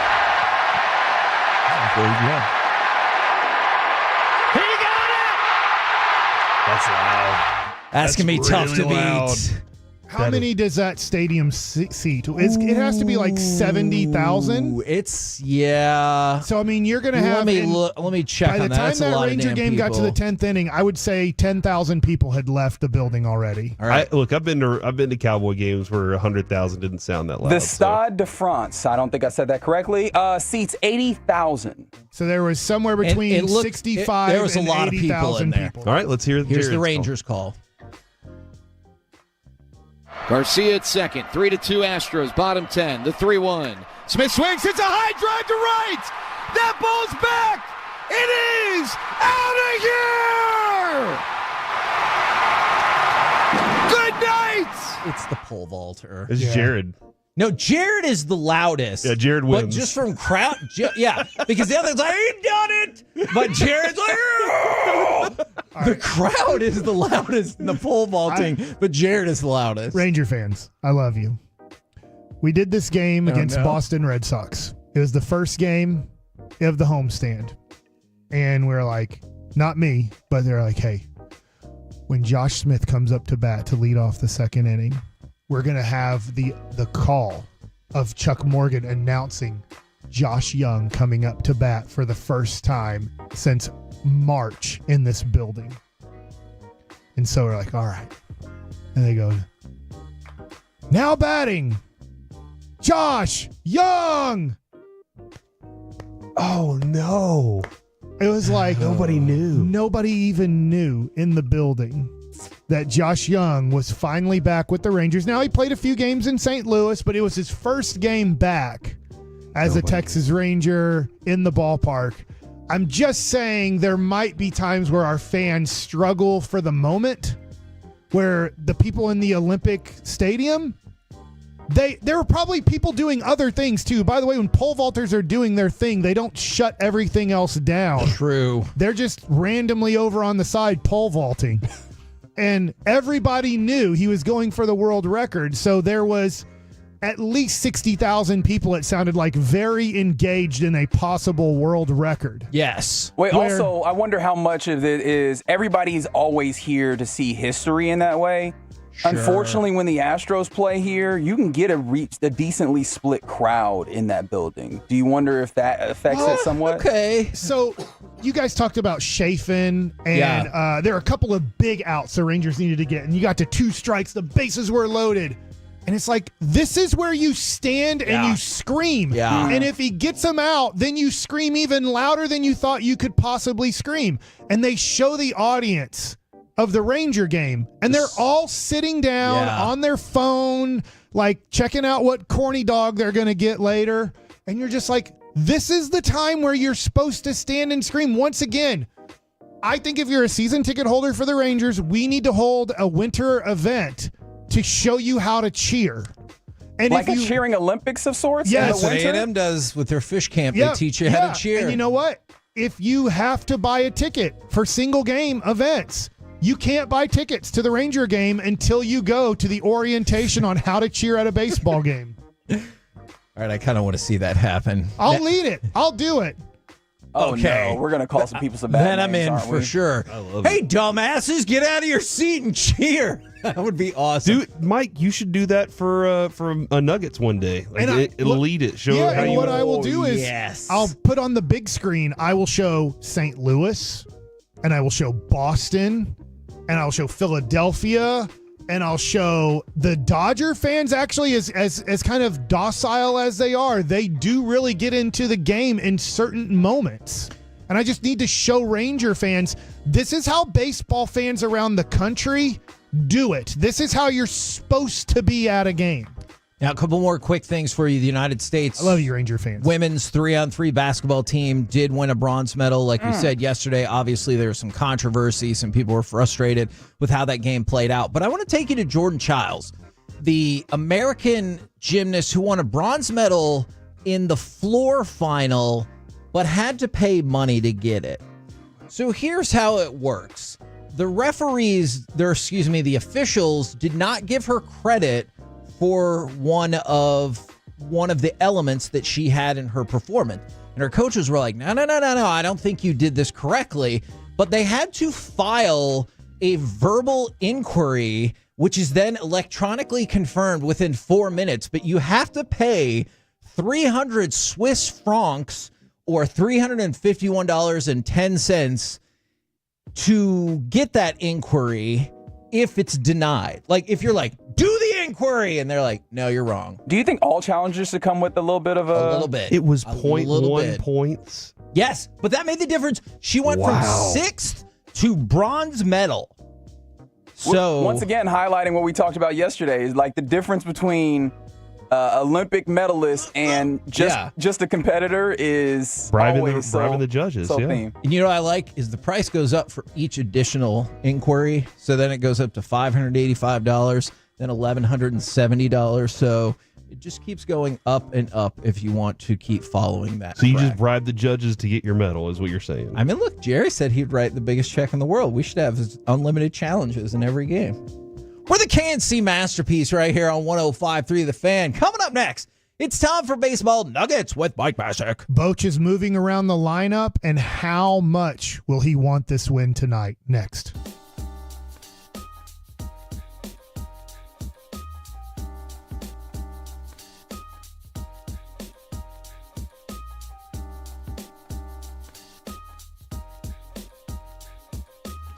Uber Eats has Lola V products? I gotta remember that. Well, you know, they say in order to remember something, you have to forget something else. Okay, now that is a very cute haircut. That's like a little shag. I've never seen it before. Well, I mean, of course you have. It's the Rachel. Oh, is that your name? No, I mean, like your name. No, I'm Jen. My name's Jen. Right, but I just mean like this is your haircut. But that's hair on your head. I'm not saying this is your hair. Okay, freaking me out a little bit.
think it's true that you've got to forget something else to remember that Uber Eats has groceries? No, that's absurd. Hey, remember when you used to be a, what was it, This segment of the KNC Masterpiece on 105 through the Fan is brought to you by Classic Chevrolet in Grapevine. They're the #1 Chevy dealer in the world, and they've got more Silverados than anyone else. This is Texas. This is Classic Chevrolet. Together, let's drive, relax, and enjoy the difference based on new Chevrolet registrations 2023. KNC Masterpiece back here on 105 through the Fan right now. It's time for Baseball Nuggets with Mike Mashek. All right. First of all, Jared Sandler's listening, and he said he knew it right off the bat. Yeah, he did. He's the man. Hi, Jared. So, Jared, thank you very much. Now, I'm going to get to your partner. And I want to hear cut one, because without this, there is no Josh Smith. Oh. Full count here to Seager. Simeon on deck. And now the 3-2. Swing and a drive. Well hit ball, deep right field. Leon going back, looking up, and this ball game is tied. Corey Seager launches his 23rd home run of the season to make it a 2-2 ball game. So there's that one. I like it. So just wanted to give Hicksy a little bit of love there, and also Corey Seager, because that felt, it desperately in a weird way, needed it. Yeah. It felt like Game 1 of the World Series. Yeah. I know, very different situation, and I like the Game 1 World Series homer a whole bunch better. But that was such a big clutch home run right there, and stupidly they pitched to Corey Seager. Why are teams doing that? Is there a clutch stat out there? Is there a kept clutch stat? Because I think so, Jared but I don't know where to get it. Yeah, Jared would know in a heartbeat. Kind of, if you hit a home run or your go ahead, like I would say, tying or go ahead RBIs. Yeah. From the 7th inning on. 7th, 8th, 9th inning, and then extra innings, obviously. I would say that to me would be my clutch stat. Okay. And did your RBI tie or take the lead? And I feel like for the Rangers, that dude has been that guy. You know, like you send him up to the plate, you're feeling very good about your chances. They went and had a meeting before that at bat. The Astros, I believe, the pitching coach came out. If the pitching coach didn't come out, then the catcher went out, and they talked about, like, all right, Corey Seager's coming up. What should we do? And they're like, try to give up a home run. And they did. Did not. No, That's not what happened. Maybe they did. I feel very confident, having not been part of that meeting, that is not what got said. But anyways, why am I drawing a blank? He's a local kid, the right-handed guy who was their closer last year. He gave up the home run to Corey Seager. But that was Presley? awesome. Ryan Presley? Yeah, Ryan Presley. Thank you very much. I wanted to go to Bruce Bochy, because I found this interesting. The lineup obviously comes out around 3 or 4 o'clock our time. Somewhere around there it usually does. But so we don't get to talk about the lineup during our show.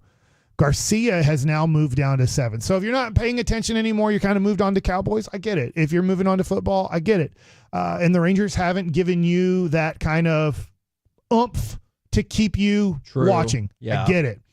But Garcia has gone from, after the Josh Young injury, batting third some, because third was such a spot they weren't getting any production from. So they're like, well, let's move Adolis to third and see if that helps out. And it didn't. And then they're like, well, we'll put him fourth and Josh Smith third. And now they moved Josh Smith to batting leadoff, and they moved Marcus Semien to batting third. And now they moved Adolis from batting fourth to batting fifth. And now yesterday he was batting 7th. Can I ask a question about Adolis specifically? That's low, Kevin. This 7 in the lineup is low. Yeah, no. Is it okay to be concerned sometimes about his, I don't know, I don't want to say mental toughness, but about his sensitivity to moves like that? That's what I'm going to go with. Sensitivity to moves like that. I think you always have to consider that with guys, and I would say it's fair to say you might have to consider that more with Adolis than other players, but I just think guys handle it differently. We all have egos. Sure. But I think Adolis, you probably are worried about it. But at some point, I do think Bochy is like, at some point, I can't keep batting him in the top 4 or top 5 of the lineup. I'm not saying it was a bad move at all. I'm just worried if, like, this is what you have to do, and this is maybe sometimes how he reacts in situations like this, what is going to happen next? You know what I'm saying? I'm not saying it's not warranted, because it definitely is. He wakes up. Good. I think that's one option. So. That's one thing I hope for, yeah. I think from about late May on, they've tried different things with Adolis. Okay, yeah. And nothing's working. Yeah. And so I do think now, I I don't expect him to play tomorrow because it's a day game, not like, a rest day. I think that they're going to maneuver and go, look, Wyatt Langford might be hitting a rookie wall right now. Maybe, maybe not. But we're going to give him more days off. We're going to give Adolis more days off because they're going to see Ezekiel Duran plays with a spark. Yeah. Ezekiel Duran plays with a lot of energy. He's not the best defensive outfielder, but man, is he trying hard, and he has a cannon for an arm. And there's things that they're just looking for sparks. And then Leote's not going to play against left-handed pitchers. They're like, even though he switch hits, we don't believe he can hit right-handed much anymore. So he's only, like, if a left-handed pitcher starts, Leote's going to be taken out of the game and not play. And so I do look at it, and I think that they're looking at Adolis now, and I think the rest of the season, if he keeps hitting like this, he's going to bat 7th. And I think that they're going to only play him 2 out of 3 games. Okay. And I think Wyatt Langford will be, I'm not saying he's going to bat 7th, but what I'm saying for Wyatt Langford is I could see Wyatt Langford as, now Bochy does a great job of playing the hot hand. I do appreciate that. I remember he said that numerous times. It's like, well, I mean, he hit a home run or he hit a grand slam. So my rule is he'll be back in the lineup. Yeah, the rule is like, okay, he's 1 for 12 off of this guy career lifetime. Well, he went 2 for 4 with a homer and a single yesterday. Like, so I'm going to take him out. Now, I get he does take that into consideration, but I think at this point he's looking at his team going, if somebody gets a hit, the next day they're in the lineup again. Right. Now, the next day they go 0 for 4, out of the lineup. I think we're seeing Carson Kelly and Jonah Heimer going to split the catching job for the rest of the season. I think it's going to be a pretty much 50-50 split unless somebody gets really hot or somebody gets really cold. Then it will change. I did feel like Carson Kelly, I think you could see him, the trade of being a catcher last night. He's never caught David Robertson in his life, and he was struggling to catch David Robertson. David Robertson has a unique ball that doesn't look like it's going to cut by the spin, but it has that little cut. That's why he's 16 years in the major leagues. He throws a cutter that is not very recognizable and has a little bit of movement at the end. Sometimes it moves down a little bit in the end. And I saw Carson Kelly struggle a few times with certain pitches, and I thought to myself, he did a good job of making some big-time blocks too, but it's like, dude, he's never caught these guys. He didn't get to work with these guys in spring training, so he's trying to learn all of these guys besides Chafin on the fly. Do you have a conversation with your catcher? And I know a lot of stuff moves fast and you're like, hey, I just want to let you know I have a pitch that breaks a little differently than what maybe you're used to. Does that happen? No. Okay. As a starter, maybe, because you have time. It's every 5th day. Okay. As a reliever, I'm coming into the game. I can't. Here's the conversation. Usually as a reliever comes in, they'll say, hey, 1 out, 1st and 2nd. Hey, this guy likes the ball up and away. Bam, we're going behind the dish, Like that's it. Or, hey, runner on 2nd, I'm going to give you location late. Like don't expect me to move to outside or inside because I don't want them relaying location. So don't expect me, even though your pitch comm said fastball in, don't expect me to move in until you've started your motion, stuff like that. But they can't really, the pitcher can't go and say, hey, just a reminder, sometimes I'm going to cut the ball and I'm going to cut it and it's going to go down a little bit in certain situations. Because then the catcher's going to be like, what situation are you talking about? Like, are you talking about with no strikes? Are you talking about with 2 strikes? So that does need to be done in the clubhouse. But then sometimes you're like, hey, sometimes my ball just moves down. Like I thought it was going to move across. It had a little bit of downward action. And the more you catch a guy, the more you're going to be ready for that movement. So Carson Kelly, I think, will be better at catching David Robertson the next time. But I wanted to get to, in 1 minute here today, Tyler Malley's pitching for the first time in over a year. Exciting. That's going to be fun to watch as a Ranger fan. What's going to be interesting is I would expect him to go a max of 5 innings. Okay. He's coming off a Tommy John surgery, or pretty much it. I need to make sure because I don't know if it was exactly Tommy John. I think it was, but it was a major surgery that took him out for over a year. Do you kind of go into this like a car warranty where you're like, I'll give you 5 innings or 80 pitches, whichever comes up first? Yeah, I think so. Okay. That's usually how you'll do it. And the Rangers used Leclerc, Chafin, Yates for 2 innings. Yeah. Robertson, they're depleted. The guys, the 4. Robertson looks like he could use a day maybe. Yeah, but I don't think Can you today? I don't know. This is going to be interesting to me. If the Rangers, if Malley gives you 5 innings, 2 runs tonight, I'm going to be pumped. Yeah. Now, it's not Andrew Heaney, so we might score more than 0 to 1 run in the 6 innings.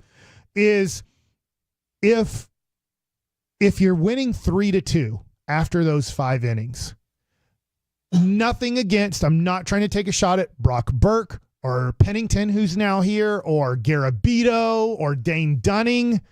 Like that, those are your other options to get you to the 9th inning and then have Spores close. This will be interesting for Bruce Bochy. I hope we're winning, because then it puts a lot of pressure on these guys. Are tired. They're going to be throwing at somewhere between 50% and 80%. They're not going to be close to 100%. Do you ride them on August 6th, 7th? What's today? I don't even know. 6th. On August 6th, you go till September 29th. But you know, if you win this game, you win the series, the overall series, you then have the tiebreaker and you win the series and you move on to the next day. How much will the Rangers sell out after 5 if they're winning 3-2 and you have your guys need a rest, but you know winning this game gives you the tiebreaker? If somehow, some way you get the same record against the Astros, like you end up with 86 wins and 86 wins, but that one where you decided, I don't care, the guy said they could throw, they're throwing. It's going to be tough, too, because Framber's been really good his last, 6 or 7 games, too. So to even have a lead at that point, you're going to have to get great pitching from Malley. I'm not saying you want to lose this game, but Bochy's life will be a lot easier if they're losing 3-2 after 5 than winning 3-2. Let's win. Fascinating insight right there. I like it. Let's be winning, Kevin. I'm in on that. 10-0. I dare the Rangers to be winning when Mike said so. We're the KNC Masterpiece right here on 105.3 The Fan. Coming up next, let's go out to Oxnard and talk with our Dallas Cowboys insider, Mickey Spagnola, plus maybe a little college football. Before we do that, baseball nuggets brought to you by Twin Peaks Eats, Drinks, and Scenic Views. That's Twin Peaks. Mickey next. Cinnamon Sisters? Basil Babes. Saffron Squad? Nutmeg Maidens? Paprika? No. Nutmeg Maidens. I just said that. Was it Spice Girls? Doesn't sound right. Was it Saffron Squad?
Uber Eats has low fee products? I gotta remember that. Well, you know, they say in order to remember something, you have to forget something else.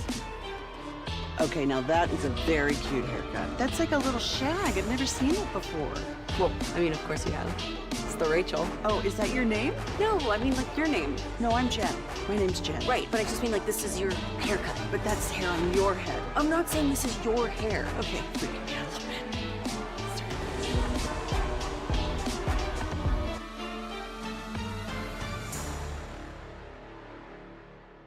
Sports Station.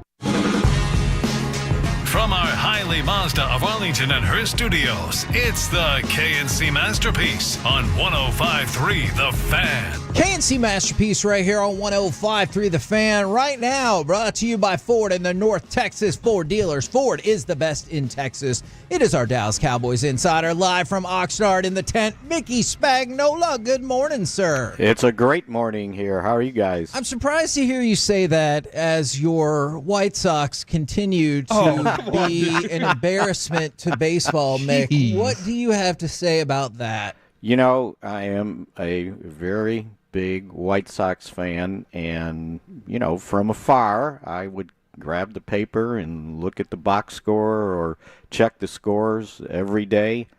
I gave up about a month ago. Oh, wow. I don't even look. I just assume they lost. Well, we'll be here to update you every day, Mick. It's 21 straight, which is tied for the longest losing streak in the history of American League Baseball. Well, they will break that record. Okay. Well, hold on. Did Kevin add the part where if they break the 1900s record, they will be hosting the Cubs on Friday and have a fireworks show afterwards? Which feels like a tough time to do your fireworks it's not show, to right?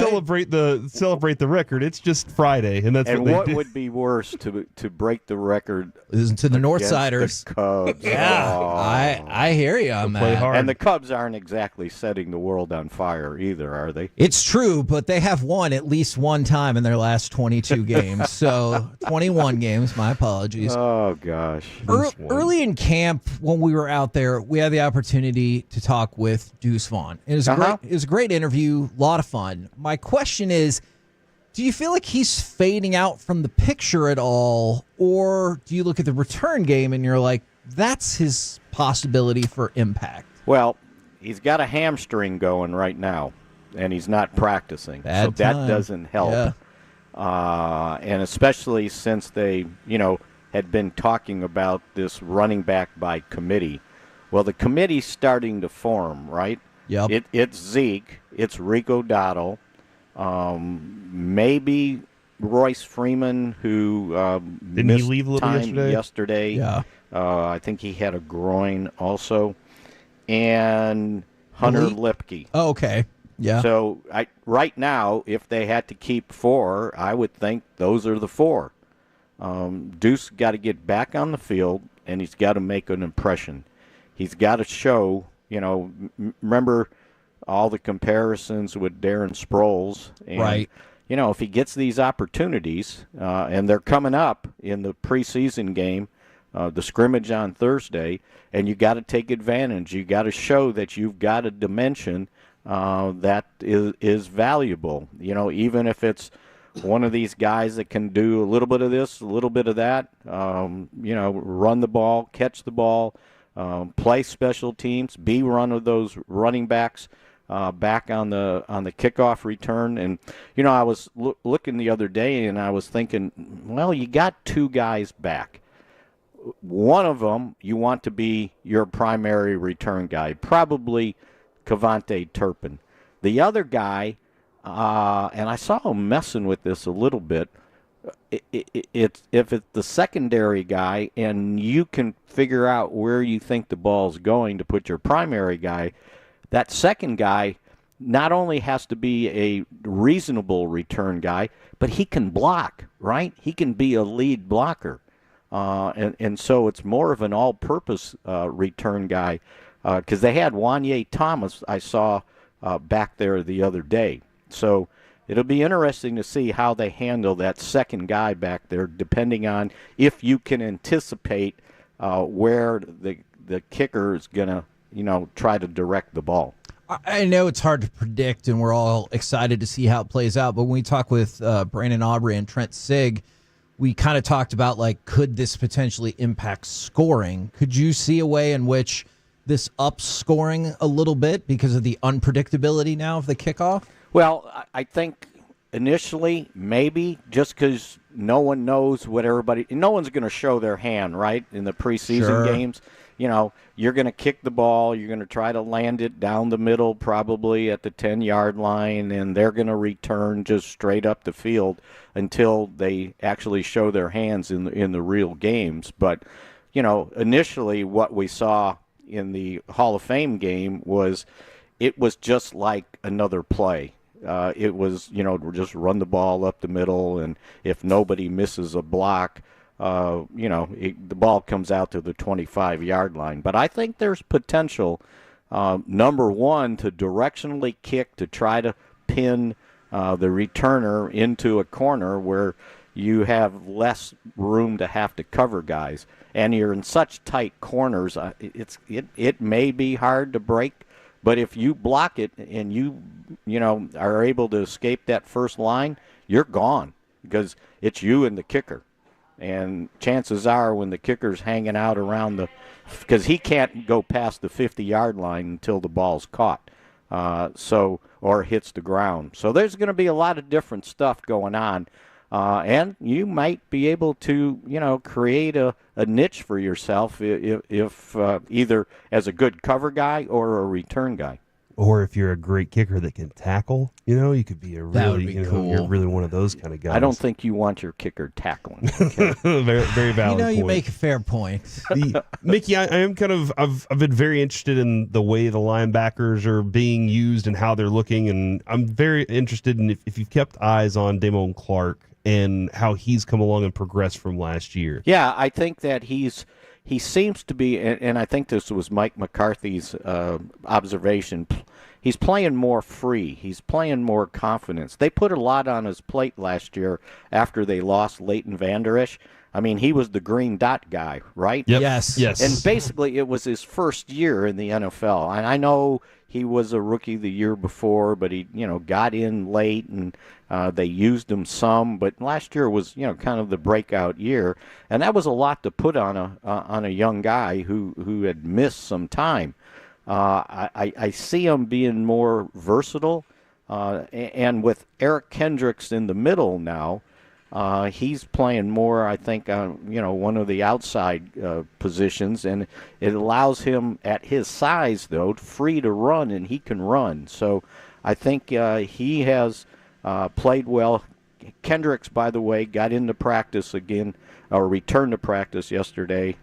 He had a little something going on. I think it was maybe a hamstring. And so it's good to have that veteran presence out there, because if you think about it, you know, they really didn't have, after Vander Esch went out, they didn't really have a veteran. A bunch of safeties. Right? Yeah, and too many, what do I call them? I'll let you guys say it, right? Skinny-ass safeties. Thank you very much. And so it's a little different this year, especially with Clark and him out there. The times they put Micah out there, if they sometimes go three, and one of the guys that's starting to get opportunities, and usually when you get opportunities, that means the coaches are seeing something, Damian Wilson, the veteran linebacker. Don't forget about him. You know, they signed him the last week of the regular season, former Cowboy linebacker who left in free agency and won a Super Bowl ring in Kansas City, and he was starting. So don't go to sleep on him. Leafau, the rookie draft choice out of Notre Dame, is starting to show up on some of the change-up defenses, overshown. I heard, just real quick about Leafau. Yeah. One of the things that we saw, and one of the things that you hear a lot of buzz around camp, and trust me, Mick, we understand there's been so many players who have not lived up to that buzz over the year for every NFL team out of training camp, but that Leafau looks fast. Yes, and he can cover. And so that's nice. They've been using him a lot on their change-up defense, nickel, dime, whatever. And another guy that I noticed the last 2 days getting opportunities was Willie Harvey, the UFL free agent that they signed. You know, they were they were excited to get. He led. Now, we qualify it. He led the UFL, the whole league in tackles this past year. And all of a sudden, I saw 55 out there, and I'm going, oh, yeah, that guy's here. That's the guy, Daryl Johnson, compared to Sam Mills. Not in, initial ability, but size that you kind of get overlooked, right? Because I think they list him at, 5'11". So that's a little short for a linebacker, but he's awfully mobile. And, he's 230 pounds, but again, he's been making plays. So I think guys like that, not only in the scrimmage coming up on Thursday with the Rams, but the preseason game, this is when you got to shine, and you were talking about different guys. And one of the things I've been starting to notice is it seems like every day somebody different kind of flashes, right? Yeah. One day it's Jalen Cropper. The next day, like yesterday, it's Jalen Brooks. One day it's T. Billy. That's right. Josh Butler. But you got to be consistent. You got to. Bill Parcells used to call them one-hit wonders, right? You got to be consistent and have those types of days back to back to back to make the coaches say, okay, we need to keep looking at this guy. And that's what I think the key is for some of these young guys in training camp. Don't just flash today and then tomorrow you disappear. So that'll be a thing that we kind of need to keep our eye on. For people who've never been out to practice, there can be, and Corey, you could speak to this too, there can be a remarkable amount of things going on all at the same time. Yes. So I know you probably have to move from space to space.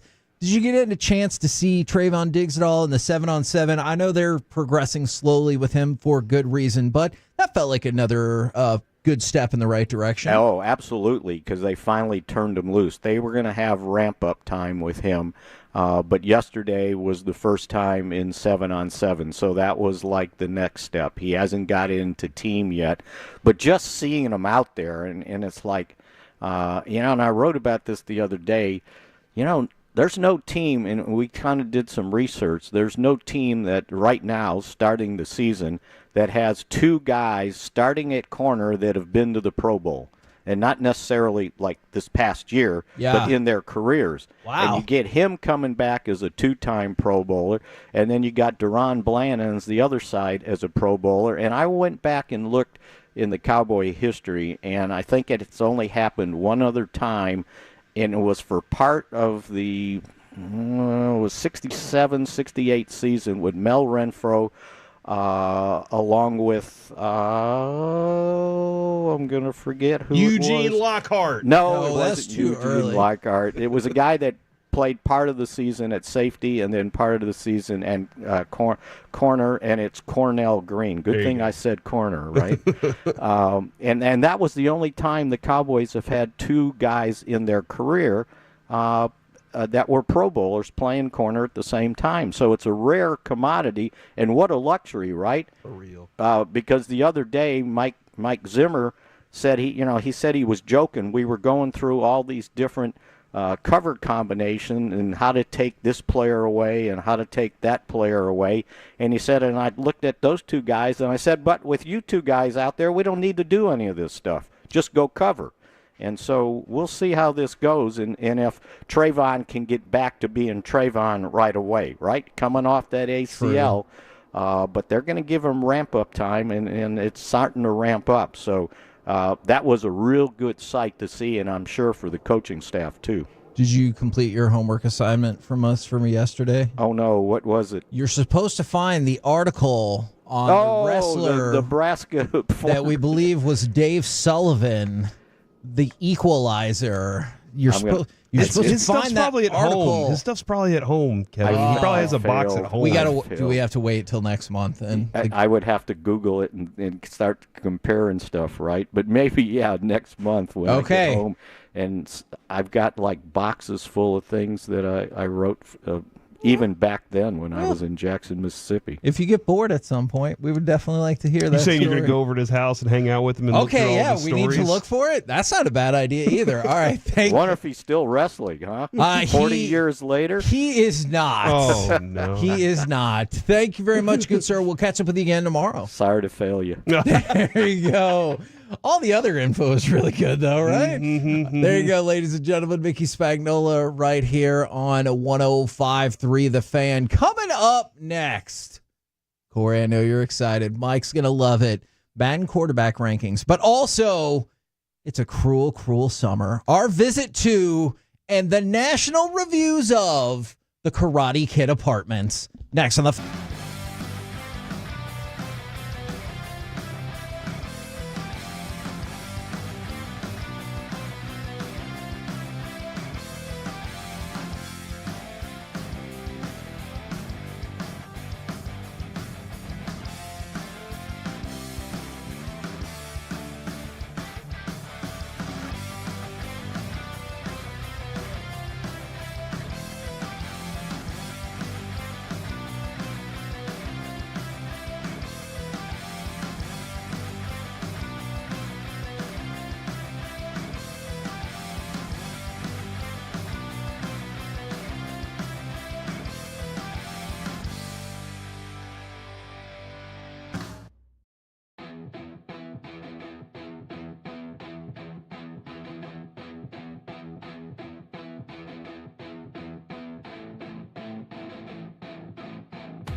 Do you think it's true that you've got to forget something else to remember that Uber Eats has groceries? No, that's absurd. Hey, remember when you used to be Pepper Lady? Pepper Lady? Wasn't it Cinnamon Sisters? Basil Babes. Saffron Squad? Nutmeg Maidens? Paprika? No. Nutmeg Maidens. I just said that. Was it Spice Girls? Doesn't sound right. Was it Saffron Squad?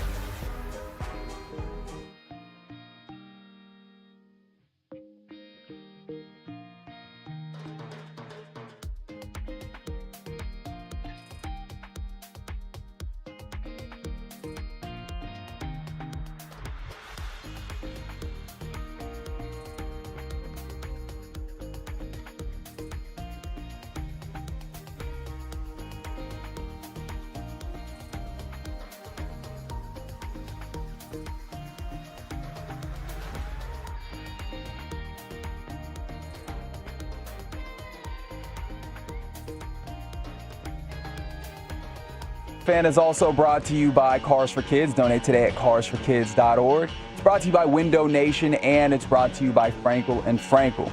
If you've been injured in a car or truck wreck, call Frankel first. That's 214 or 817-333-3333. With Frankel and Frankel, there's never an out-of-pocket cost. They only get paid when you win. That's Frankel and Frankel, the go-to car and truck wreck attorneys in Dallas. Getting ready if needed. 3rd down and 8 from the Bengal 11. Jackson takes the snap. Pocket collapsing. He escapes. Runs to the left. Fires to the end zone. Touchdown! Rashad Bateman. His first of the year, and the Ravens extend their lead. KNC Masterpiece right here on 105 through the Fan. We will talk about our visit to the Karate Kid apartments in just a minute. Hopefully both of us will be here for that. Okay, good. But in the meantime, the players said that Lamar Jackson was the best player in all of the football land. Excuse me, the best quarterback in all of the football lands. But what does Madden have to say about it? They said, good job, Lamar Jackson. You get a 98 rating.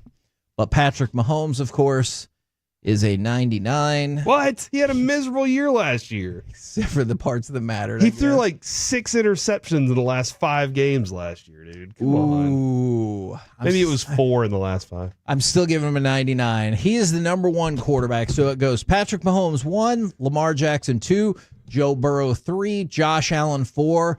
Dak Prescott is number 5 in Madden, followed by Tua, Herbert, Hurts, Purdy, and Kirk Cousins rounds out the top 10 ahead of Andrew Stafford, Aaron Rodgers, Matthew Stafford, Jared Goff, and CJ Stroud. Andrew Rodgers? I have a question. Do you think that Patrick Mahomes, hold on, you said Dak was 5? 5. That's pretty impressive. Has anyone ever gotten 100? Nope. No. Was it Michael impossible? Vick the first person to get 99 speed, or was it 100 speed? I can't remember what it was, but I just remember back in the day his speed was like, whoa, that's never happened before. The Dak thing, though, is interesting to me because 90 is kind of it's a good quarterback. He's 5th. Maybe a really good quarterback. So yeah, like that's right where Dak kind of lands, and you can kind of argue the 6 people behind him. You could probably make arguments for everything else, but I can't go any higher than 5. That's kind of where I land with him. So poor CJ Stroud is 14 and Jordan Love is 15. But if you go way, way down the list, already behind Caleb Williams, coming in at number 23 is Deshaun Watson. I realize it's just Madden, so take it for what it is. But Deshaun Watson is behind Derek Carr, Russell Wilson, and Caleb Williams.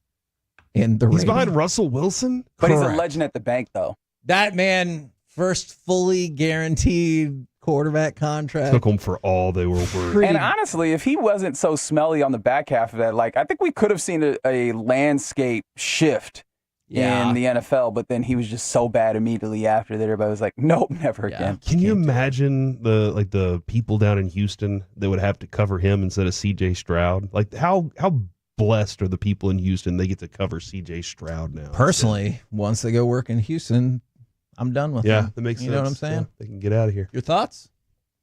All right, cue the Bananarama. It's time to talk about the Karate Kid. What?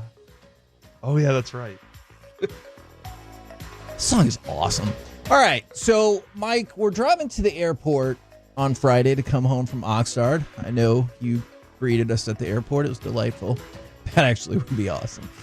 I was doing the Ranger game. Okay, fair.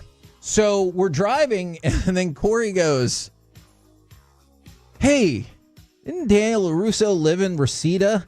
And then, what was it, Reseda Avenue, Reseda Drive? So, we're on the highway, and I believe it's the 101, Kevin. Okay. Is what we're on there. And I see multiple exits, and one of them is Reseda. I think they're all Boulevard. Okay. Everything is a Boulevard exit for some reason. I don't even know what Boulevard means, honestly. Like, I know Drive makes sense. Street makes sense. Boulevard sounds like I should be walking along Coney Island somewhere, you know? Okay. But I see Reseda, and the first thought in my mind is Tom Petty, because in Free Fallin', it's a long day living in Reseda. Because he's poor. Well, I mean, that was the whole point of Reseda in Karate Kid. They wanted to hammer home that they were the poor family. And then I remembered, oh, yeah, Daniel Macchio lived in Reseda. He moved there from New Jersey. And I was like, Kevin, let's go look at Daniel Macchio's place. Is it there? And you were like, first off, tell me it's not Daniel Macchio, it's Daniel LaRussa. And I was like, LaRusso. He's a manager for the White Sox. Oh, that's Tony LaRussa. And he ruined him. Yeah. So I said, yeah, let's look it up. Kevin looks it up, types in Karate Kid, and immediately the address for his apartments pops up like his phone was listening to us. It was awesome. So we make our way to the South Seas Apartments in Reseda. And Mike, I know this was one of your questions. They did, in fact, get the pool fixed up. I know that was a big point of contention for Daniel LaRusso. Do you think they did that after 1983 when they were trying to find the crappiest apartment complex in LA area? I think. And they found it, and they're like, hey, we'd like to shoot a movie here, like part of it. Yeah. Because we are trying to find a bad place that people from like New York or New Jersey would move to California for the dream, but they have to live in the crappiest, cheapest place possible. I mean, look, it's not the best neighborhood in the world, but you know what? Times have changed for those apartments, because when we navigated our way there, we also looked up the reviews for the apartments. I kind of want to live there. Okay, well, you're going to want to live there even more after you see these reviews. Wait, you guys are going to let him skate on that? I kind of want to live there? Yeah, he's already told us he wants to move away from Texas about 3 months. So I will say this, Mike. It is. You think that it's up to Mike's standards? No, it is. Oh my God! Absolutely. That's what I'm saying. You're letting him walk on that? It's an apartment complex which has a fresh coat of paint, mind you. It does. It does have Are a the fresh. palm trees still there? Yes. Were they there? Okay. It is an apartment complex right next door, laundromat, and then convenience store and all that stuff in the strip mall directly next to it. On every single corner at that intersection, I saw a tamale stand. I love tamales. I love tamales too, but there was a tamale stand on every corner. They were all different tamale stands. Your stance on tamales? Hey, if you can get 600 tamales for like $4, yes, I'll take it anytime. Every time that lady comes by, she's like, "You want some tamales?" I'm like, "Hell yeah, I want some tamales," and it's awesome. And so yeah, it looks. Mike, I'm not gonna lie, the neighborhood's a rough area. All right, I live in the hood right now. The whole area. Okay, all right. I live in Oak Cliff. Lots of pretty bougainvilleas. You do not live in the hood, Mike. Lots of really pretty bougainvilleas. Either the they flowers. don't know, don't show, or know what's going on in the hood. So there you go. That's my explanation of the area, if you will. Here's my explanation of the area, and I go directly to Google. So we decided to look this place up on our way over there. It has 54 reviews on Google Maps. All 54 of them are 5-star reviews, and we decided to give you a taste of some of these reviews. Mike, I think you'll enjoy this place. Review number 1. I hate this place. I hate this freaking place. I want to go home. Why can't we just go home? Fighting doesn't solve anything. Yeah, well, neither does palm trees, Ma. This is a review. That is an actual. That's a quote from the movie. That is correct. Oh, this is awesome. That is correct. Now I take you to the next review. Is this another review or a quote from the movie? No, these a real review or quote. They're real reviews, but people have decided. Every single one of these reviews was based off of the movies. This is from Len Rosenthal, 5 stars, 3 months ago. I like having wonderful neighbors like the LaRussos. Also enjoyed Mr. Miyagi as a handyman. He did an amazing job restoring my classic car. Now, it's not all good, though. A gave a review of 5 stars that said, watch out for the local karate gang. And so they're just trying to prepare you. And then we get to my absolute favorite review. Hey, where does Macchiato live now? It's Machio. Yeah, but where does he live now? He's in a nice area, right? I don't know. Palmdale or something? I'll go look it up. Palmdale. You said his name is Macha T? Sounds right. No, it's Ralph Macchio. Mascherino cherries? Oh my God. Now, this is my favorite review. It's in Encino, Kevin. Encino. Oh, that was a good film. This is... Okay, we did see Encino on the drive, too. And we did talk about looking up stuff from Encino, man. And for people that are asking, we looked up the original Cobra Kai dojo. It was 12 miles and 29 minutes away. At that point, we would not have been able to make, and it was in the opposite direction that we were going. We would not have been able to make that trip. This is the first review I saw, and I didn't realize that everyone was doing a bit at this point. It says, cool place, but some interesting characters. The older Japanese handyman spends his day catching flies instead of working. Also, some kid from Jersey just moved in and he gets his ass kicked every day. Only the strong survive out here. 5 stars. Awesome. So, if you get the opportunity, who has time to go on to things like this and put those kinds of comments? The comment only you takes watch like 1,000 shows. I feel like every day you have this show that you're like a binge watch and watched them all. This person named I have no time to go and comment on this person named TG. I don't know how much time they needed. They're a genius. But that was the first review I saw. And so you're reading it and you're like, cool place, but some interesting characters. That feels like that could theoretically be about the actual apartment. Yeah. But then I realized every single review on there has something to do with the movie Karate Kid. So if you're thinking about moving into this place, you don't go to the reviews. I have no idea because there's 54 reviews. They're all 5 stars at the South Seas Apartments in California, but they all talk about Karate Kid. So I have no idea what it's actually like to live there. None of them talked about like they get to trim little mini trees. You know what? I'll go back and look for some more reviews. There was at least one that referenced the bonsai trees, but I just thought it was amazing. From the Ralph Machu Picchu. From the 806, this apartment complex is now on my bucket list. It wasn't on our bucket list, but it popped up in a mindset of, hey, we got extra and so time. Did you stop the car or just we got drive out by? and we shot parked. a video with it. We parked and everything. Yeah, we got a video of ourselves in front of it. Is like a gate with a code? Can you go in? No, you. Yes, there was because the guy was walking in with his groceries and another guy walked his dog out and they were like exchanging as the gate came through. And did you guys ask them? Do you? We didn't. No. We didn't. We probably could have though. Been like, hey, can we go? Do you guys know, or at least do you guys know this? They have to know, Can right? we go to Daniel San's Even if apartment? you don't know. You know very quickly. Okay, here's what I will tell you. The one common theme in some of these reviews was there's at least one person who like legit has been living there for a while and would show you around if you ask nicely. Like, oh, really? There were a couple reviews that are like, hey, if you talk to, I don't know, some person, they'll show you around. And it wasn't like a reference. Do they shoot Cobra Kai? Because Daniel lives there. I mean, sorry, Johnny lives there, right? I don't think he lives in the same apartment. He doesn't live in the same. He lives in a He's different in the place. strip mall over there. Okay, So but he lives in Reseda, Reseda, just not in the same apartment complex. Correct. So correct. So that is kind of on the chart now. We have created a next year's camp bucket list. We do want to go to the dojo. I guess we're going to have to go to Encino to see the new LaRusso house because that's where his kids are fighting.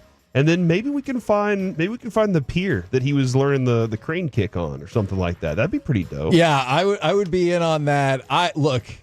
Because there's no. By the way, he goes to the ocean to do that crane kick, right? Like he's doing that. There's no ocean nearby in Reseda. Like it takes a while to get to the ocean, so they must taken one of those really cool Miyagi cars out. I feel like when he's on the boat learning balance, though, that's more of a lake. You might be right about that. That doesn't seem like the ocean. All right, I'll go look up Lake Reseda. Right? Okay, let me know what you There are times where it looks like he's at the ocean, and there's other times where it looks like he's at in a lake. There is Reseda Park Lake in Los Angeles, and you're right, Mike. That might be where we need to go. But when he got his butt kicked at first, they were on a beach because there was the sand, and Allie had her boom box. And Cobra Kai. That's true. They came in on their mini bikes. Yeah. They were like, we're here to mess it up. You know what, Mike? If we could ever convince you to go back out to training camp, we'll go on some sort of like Karate Kid tour and try to find all these places. I'll go on the tour. Okay, then you just I'll go right on back vacation. All right, so what part did Jaden Smith get involved here? I'm very confused. I actually have never seen that one. China, actually. Oh, China. Yeah. Well, wait, where is Mr. Miyagi from? Okinawa. Japan? Yes. Okay. Let me make. Oh, yeah, like I know all the cities of Japan. And is that okay? Is it a state? I don't know. Do they have states? I don't even know. Do you know what they have in Japan? It was in Beijing. Yeah. Yeah. It was in Beijing was where that took place. Yeah, I'm not sure. I think it's an island, but I don't know. To answer your question, Beijing is an island? No, Okinawa. Oh, okay. Yeah, they don't call them states. I really want to say no, but I'm not 100% So on this that. is now, Kevin. Adrian one day she was driving back from a friend's in an Uber in Cleveland, and they said, "Hey, do you want to go see the house from A Christmas Story?" And she was like, "Well, not really. I kind of need to get home." And he was like, "It's all right. It's right here. I'll take you by." And she was like, "But I kind of want to just go home." But now I've seen that house. Yeah. And now I've seen the apartment for this. I feel like I need to start making a collection list here. Do I get like a little piece of grass or a rock from each one of these? How do I do this? From the 325, Japan has prefectures. Thank you. As what? Prefectures. Nobody even knows. Because from the 940, that person knows. From the 940, I want to go to the Pulp Fiction apartment. From the 817, I saw the house from Breaking Bad in New Mexico. Like these are all fun things to do, man. What if for Pulp Fiction you guys had breakfast at the place where they Oh yeah. This is a robbery. I think we have. Or was it in another show I was watching? I think maybe it was another show I was watching. I think they've used that restaurant A lot or of whatever times, in multiple movies.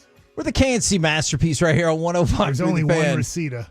Sorry, I'm so glad that everyone enjoyed that segment. Coming up next, it's time for Gridiron Gravy. Can the Cowboys hit this sacks mark in 2024? We'll do it next right here on The Fan. Hello, DFW. Marcus Kajawa here bringing you another incredible land buying opportunity. On Saturday, August 10th, the former estate of a Texas legend will be liquidated in tracts ranging from 5 to 25 acres. Properties have road frontage.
Uber Eats has Lola V products? I gotta remember that. Well, you know, they say in order to remember something, you have to forget something else. Okay, now that is a very cute haircut. That's like a little shag. I've never seen it before. Well, I mean, of course you have. It's the Rachel. Oh, is that your name? No, I mean, like, your name. No, I'm Jen. My name's Jen. Right, but I just mean, like, this is your haircut. But that's hair on your head. I'm not saying this is your hair. Okay, freaking me out a little bit.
This Saturday afternoon. See you there with 105.3 The Fan. This segment of the KNC Masterpiece on 105 through the Fan is brought to you by Classic Chevrolet and Grapevine, where they're the #1 Chevy dealer in the world, and they've got more Silverados than anyone else. This is classic. This is Texas. This is Classic Chevrolet. Relax and enjoy the difference based on new Chevrolet registrations 2023. 1st and 10, the Jets at their own 25. Empty gun. Wilson back looking. Pressure's coming now. Down he goes. DeMarcus Lawrence.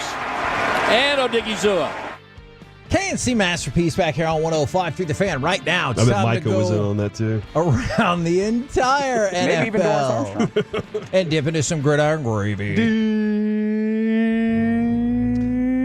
Let's start with some preseason updates. In case you wanted to know, Jordan Love will play on Saturday. Already told you that Jay Daniels is going to play. He is going to start for the Commanders, and Jared Goff, per Dan Campbell, is not scheduled to play in their preseason opener. So just a couple updates for you. Now, Brandon Aiyuk trade that is still not done, but apparently it's up to Aiyuk to pick if he wants to go to Cleveland or New England. There's been multiple reports that the 49ers have the framework in place for a deal with both the Browns and the Patriots, and it's up to Aiyuk, and I guess contract negotiations outside of just where you want to play are the only thing left to figure out now. Yeah, that's what the sound was from Broadus this morning. So, yeah, that's interesting, man.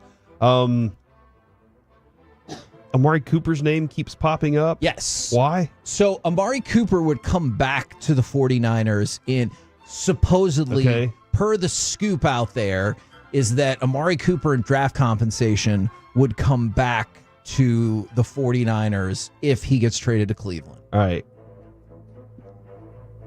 Isn't Cleveland responsible for all of his contract this year? Yeah. So they just paid all of his salary for this year, I believe. I need to double check, but it felt like that there seems was like some a weird move.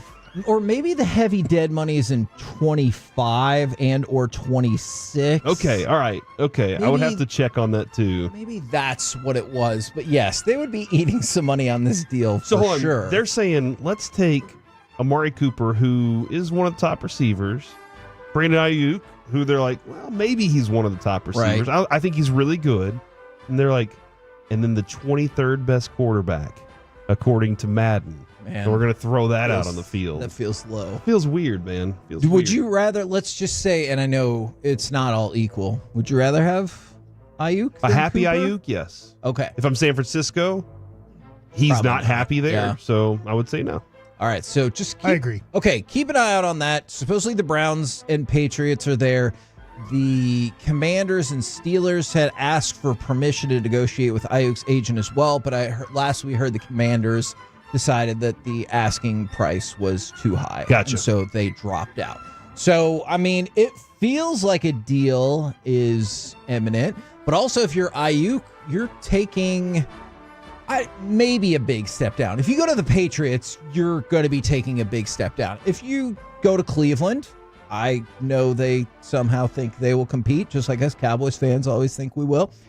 But you're going to be taking a step down in terms of competitiveness compared to being with the 49ers. So you kind of have to judge, like, how important is that to you? Well, I mean, if you really hate California that much, maybe he just wants to be in Ohio.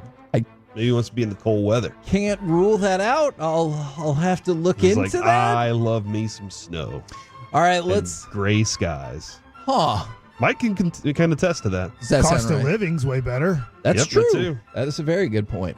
Let's talk about Harrison Butker. He's now the highest paid kicker in all of the NFL. I have to admit, this contract shocked me a little bit. 4 years, $25.6 million with $17.8 million in guarantees. $5.9 million per year for your kicker. He's been good his entire career. He had one? Oh, actually, it's 6.4. I'm sorry. I think one really down year for him. But the dude's got a big leg. He's been clutch for them throughout this run. He's part of it.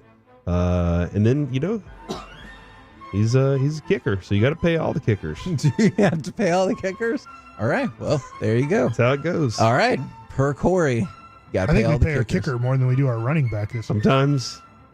Yeah, if you don't factor in all the dead money, I think that is accurate. But I know the Cowboys. I don't. That's not on the list now. The Cowboys know best. It is off the ledger. It's a different contract. All right. Speaking of the Dallas Cowboys, last season they had 46 sacks. The year before they had 54. How many team sacks do you think the Dallas Cowboys will get this season? $1, Bob. In games. 39. Okay. Corey? Man, I just typed in the wrong thing. Oh, I typed in history, but I put an S in front of history. I believe it's herstory. So I'm gonna say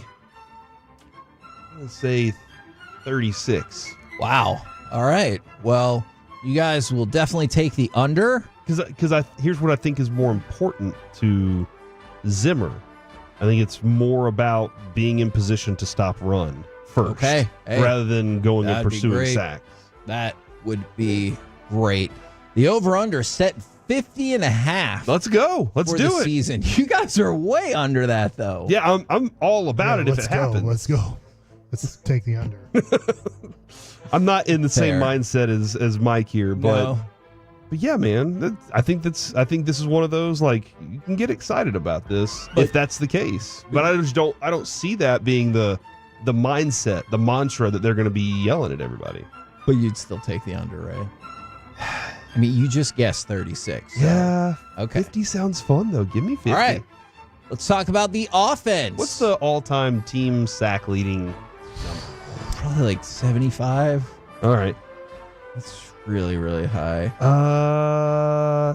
2,954. That's not right. That's too many. All-time single season. Okay. I'll type in single season. Okay, you get back to me with that information. In the meantime, Bleacher Report is focused on the Cowboys' offense. 72. 72. Yeah. There you go. Too tall Jones. 84 Bears. And said that, as y'all like to call him, Young Shoddy will be one of the 8 coordinators who have the biggest impact on this season. Young Shoddy did ask where Mike was last week. He was like, where's the other guy?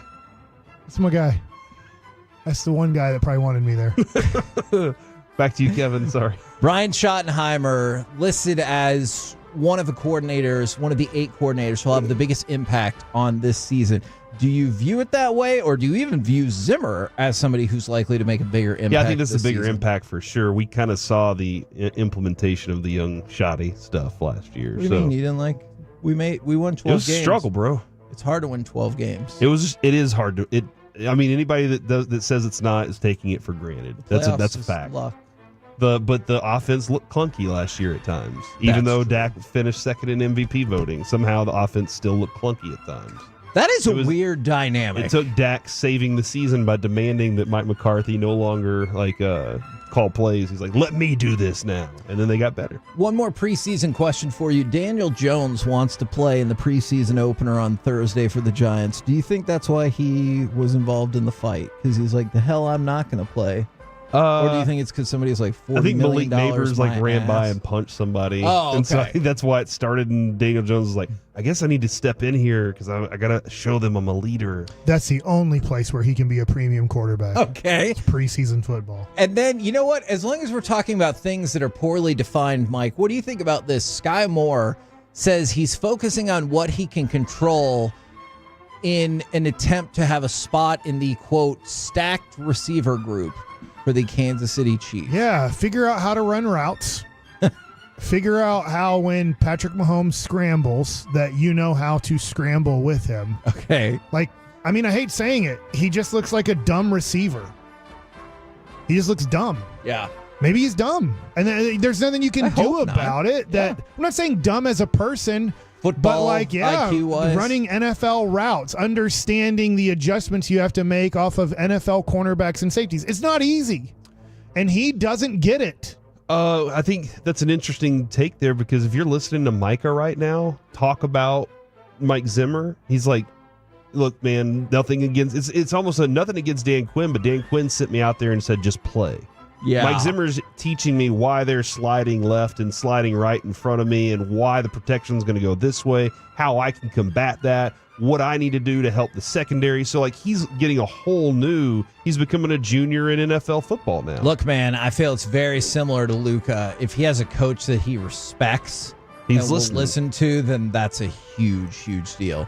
We're the KNC Masterpiece right here on 105.3 The Fan. Coming up next, round 1, or I guess round 11 of Rangers Astros, plus the shocking fall of the Texas farm system. Next on The Fan. If you're laughing, we're happy. Thank you. Thank you. Get Masterpieced anytime you want on our Odyssey app, presented by Comerica. This Odyssey Sports Minute is sponsored by Bosch Power Tools. What hard workers deserve. This is Maggie Gray with an Odyssey Sports Minute. The biggest question heading into the college football season, what does Alabama look like in a post-Nick Saban world? Since Saban arrived in Tuscaloosa in 2007, the Tide have played in the national championship game 9 times, winning 6 titles. They've even won 3 out of 4 SEC titles in the 2020s alone. Massive shoes to fill for new coach Kalen DeBoer. I'm Maggie Gray. When you've got real work to do, Metal Supermarkets will help you get it done fast. We've got a huge variety of metals in stock, and we cut to size fast. Bottom line, we get it done fast, so you get it done fast. Doesn't get easier than that. Metal Supermarkets, the convenience stores for metal. Find a store or buy online at metalsupermarkets.com. eBay Motors is here for the ride. 120,000 miles of night drives, daily commutes, and who knows how many.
Do you think it's true that you've got to forget something else to remember that Uber Eats has groceries? No, that's absurd.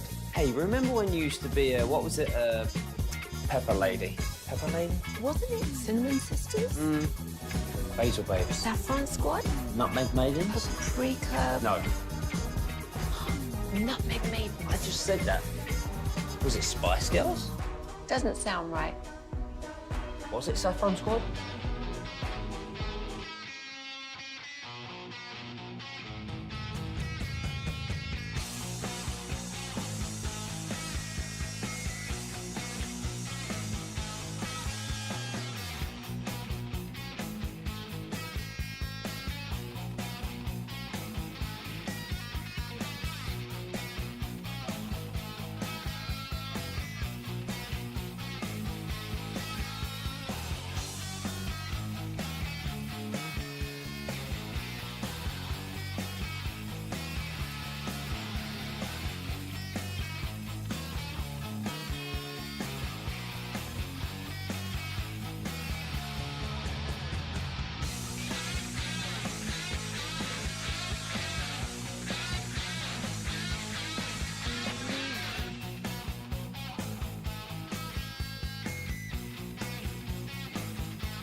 Doing our show at Globe Life Field from 10 a.m. to 1 p.m., leading you directly into Rangers pregame and then first pitch right here on 105.3 The Fan. That will be the last regular season game between the Rangers and Astros. Hopefully, you'll see them again this year, or maybe you hope not. Get the sweep. Okay. I mean, that would be delightful. That's all I'm focusing on right now is sweeping. If you win tonight, you get the tie break over the Astros, and to Corey's bigger point, a happy boach tomorrow. That is true. And one more step towards potentially getting a sweep that feels like you desperately need, because while you beat up on the White Sox, everybody in baseball has been able to do that. So I wanted to talk just a little bit more about yesterday's game, and I know we're all excited that they won, But is it okay to also be like, hey, I'm really glad they won, but man, oh man, did the offense look rough for 7 innings? Actually, I would probably argue it looked rough for 9 innings. Yeah, it is what it is. I just don't think you can rely on the offense. Look, it's 100+ games. Yeah, you've seen enough. Last year was last year. Yep. Just like 2022, we couldn't say, well, 112 games in. These 2023 Rangers are just like the 22 Rangers. No, they're nothing like the 22 Rangers. They're way better, and it's not even close. And right now, the 23 Rangers are way better than the 24 Rangers, and it's not even close, especially when you're talking about offense. Because you could argue in a way that the pitching is better in 2024 than 23. I would argue that. Yeah, but the hitting is... I realize maybe like 10 of the last 11 days notwithstanding, right. But before that, I would argue that. But the hitting, it's day and night, because day's better than night. What? Why? Why is day light? Yeah. Okay. Light is better than darkness. All right. I mean, nighttime's kind of cool sometimes, right? Like, Jesus tells you to I do knew your that was work the and direction he was okay, going. okay. How did you not know that's what he was getting at? All right. Now- And, like, some people like nighttime. Yeah, I think it's in John, the book of John. He talks about the light in the day and at night, Come on, Corey. Yeah. Now, one of the things that Jared brought up going into the game yesterday, that just on the hitting front, and I don't have a statistical breakdown of how many times did they chase a pitch or something like that to make it 0-1, but Rangers hitters last year faced 0-1 counts 60.1% of the time, the second lowest in all of baseball. This year, 63.1, which is the 23rd lowest, or another way of putting it, significantly higher, perhaps. I think it's in the top 4th then. And when you look at numbers, and Mike, I know you know this, and it seems like common sense, but just the numbers, if you get 0-1 to start versus 1-0 for the Rangers or across Major League Baseball, are staggering. A 214 batting average versus a 256 batting average, a 603 OPS versus a 798 OPS. So that first pitch, that makes a huge difference in at-bats, does it not? Yes, and I don't know this, but I think this. As the season has progressed, more and more pitching coaches that are putting together game plans, more and more pitchers based off of the numbers, based off of their positive results, are like, challenge these guys. Yeah. Last year, it was like, you better be careful. Now, you're always having to be careful to Corey Seager first pitch. He is ready to swing the bat and get off a great swing. But I think for the most part now, teams are not afraid to challenge the Rangers in the zone, where last year you felt a little bit more afraid. I wouldn't say a lot more afraid to challenge the Rangers in the zone. Now, that's the positive news for the Rangers. They'll get another opportunity. They will get an opportunity to win the season series tonight, and as Corey said, hopefully get the sweep tomorrow. I wanted to talk about something else here, though. What has happened to the farm system? So Kylie McDaniel put out a report today, and I think his stuff is really fascinating. The way he does farm system reports is a little bit different. He works with Craig Edwards from Fangraphs, and they put together an idea of how much money these prospects will be paid in their 6+ controlled years for projected performance. Now, obviously, you're going to buy out arbitration, or you might buy out arbitration or just go through arbitration, but you get the idea. Like, how much money is this farm system really worth? Number one, Baltimore, $361 million. That's a lot. That is a lot, especially when we get to the Rangers in a second. But that's the best of both worlds. You're competing now. You're one of the best team. What's that? Miley Cyrus. Yes. You're one of the best teams in all of baseball right now, and you have the best farm system. So before the season started, the Rangers... Can I stop you Sure. real quick? They're a relatively young team right now, too, right? True. Like Baltimore, their roster, Their stud players are their young. big league roster, Yeah. their big league core is relatively young. So They've called up a couple of premium guys, their number 1 and number 3 prospects. So if you had to redo it today and take those two guys off, they would lose a lot of that money. But when they did this around the All-Star break probably and started trying to put this together, Jackson Holiday. It was actually after the trade deadline. Okay. So this is within the last week. But they do still count Jackson Holiday and their number as part 3 of the farm prospect. system. I'm sorry, I'm forgetting his So, name. so like my feel on that is they had invested a lot. Yes. In that, and that's why they're still good and young because they said we're going that direction with it. We're building from young. Now, before the season started, the Rangers were 12th in farm system rankings. And you're like, okay, you're slightly above average. That's good job. But what happened since then? Wyatt Langford and Evan Carter officially graduated from that list. Now, I know you might be like, hold on, I saw Evan Carter play last year. Well, because of the wacky MLB rookie rules, they were still in the mix. They have now both graduated. This team has fallen from 12th to 29th.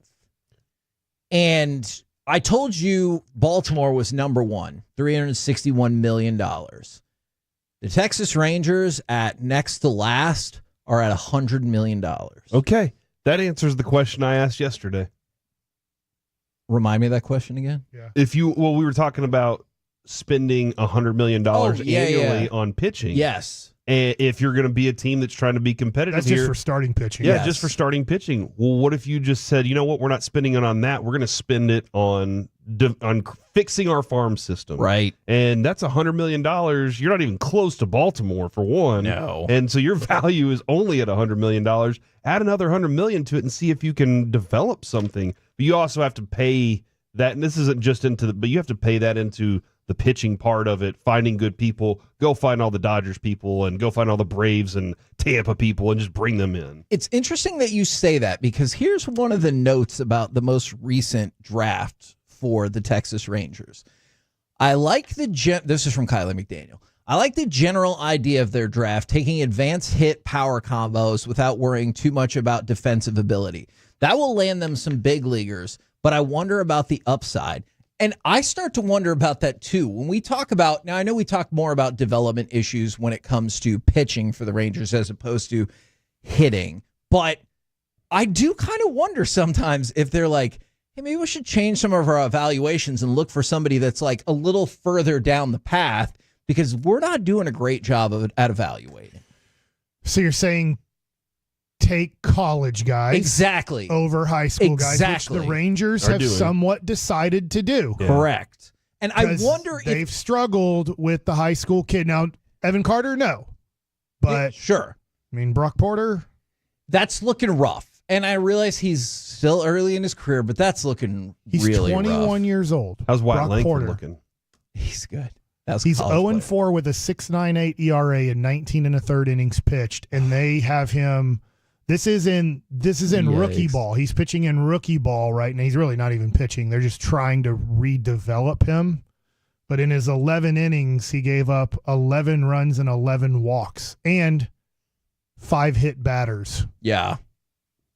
That's in rookie ball. That was the high school kid. They did the double draft, Kumar Rocker, Brock Porter. Yeah. They worked out a deal with Scott Boras to get both guys in their organization, getting 2 first-round picks rather than taking maybe the best player at 3, even though they're really happy with Kumar Rocker coming back from Tommy John surgery right now. And a couple of people have asked about Leiter from the 817. No one believes in Leiter anymore then, isn't that what this means? Look, there's still time, and he'll still get more opportunities, but let's face it, they have had a hole in their pitching that they wanted Jack Leiter to take multiple times this season, where they were like, come take this. Yeah. Be a starting pitcher for us, and he couldn't do it. I think he'll get another shot, but he couldn't do it. And so when somebody asks, where are Rocker and Leiter at? Well, you just talked about Rocker on the comeback path, but Leiter, you're still waiting. And Sebastian Walcott is your listed top prospect. He's not going to be here if he does make it here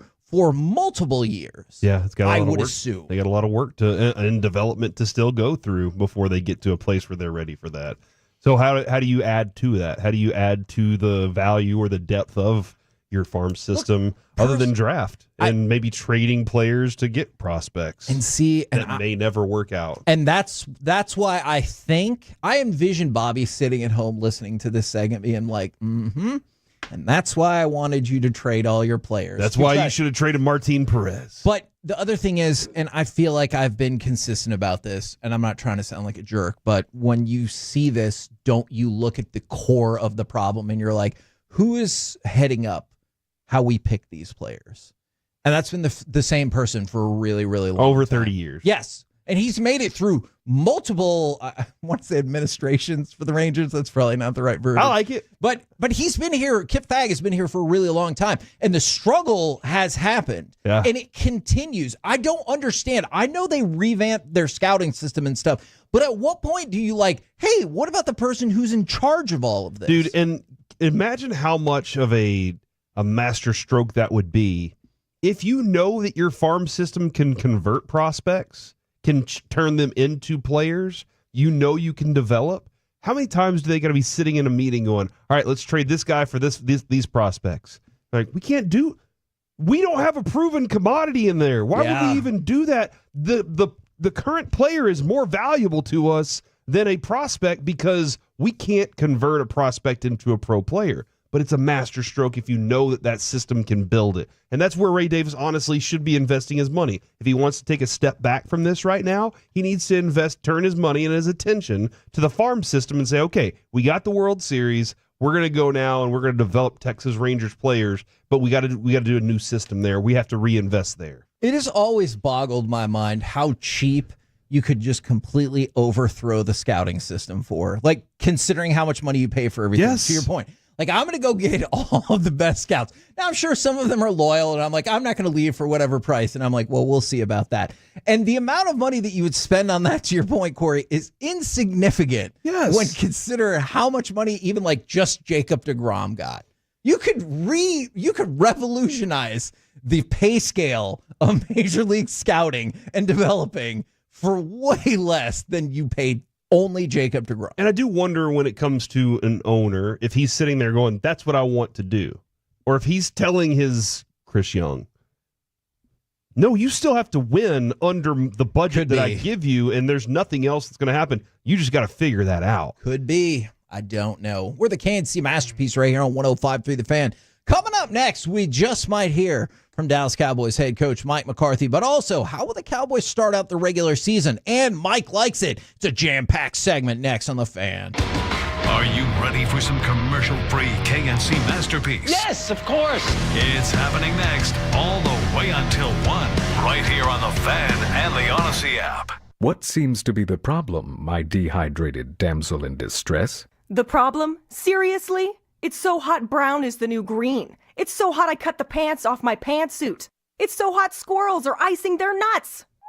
Simmer down, melting maiden, for Specs wines, spirits, and finer foods will frost your flute with a shiver-inducing selection of ice-cold cocktails and frigid fermentations. Everything from frozen mixers to hundreds of ice-cold beers and the chilliest of chilled Chardonnays. How feels the Ice Queen now? Specs' Arctic abundance of chilled choices has transformed this lady's Hades into a Siberian soiree. I need to raise a glass just to stay toasty. You certainly put the zing in freezing. And with Specs' low prices, you'll have plenty of cold hard cash to keep you warm. You're welcome. Specs wines, spirits, and finer foods. Cheers to savings. This is the story of the one. As a maintenance engineer, he hears things differently. To the untrained ear, everything on his shop floor might sound fine, but he can hear gears grinding or a belt slipping. So he steps in to fix the problem at hand before it gets out of hand. And he knows Grainger's got the right product he needs to get the job done, which is music to his ears. Call, click Grainger.com, or just stop by. Grainger, for the ones who get it done. Did you know your skin is the largest organ of your body? Huh? That's why you should shower with Old Spice Super Hydration Body Wash instead of plain old bar soap. Love your skin by super hydrating it with vitamin B3 and glorious notes of vanilla and shea. Did you know that my super hydrated skin is the second largest organ of my body? The first is my heart. Old Spice. Men have skin too. Old Spice Super Hydration Body Wash. 24/7 renewing moisture. With daily use.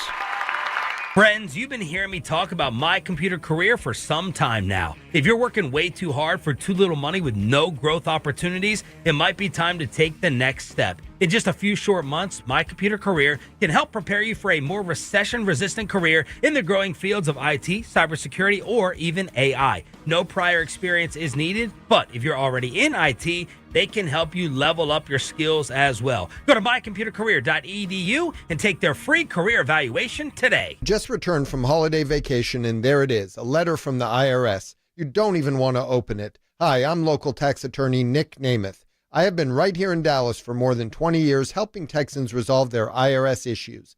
At the law offices of Nick Namath, we focus on helping people resolve IRS wage levies, bank levies, and even unfiled returns. Call me, Nick Namath, the DFW tax attorney, at 972-484-0829 or go to myiRSteam.com. Stuck in a rut? Want a career change? Dallas College can help.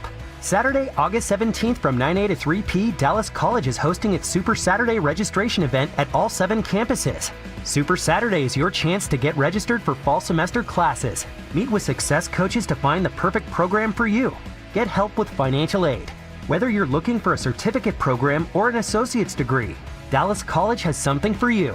Visit dallascollege.edu/Saturday for more details. TheTrustedLab.com. Texas proud company. TheTrustedLab.com. Your source for natural alternatives to relieve your body. It has something new for you. Go to TheTrustedLab.com to learn more about microdosing, CBD, and natural ways to live a better life. Check it out now at TheTrustedLab.com. Eric Giafalo sitting here with Jeff Jr. at Trajan Wealth. Now, Jeff, you've helped a lot of people determine how much to put into their 401k and what investments to put it into. But you mentioned a big mistake that most people make. What is that? One of the biggest mistakes people make is leaving their 401k behind when they leave their job. And another big mistake is rolling it into your new 401k. Really? Why is that? By leaving it behind, you completely lose control. You never want to leave your money with an old employer. And if you roll it into a new 401k, you'll often have limited investment options and may incur costs to do so. Trajan Wealth can help complete the paperwork free of charge and do a tax-free rollover.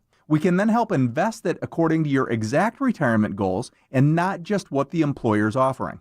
If you've got an old 401k or one that you rolled to a new employer, call Trajan Wealth today at 469-579-3500. Advisory services offered through Trajan Wealth LLC, an SEC-registered investment advisor, paid advertisement. As school messes return, rest easy. Clorox has got your back to school.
challenges, and that's part of it. And but I'm very pleased with the GPS and the workload capacity of the team is very high right now, and we will be a well-conditioned football team when we leave here.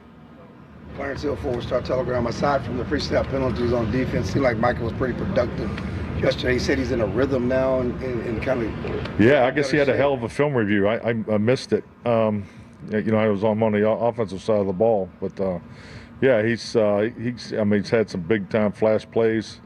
But yeah, same breath. I mean, I think all of us, both sides of the ball, we got work to do. We got to be better. And yes, when he gets a matchup, he's going to win them, and that's a big part of his gift. But we got to make sure we're giving him the type of work that he needs, because I think he's clearly established himself in this league, and you talk to other coaches around the league, and you just watch the games. I mean, he's gonna be double teamed, he's gonna be chipped, and they're gonna run the ball at him. That's kind of the Micah game plan. So, but we're not able to just line up and do that to him. We're installing. So, but yeah, he's definitely the lighter weight it's different. I mean, he's got an incredible motor on him, and his ability to cut the corners. We had a really cool blitz pattern yesterday that first time I ran it, so put him in a great spot. So, and it's great work for the offense to see all those things too. But yeah, so we're definitely doing things to try to help him. But his world's going to be one of attention as long for the rest of his career. Mike Todd Archer with ESPN. Trevon was able to get into 7-on-7 work.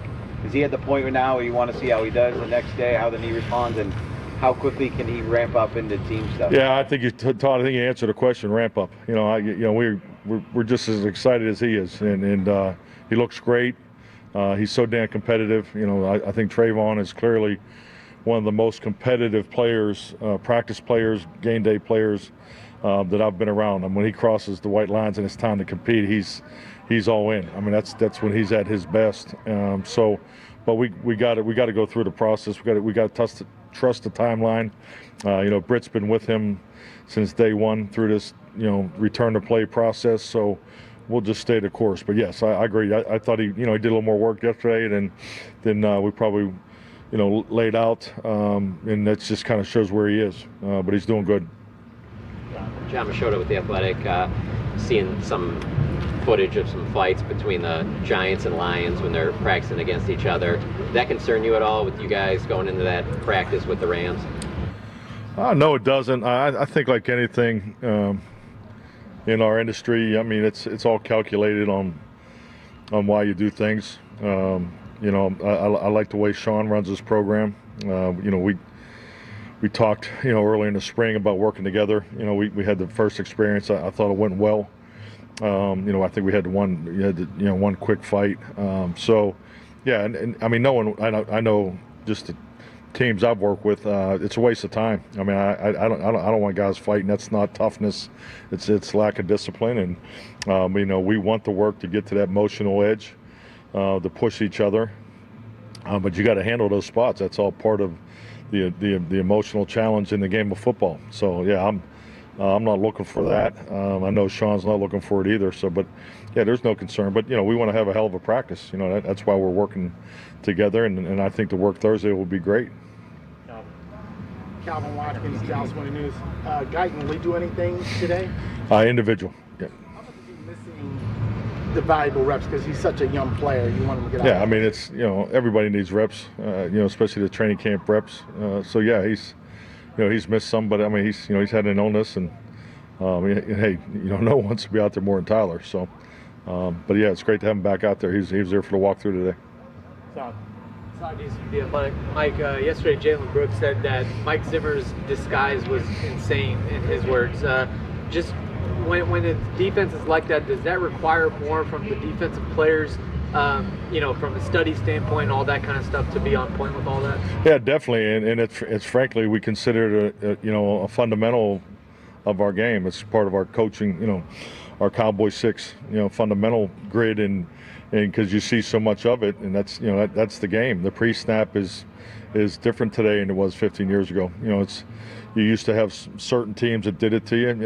Lovey and Smith in Chicago was the first real disguise, coordinator that that I thought really made it challenging to win the pre-snap. But that he had some great defenses there in Chicago, and then obviously Mike in Minnesota. So, but everybody's doing it now. It's a big part of pre-snap football, and Mike's defenses have always been at the forefront of it. With the disguise and particularly off the pressure looks. And it's just tremendous work for us offensively. I mean, we can't get enough of it. It creates great conversations. The quarterback, film studies are, always fun. But when you have those kind of reps every single day, it's just great work. CowboysCB.com. I know you hate reminiscing about the past, but looking back at last year's run game, how would you assess it? And I know you guys haven't had any live game reps, but how do you see it improving with the tweaks you all have made? Well, I think clearly, anytime you have a chance as an offensive coaching staff or defensive coaching staff, you reevaluate your system. Obviously the defense is in the first year of their system, so they're in an install and correct mode. But we've had a chance to go and evaluate everything that we put in this time last year. There are some things that we will do from last year, some things we won't. So, but the biggest thing is the variations in the detail of who you are and what you do. So I think I'm very confident we'll be a year better in the run game, just as far as how we line up, how we utilize the schemes, as far as attacking the defenses. We're seeing a lot of different defenses in the first 5 weeks of the season that we haven't seen much. That's why we're really working with Mike to get back to a more under and over defense where Dan was pretty much exclusive 5-man line. So we're getting to work on both sides. So that's been good. Frankly, it's been really great working against Mike with these 8 installs, and then we'll go against the Rams. We'll get more 5-man line looks. So we're getting the balance of prep that we need. So that's all part of it. But yeah, I think we'll clearly be better because it'll be year 2. Jeff Kolb with Fox 4. In what ways would you like to see Hunter Lipke's role grow and develop this year? I think it's if you watch practice, I think it's evident that he's been given more opportunities. I think I've talked about Hunter in here. He's trained all off season as a tight end. So I mean he's learned more in the passing game. He has those skills. So he'll be definitely one of our core guys on special teams. Yeah. So I definitely look for Hunter to play more this year.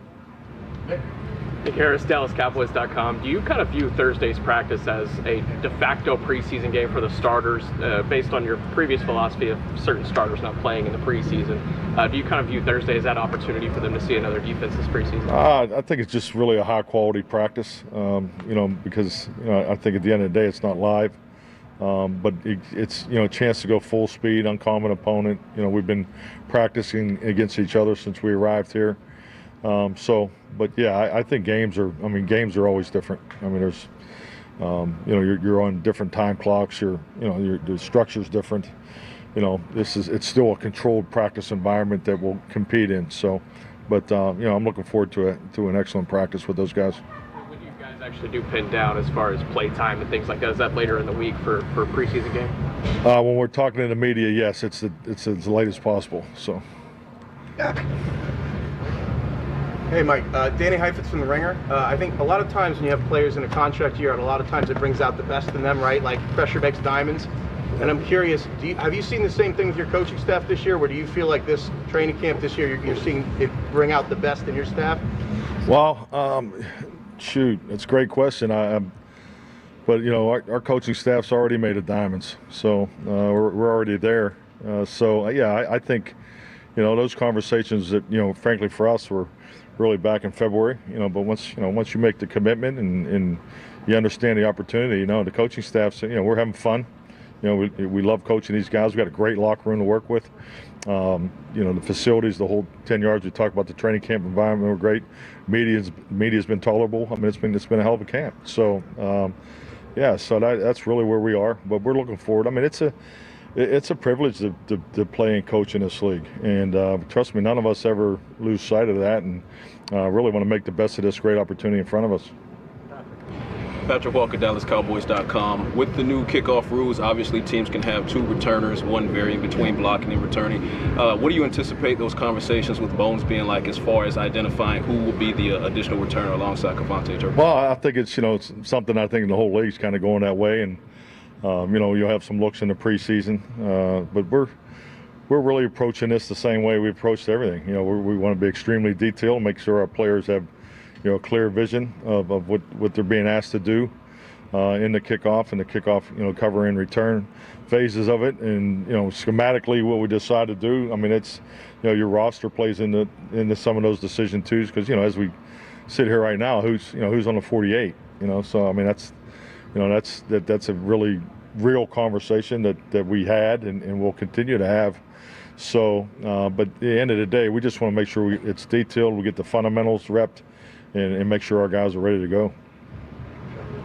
Hi, Coach. Michelle Montaigne, WFAA. With DeMar being Overshown missing his rookie season, what has stood out to you most about what he's brought and displayed in camp number 2?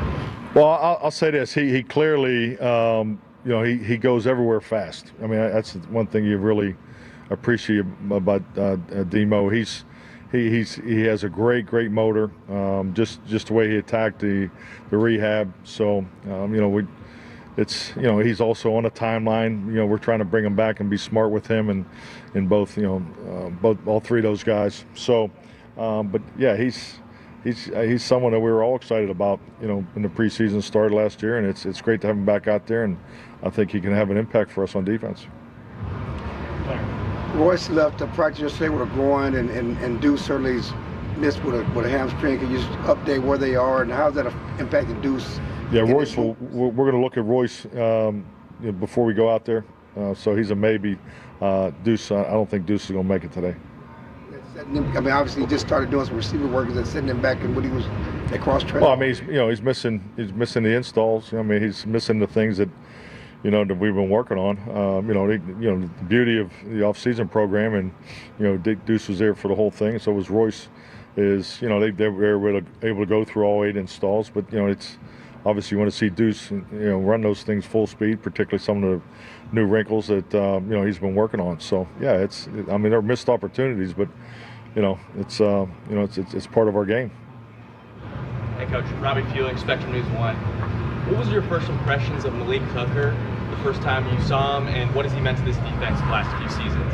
Well, I mean, Malik is just such an incredible athlete. I mean, just knowing his history, because he's a Western PA guy, and kind of keep an eye on those guys back there. So, just his ability to play the position, his range, I guess, is probably the thing you always look at in safeties. And I know from a quarterback perspective, I'm always looking at how far do you have to throw the deep ball? Can a guy get to the sideline? Can he get to the box to make the play? And there's a few guys that can, and when you play against Ed Reed, or Nick Collins in Green Bay, when you play against guys that have that range, it's something that you have to be aware of when you're throwing the Audubon throws, particularly their 9 balls. So, and that was my first thing with Malik that jumped out, is he has tremendous range, great ball skills.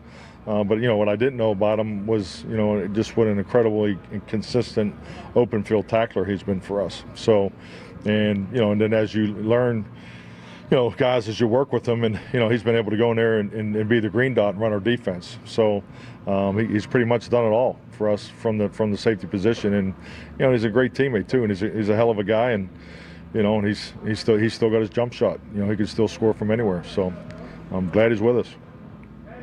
All right, thank you.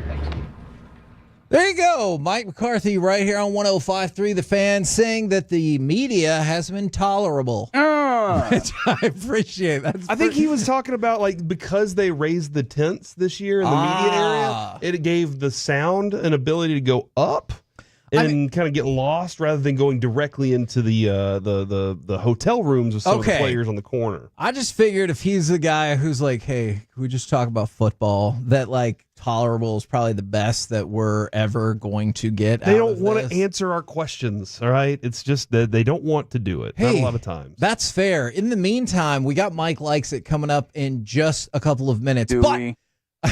Hopefully. But in the meantime, I know where he is. Give me cut number 14 because it's almost college football time. 2nd and goal from the Tennessee 3. Tennessee defensive line moving around. They bring 4. Beck rolls right, throws. Beck with a scoop catch at the 2. Did he get in? Yeah, touchdown. Brock Bowers.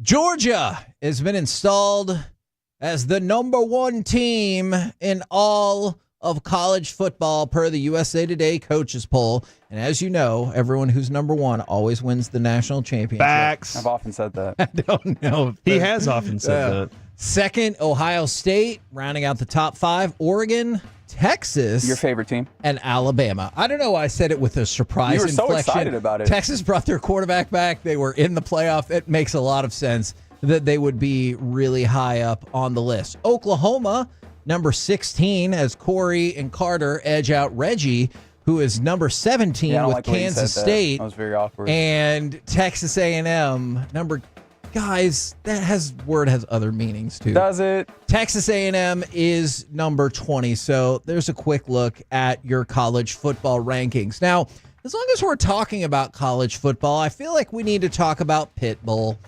Pitbull has, I understand your confusion. You mean the Bulldogs, Georgia? Yeah. No, I mean the human known as Pitbull. Dale. He is going to pay Florida International $6 million over the next 5 years for naming rights to their stadium. Panther Stadium will now confusingly be changed to Pitbull Stadium. How is that confusing? Because that's not their mascot. Yeah, but We're back here live as the Florida International Panthers take the field at Pitbull Stadium. Is that? How is that so difficult? We call AT&T Stadium. You don't understand? We're not the home of the phones. I do. It's weird when it's another we should call it the home of the phones. Okay, That's good. But see, I like that. It's a business. It would be different. Mr. Worldwide is a business. Mr. 305 is a business. Wouldn't it be confusing to you if the Cowboys played at Buccaneer Stadium? It's the difference because it's not a Buccaneer was paying big money, baby. I guess that's true. So it's all about the money. But it's also about, tailoring it to the team. I get that. No, it's to tailor it to Pitbull because I'm going to run you through some of the details. By the way, you're from Florida International for swinging big. There's also Pitbull has the option to renew this for another 6 years that would take it into 2024. Nope.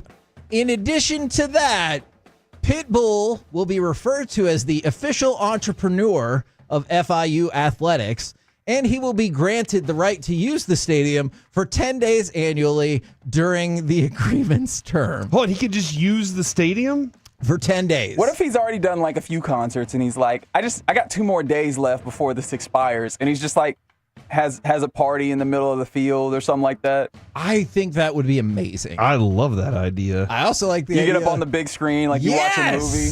Or he sets up a mini residency just for the 10 days. So, yeah, in case you're wondering, Pitbull Stadium is here and FIU plays there, despite the fact that they're the Panthers. That's impressive, man. I think that's... I want more musicians to start buying the naming rights for a few days to a stadium. Okay. Just to be but it's not for a few days. He's bought it for a few years. This is for 6 years, and he has the option for 6 more. I like the idea that they buy it for a few days at a time. They're just That's going to be too confusing. Yeah, they're like, I want 3 games out of the season to be my name or whatever it is, like Metallica Stadium or something like that. So you want it to just be like Creed Park for a series? Yes, exactly. Like Lil Uzi Vert place, for 1 week. Yeah, I love it.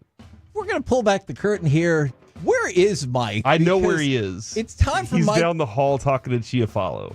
What the hell? Our show is on now. If you would have given me many guesses, I wouldn't have gone with Chiafalo being the person he was talking They're to. in the little glass case of emotion down there, sure. and they're just chatting it up. And Mike is... I don't know if Mike's giving him a sermon on something or what, but he is talking and he's telling him some things. Okay, well, it's time for Mike Likes It, and Mike is not here, so I guess we're going to talk about a couple of other things. Do you want to pretend to be Mike? Definitely, but I probably shouldn't. Okay, let's go back to the Olympics. Nice. Serbia's Bogdan Bogdanovic, which is still an awesome name. Now, Serbia escaped in overtime in the quarterfinals. Wait, what? What do you mean? No, sincerely. Oh, did not realize. No, I saw the way where the game was going early. Okay, I was about to say, I'm sorry, I didn't say spoiler alert. No, I was just amazed because I saw the way that game was going early, and I was like, okay, this is over. I don't have to pay attention to that. They won? They did. Okay. Now, Bogdanovic said this about why Jokic hasn't talked to the media at all during the Olympics. He said, quote, "He's great, but he only likes to talk to me. You know that. In the NBA, if he doesn't talk to media, he gets fined. But here in the Olympics, there are no fines." So he says, I don't need to talk to, no offense to you guys. Really? So see, on the media scale, So Jokic has us lower than McCarthy, who says we're tolerable. So he's just like, yeah, they're not even tolerable. Do you think what is it that he doesn't like about talking to the media? We're the worst. He doesn't. Well, I get it. I often wonder though, because everybody kind of puts him in a pretty good light. Yeah. And even in the questions, seem like they sound like, hey, man, you're great at all this stuff. Is it because he doesn't like that kind of attention? It is work. That man does not. That man, if anything that keeps him away from doing actively what he wants, and when I say actively what he wants, I mean hanging out with his horses. Yes. Something that he does not want to do. Now, let's move you. He's like, I know I have to play basketball, but I'm only doing it because I have to. Oh, guess what, guys? This funds the horses. What the hell happened, Mike? This funds the horses. I was sorry. I was having a conversation with Eric Chiafalo, and I didn't realize that it had gone that long. And I was like, oh, crap. I thought it was just a 5-minute conversation. But it wasn't a 5-minute conversation. All right. Well, we've already cut into some of your Mike Likes It time with. What are we talking about? We talked about college football and Olympics. Do you want to talk about the NFL or do you want to move into Mike Likes It? I'm prepared for either because I screwed up. I am the screw up here. I will let you choose, Kevin. NFL it is. Oh, okay. Ranking the 2024 NFC contenders. If there can only be 3 teams in the top tier of NFC contenders, who are those 3 teams? San Francisco. Okay. Kansas City. If there could only be 3 in the NFC, teams Mike. They're the AFC. in the top tier of the NFC contenders. Detroit. There you go. Okay. And Not Dallas. assuming Kansas City's out. NFC. Why are we I assuming feel like they that? should change the NFC. Why? Because it's too close to the NFL. Oh, I see what you're saying. Do you understand? You say I do. NF, and then you just have to really listen to the last letter, and I'm not going to. It's only 3 letters. That actually means that makes a lot of sense. It does? It should be totally changed. Mike. That he's not going to listen to that third letter. He's American like, I got the first League 2. It's and the fine. National League. If they called it the Major League American and then the Major League National, it'd be like, you're talking about Major League Baseball. All right, Corey, I'm going to go to you. All right. To There's only hopefully 2. help me out here. That's Green a Bay. bad idea. Green Bay. Those are my 3. Okay. San Francisco, Detroit, and Green Bay. How do you feel feel like about- Dallas is in the mix, or Philadelphia? So I'll go with Dallas. Who are you bumping out? Green Bay for now. Okay. CBS Sports says they agree with Mike. They Makes have put sense. the San Francisco 49ers, Green Bay Packers, and Detroit Lions in the top tier. Can I ask you a quick question, Corey? Because I think a lot of people agree with you here in Dallas. I was going to say Fort Worth. Packers. You said it though. So Do you have any confidence that the Cowboys will play good this year if they make the playoffs? Like, I understand they'll play good to make the playoffs. I think they're going to make my opinion. I really do think the Cowboys are going to find their way into the playoffs. I just don't believe they're going to play good in the playoffs. I will say this though, if they make it to the playoffs, they've done a lot more than I expected this year. In reality, because of the way the contracts are set up for the coach and all this stuff, it still doesn't make sense to me that guys just quit, but there are a lot of quitters out there in the world. If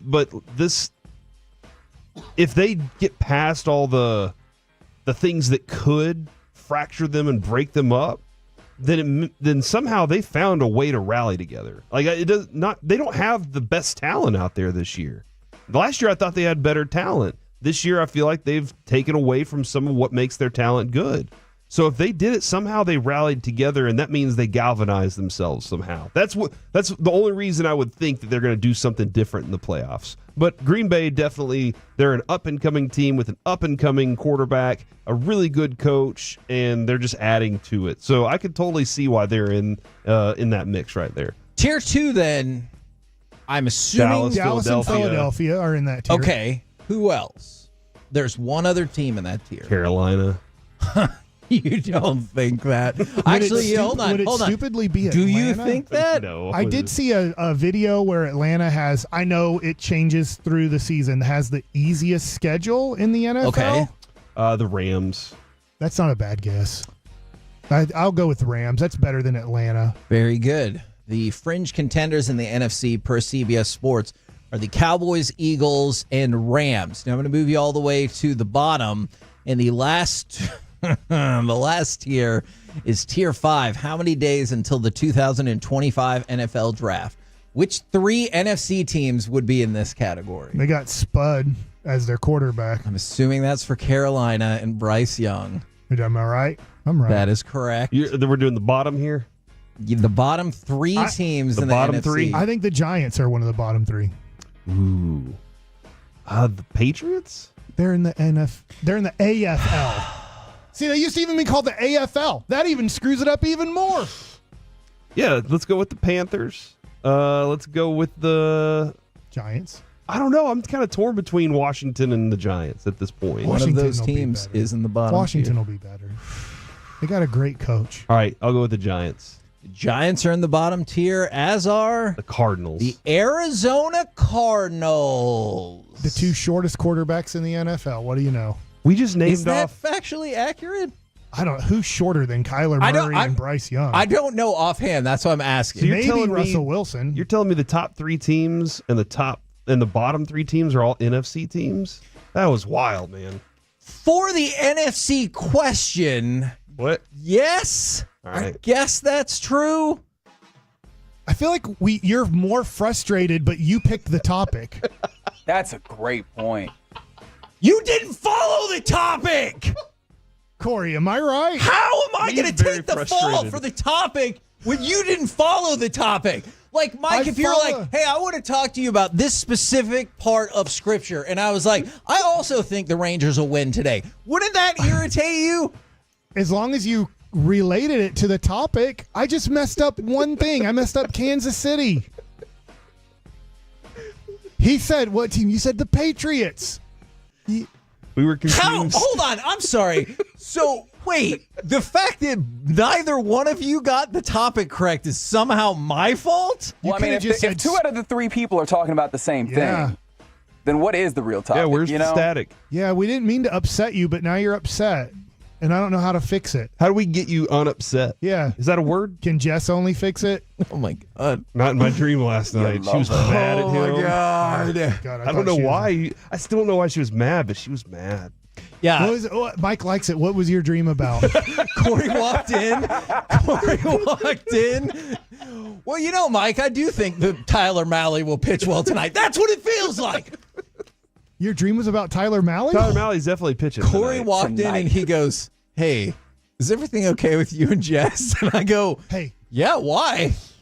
Okay. And then he told me about his dream. I don't know why she was mad, but she was mad at him. furious with Kevin in my dream last night. Hey, when we Sorry, go to the Jess. Mike McCarthy press conference, do we just dump out of it at 12:15 or whatever? He was done. Oh, okay. He finished up. I'll tell you what, that room that Eric hangs out in before the show, you can have like great conversations in there and just time just passes quickly.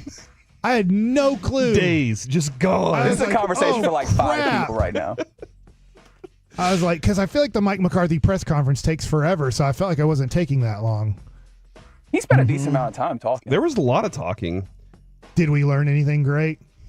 He said the media's been tolerable this year. Sweet. What changed about the media this year? I don't know. Maybe he what did misheard the change? topic. Maybe that's. Oh yeah, Mike wasn't there. Mike wasn't there. That's I why don't the ask media was any tolerable. questions. I try to avoid every Dallas Cowboy thing Yes, possible I know. out there. I work on the show too. I'm familiar with there. how that works. I was there. I feel like Cowboy fans, do you appreciate when I sit out of Cowboy topics so you don't have to hear my sarcasm and lack of love for them? 877-881. You gotta know the number by now. 1053. He did it. There you go. And then face. call He said he in the couldn't. Odyssey app and tell us. Good luck. Oh. Yeah, if you know what the topic was that Kevin brought up. Wait, there was a topic? He wanted to talk about the NFL and then change it to the NFC. Yeah, hit us up on the Then he Odyssey wanted to app. do tiers. And then he went I to feel tears coming. And then he went to the bottom. Yeah, I then he really went to do. the bottom tier, and all the little quarterbacks are on the bottom tier. Don't draft a little quarterback. We've figured it out. I feel like this was a good topic. How'd that go All compared right, to the top way you tiers. Well, Brock Shut up. Purdy's- Shut up, Mike. Shut up. We're the KNC Masterpiece right here on 105 First through the pick, fan. take the Shut last up. pick. Coming up next. What is the thing you're most upset about? Yeah, though? what's your deal? like? Where did this start? What's wrong? The C Block starring Corey Majors. I think I kind of want to throw it over to Mike. Oh, for my Mike likes God. it. We'll Holy do C cow. Block next in the fan. The Rangers walked off the Astros last night and play Game 2 of the series this evening in Arlington.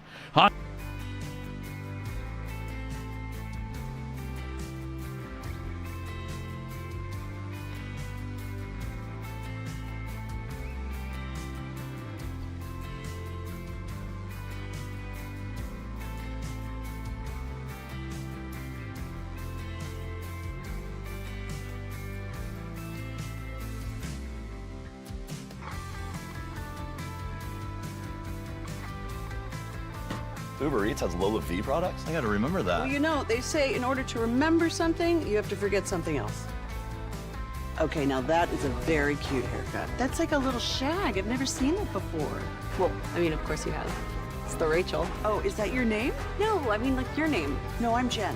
My name's Jen. Right, but I just mean like this is your haircut. But that's hair on your head. I'm not saying this is your hair. Okay, freaking me out a little bit.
think it's true that you've got to forget something else to remember that Uber Eats has groceries? No, that's absurd. Hey, remember when you used to be Pepper Lady? Pepper Lady? Wasn't it Cinnamon Sisters? Basil Babes. Saffron Squad? Nutmeg Maidens? Paprika? No. Nutmeg Maidens? I just said that. Was it Spice Girls? Doesn't sound right. Was it Saffron Squad?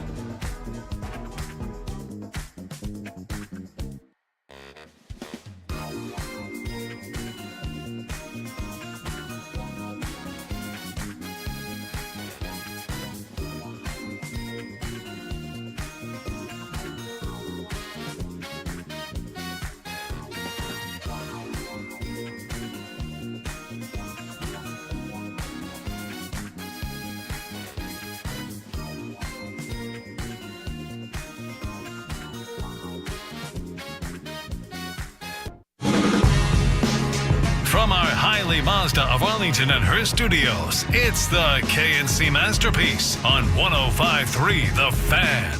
KNC Masterpiece right here on 105.3 The Fan.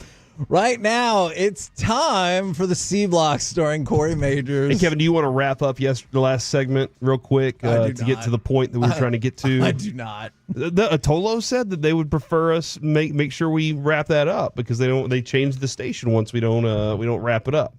Okay. So, what was our last point? That the Cowboys are in tier 2 of NFC contenders. All right, there we go. But not in the bottom. Yeah, not tier 5. Yeah. True. It's a lot of tiers for only 16 games. There's only 5 tiers? By the way, I thought we made that point, and then that's when the nonsense started. You know what, Kevin? I'm glad you're keeping track of that, man. Because if not for you, America wouldn't be where it is today, you know? They scored spoiler alert. Sorry, they scored a goal. All right. The Spits and Suds The United States did. The United States. But, Mike, if we hadn't have told you, you would have thought that was Germany that scored a goal, right? Team. I was confused with these jerseys. They are not representing country colors well. Uh-huh. Unless Germany's added pink into their flag, which it looks like they haven't. Nah, they picked a really weird color, but I guess, when in women's sports they can throw a pink whenever they want. Are you familiar, Mike, with the idea of on the score bug, the little color next to the name gives you an idea of what jersey they're wearing? Nope. That is new to me. I Okay. did not know that either. Because I was just thinking about it. I was like, is that kind of soccer specific? Or no, that maybe will happen in some other sports, but I don't think it happens all that often. Like baseball, But their little you color usually is can tell what's black, happening. and there's no black in there. Well, I guess they're okay. All right, it makes a little bit of sense. Anyways, Pink back part. to you, Corey. All right, back here on the C Block, Kevin. Thank you very much. Yes. We heard on the Spits and Suds podcast, Brad Alberts, the president and CEO of the Dallas Stars. Yes. Was That's asked. Marv Albert. That's different Albert. That is Fat Albert. I had to actually introduce my kid to Fat Albert the other day. Where was he? You used the word had to, and that was just he, feels was wrong. he in Plano?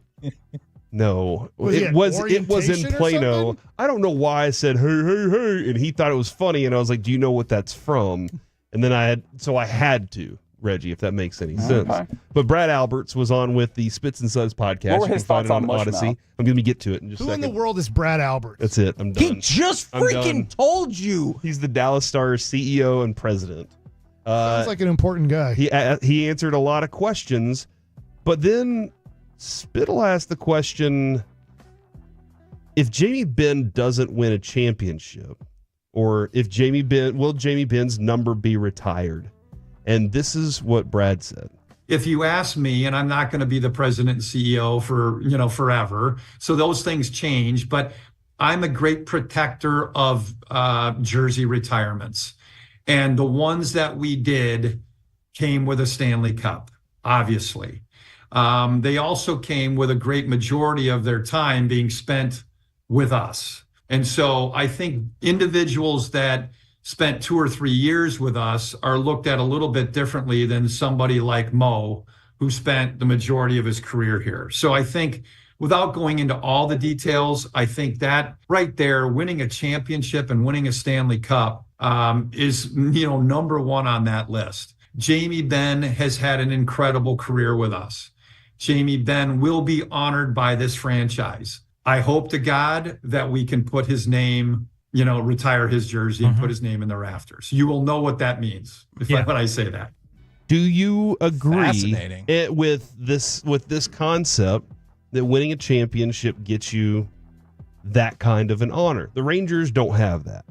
The Rangers have multiple retired numbers. Those guys did not win a championship. And I don't know if the Rangers ever looked at it and were like, I don't know, we're always going to be a farm system team. We might never do that. Who knows? I don't know. But there are numbers up there that they were great players. Some great things happened in that time, but they didn't win a championship. If Dirk had not won a championship, we would still love him, but we'd be like, fell short. Like there would be that mindset of, it was a great career, but it's just another one of those careers that ended without a championship. But he did win it. Therefore, Dirk gets, as the first one, a statue. He gets all the celebration. A retirement from the team that he was with for 22 years. He was with that team for that long. And what was the retirement? Sean Kemp. All those guys show up for his retirement because of that. So when you look at it, I was kind of curious. Do y'all agree that you need to win a championship to get that kind of honor in your club's team, your club's history? Without a doubt, no. I think this guy's way off base. Yeah. Just in general, not specifically about Jamie Benn, just as a general concept. Now, I don't know where Jamie Benn ranks in his era of players. From the lack of knowledge I have, I don't think he's a Hall of Fame. He'd be a hockey top player. 30 player in his era. Yeah. Maybe not top 25, but maybe top 30. So this dude Somewhere running the around Miami that area. Dolphins would not allow Dan Marino in. Because he didn't win a championship. There's certain guys that unfortunately they don't win a championship, but they are some of the best players of their era. And it's rare, but it happens. There's certain guys. Adrian Beltre is one of the 5 greatest third basemen of all time in my mind. And if he's not top 5, he's top 10 for sure. And hell, he's top 16 because there's 16 third basemen in the Baseball Hall of Fame. You're not going to put him as a retired jersey in your building because of, oh man, he lost that Game 7 of the St. Louis Cardinals World Series. Like, that's silly. Like, this guy, don't know him, but this is silly. Now, if you just want to say, hey, Jamie Benn needs that championship because he's not a Hall of Fame hockey player, I get that. But say it that way. Don't say, well, unless you win a Stanley Cup, you don't get to make it up there. Like, that's silly. I do think it's kind of interesting that while the dude's still playing, he throws this in the conversation out there. And I don't know if that's like a carrot. Hey, go do that so we can continue to honor you and all that stuff. But listen, man, those are tough to come by. From the 214, yes, Brad Davis's number is retired.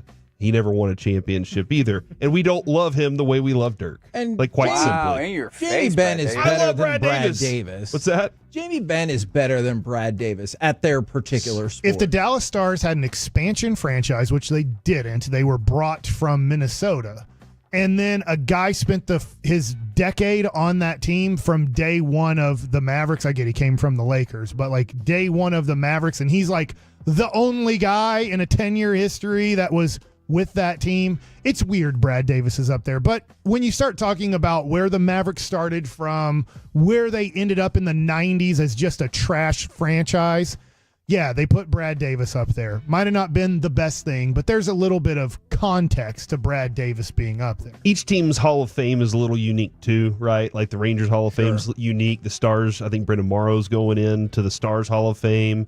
So everybody has their own Hall of Fame. Feels like the jersey's a little different. I don't know. Maybe I'm wrong about that. My question to you guys now. Rank the DFW all-time non-championship guys. Because here's a group of players. Didn't win a championship here. Didn't win a championship here. And so that discounts Pudge. It discounts Ian Kinsler, stuff like that. So I did go and look, Kevin.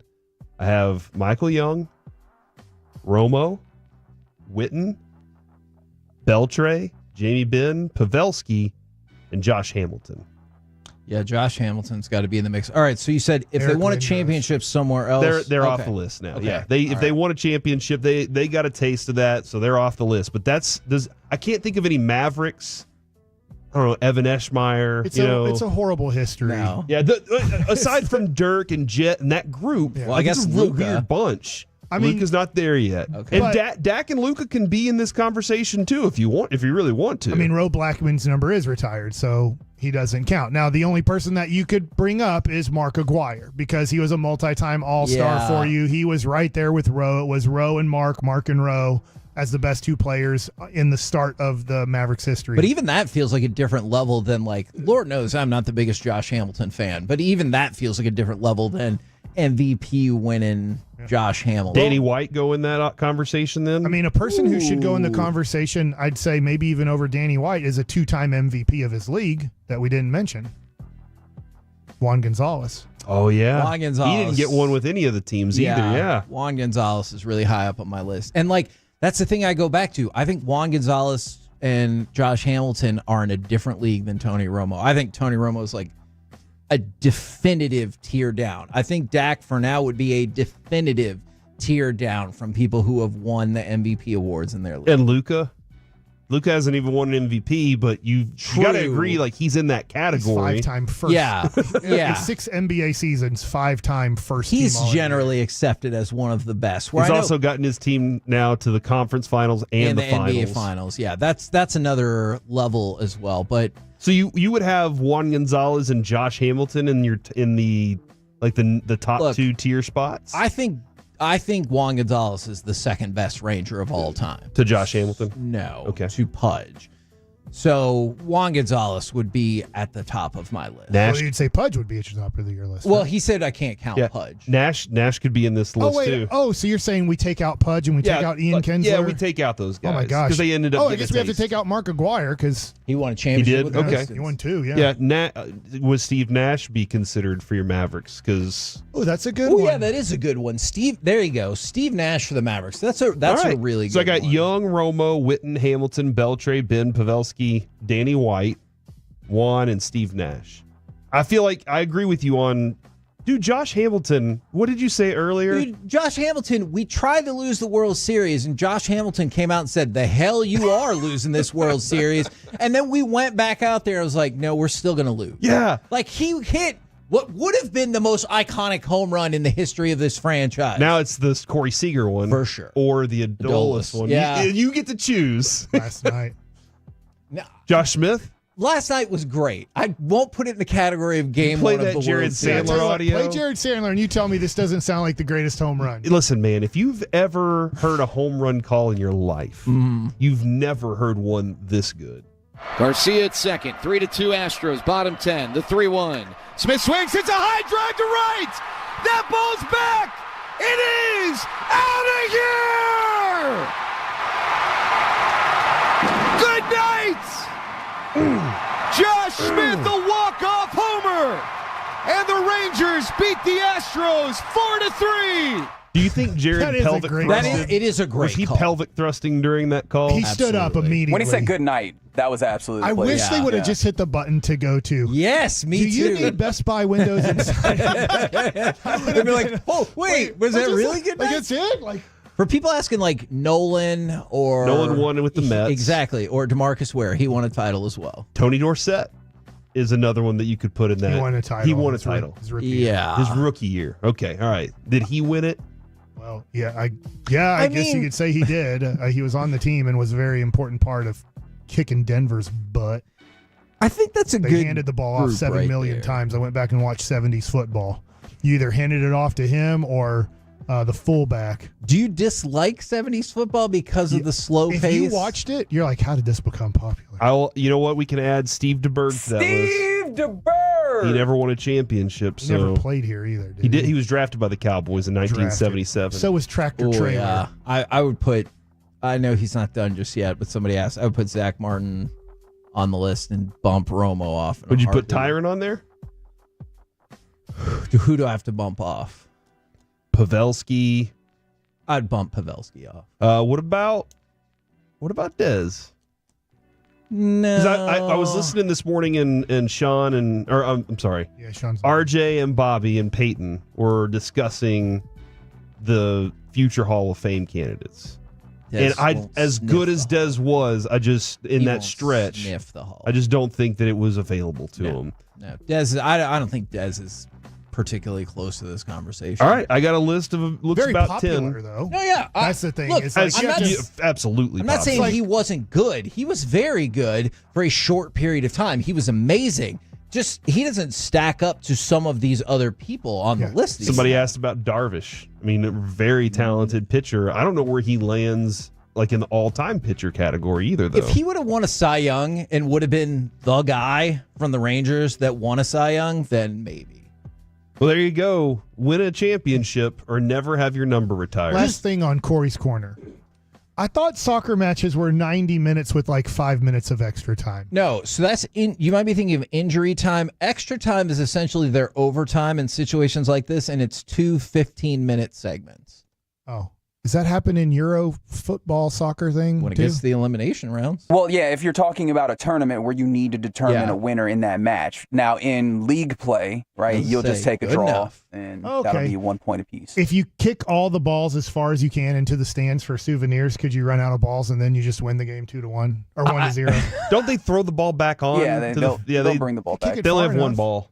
I want to keep it. It's like baseball. Yeah, they will escort you out. Then they'll be With like, the ball, with the soccer ball? No, Yeah, you'll have to give that ball back unless you flatten it. Like you could flatten it, and puncture then it. Yeah. We're out of balls. I imagine you'll do time at that point. For puncturing a soccer ball? All right, good luck. You'll do time. Oh, you go to like you're in court. They're like, "What did you do?"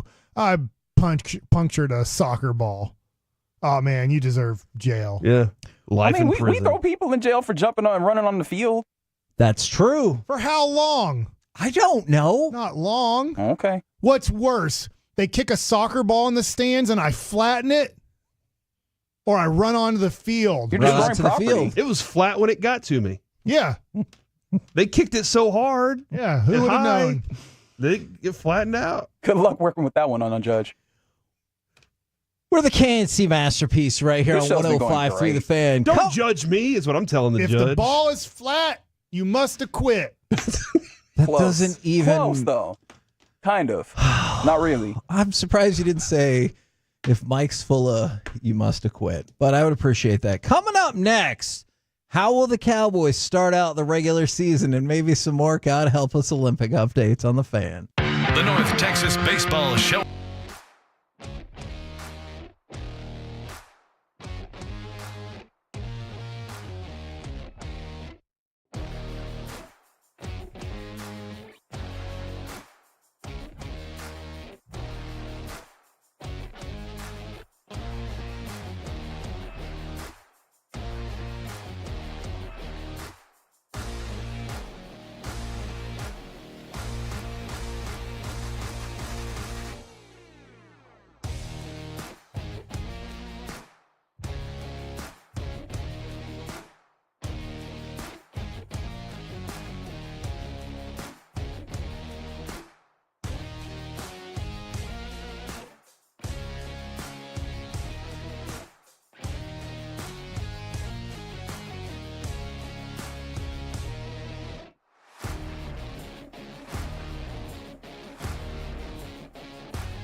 Uber Eats has low fee products? I gotta remember that. Well, you know, they say in order to remember something, you have to forget something else.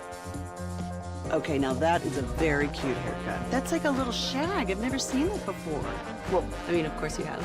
It's the Rachel. Oh, is that your name? No, I mean, like your name. No, I'm Jen. My name's Jen. Right, but I just mean like this is your haircut. But that's hair on your head. I'm not saying this is your hair. Okay, freaking me out a little bit.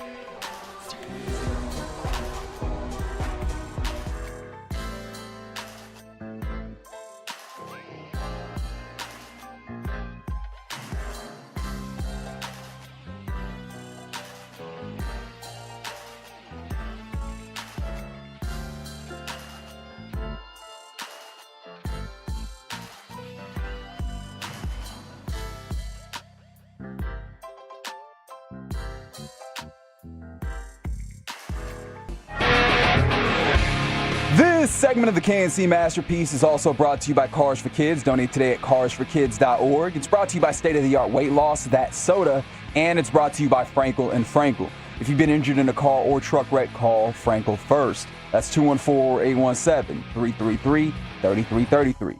With Frankel & Frankel, there's never an out-of-pocket cost. They only get paid when you win. That's Frankel & Frankel, the go-to car and truck wreck attorneys in Dallas. KNC Masterpiece back here on 105 through the fan. We're going to try to mix in some football and Olympics right here in this segment. I want to start with football if we can. How do you believe, so the first 5 games, how do you believe the Dallas Cowboys will start the regular season? So they're on the road against Cleveland. All right. Host New Orleans, host Baltimore, on the road against the Giants, on the road against Pittsburgh. I think they'll be 3-2. Okay.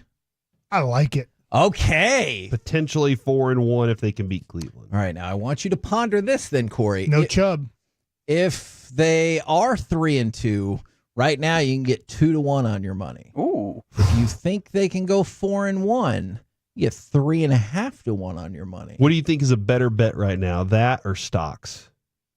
I feel like stocks is the way to go. Buy low right now, right? I mean, today's been a better day. I think I might sit the rest of this week out. That's just me. Are you buying and trading stocks on a daily basis? Not on a daily basis. I'm not Sean. If you think, we're not supposed to say that.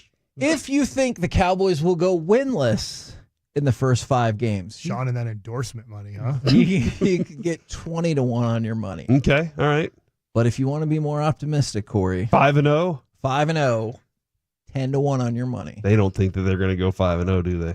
They do not. Okay. And in fact, 3 wins and 2 wins are almost identical. So the betting people are saying that it's an easy swing. That by far the most likely start for the Cowboys in the first 5 games is 2-3 or 3-2. Here is what is concerning about that. After that, you host Detroit, have a bye, and you're on the road against San Francisco. So you play surely the 2 of the best teams in the NFC, then at Atlanta, and then you host Philly and host Houston.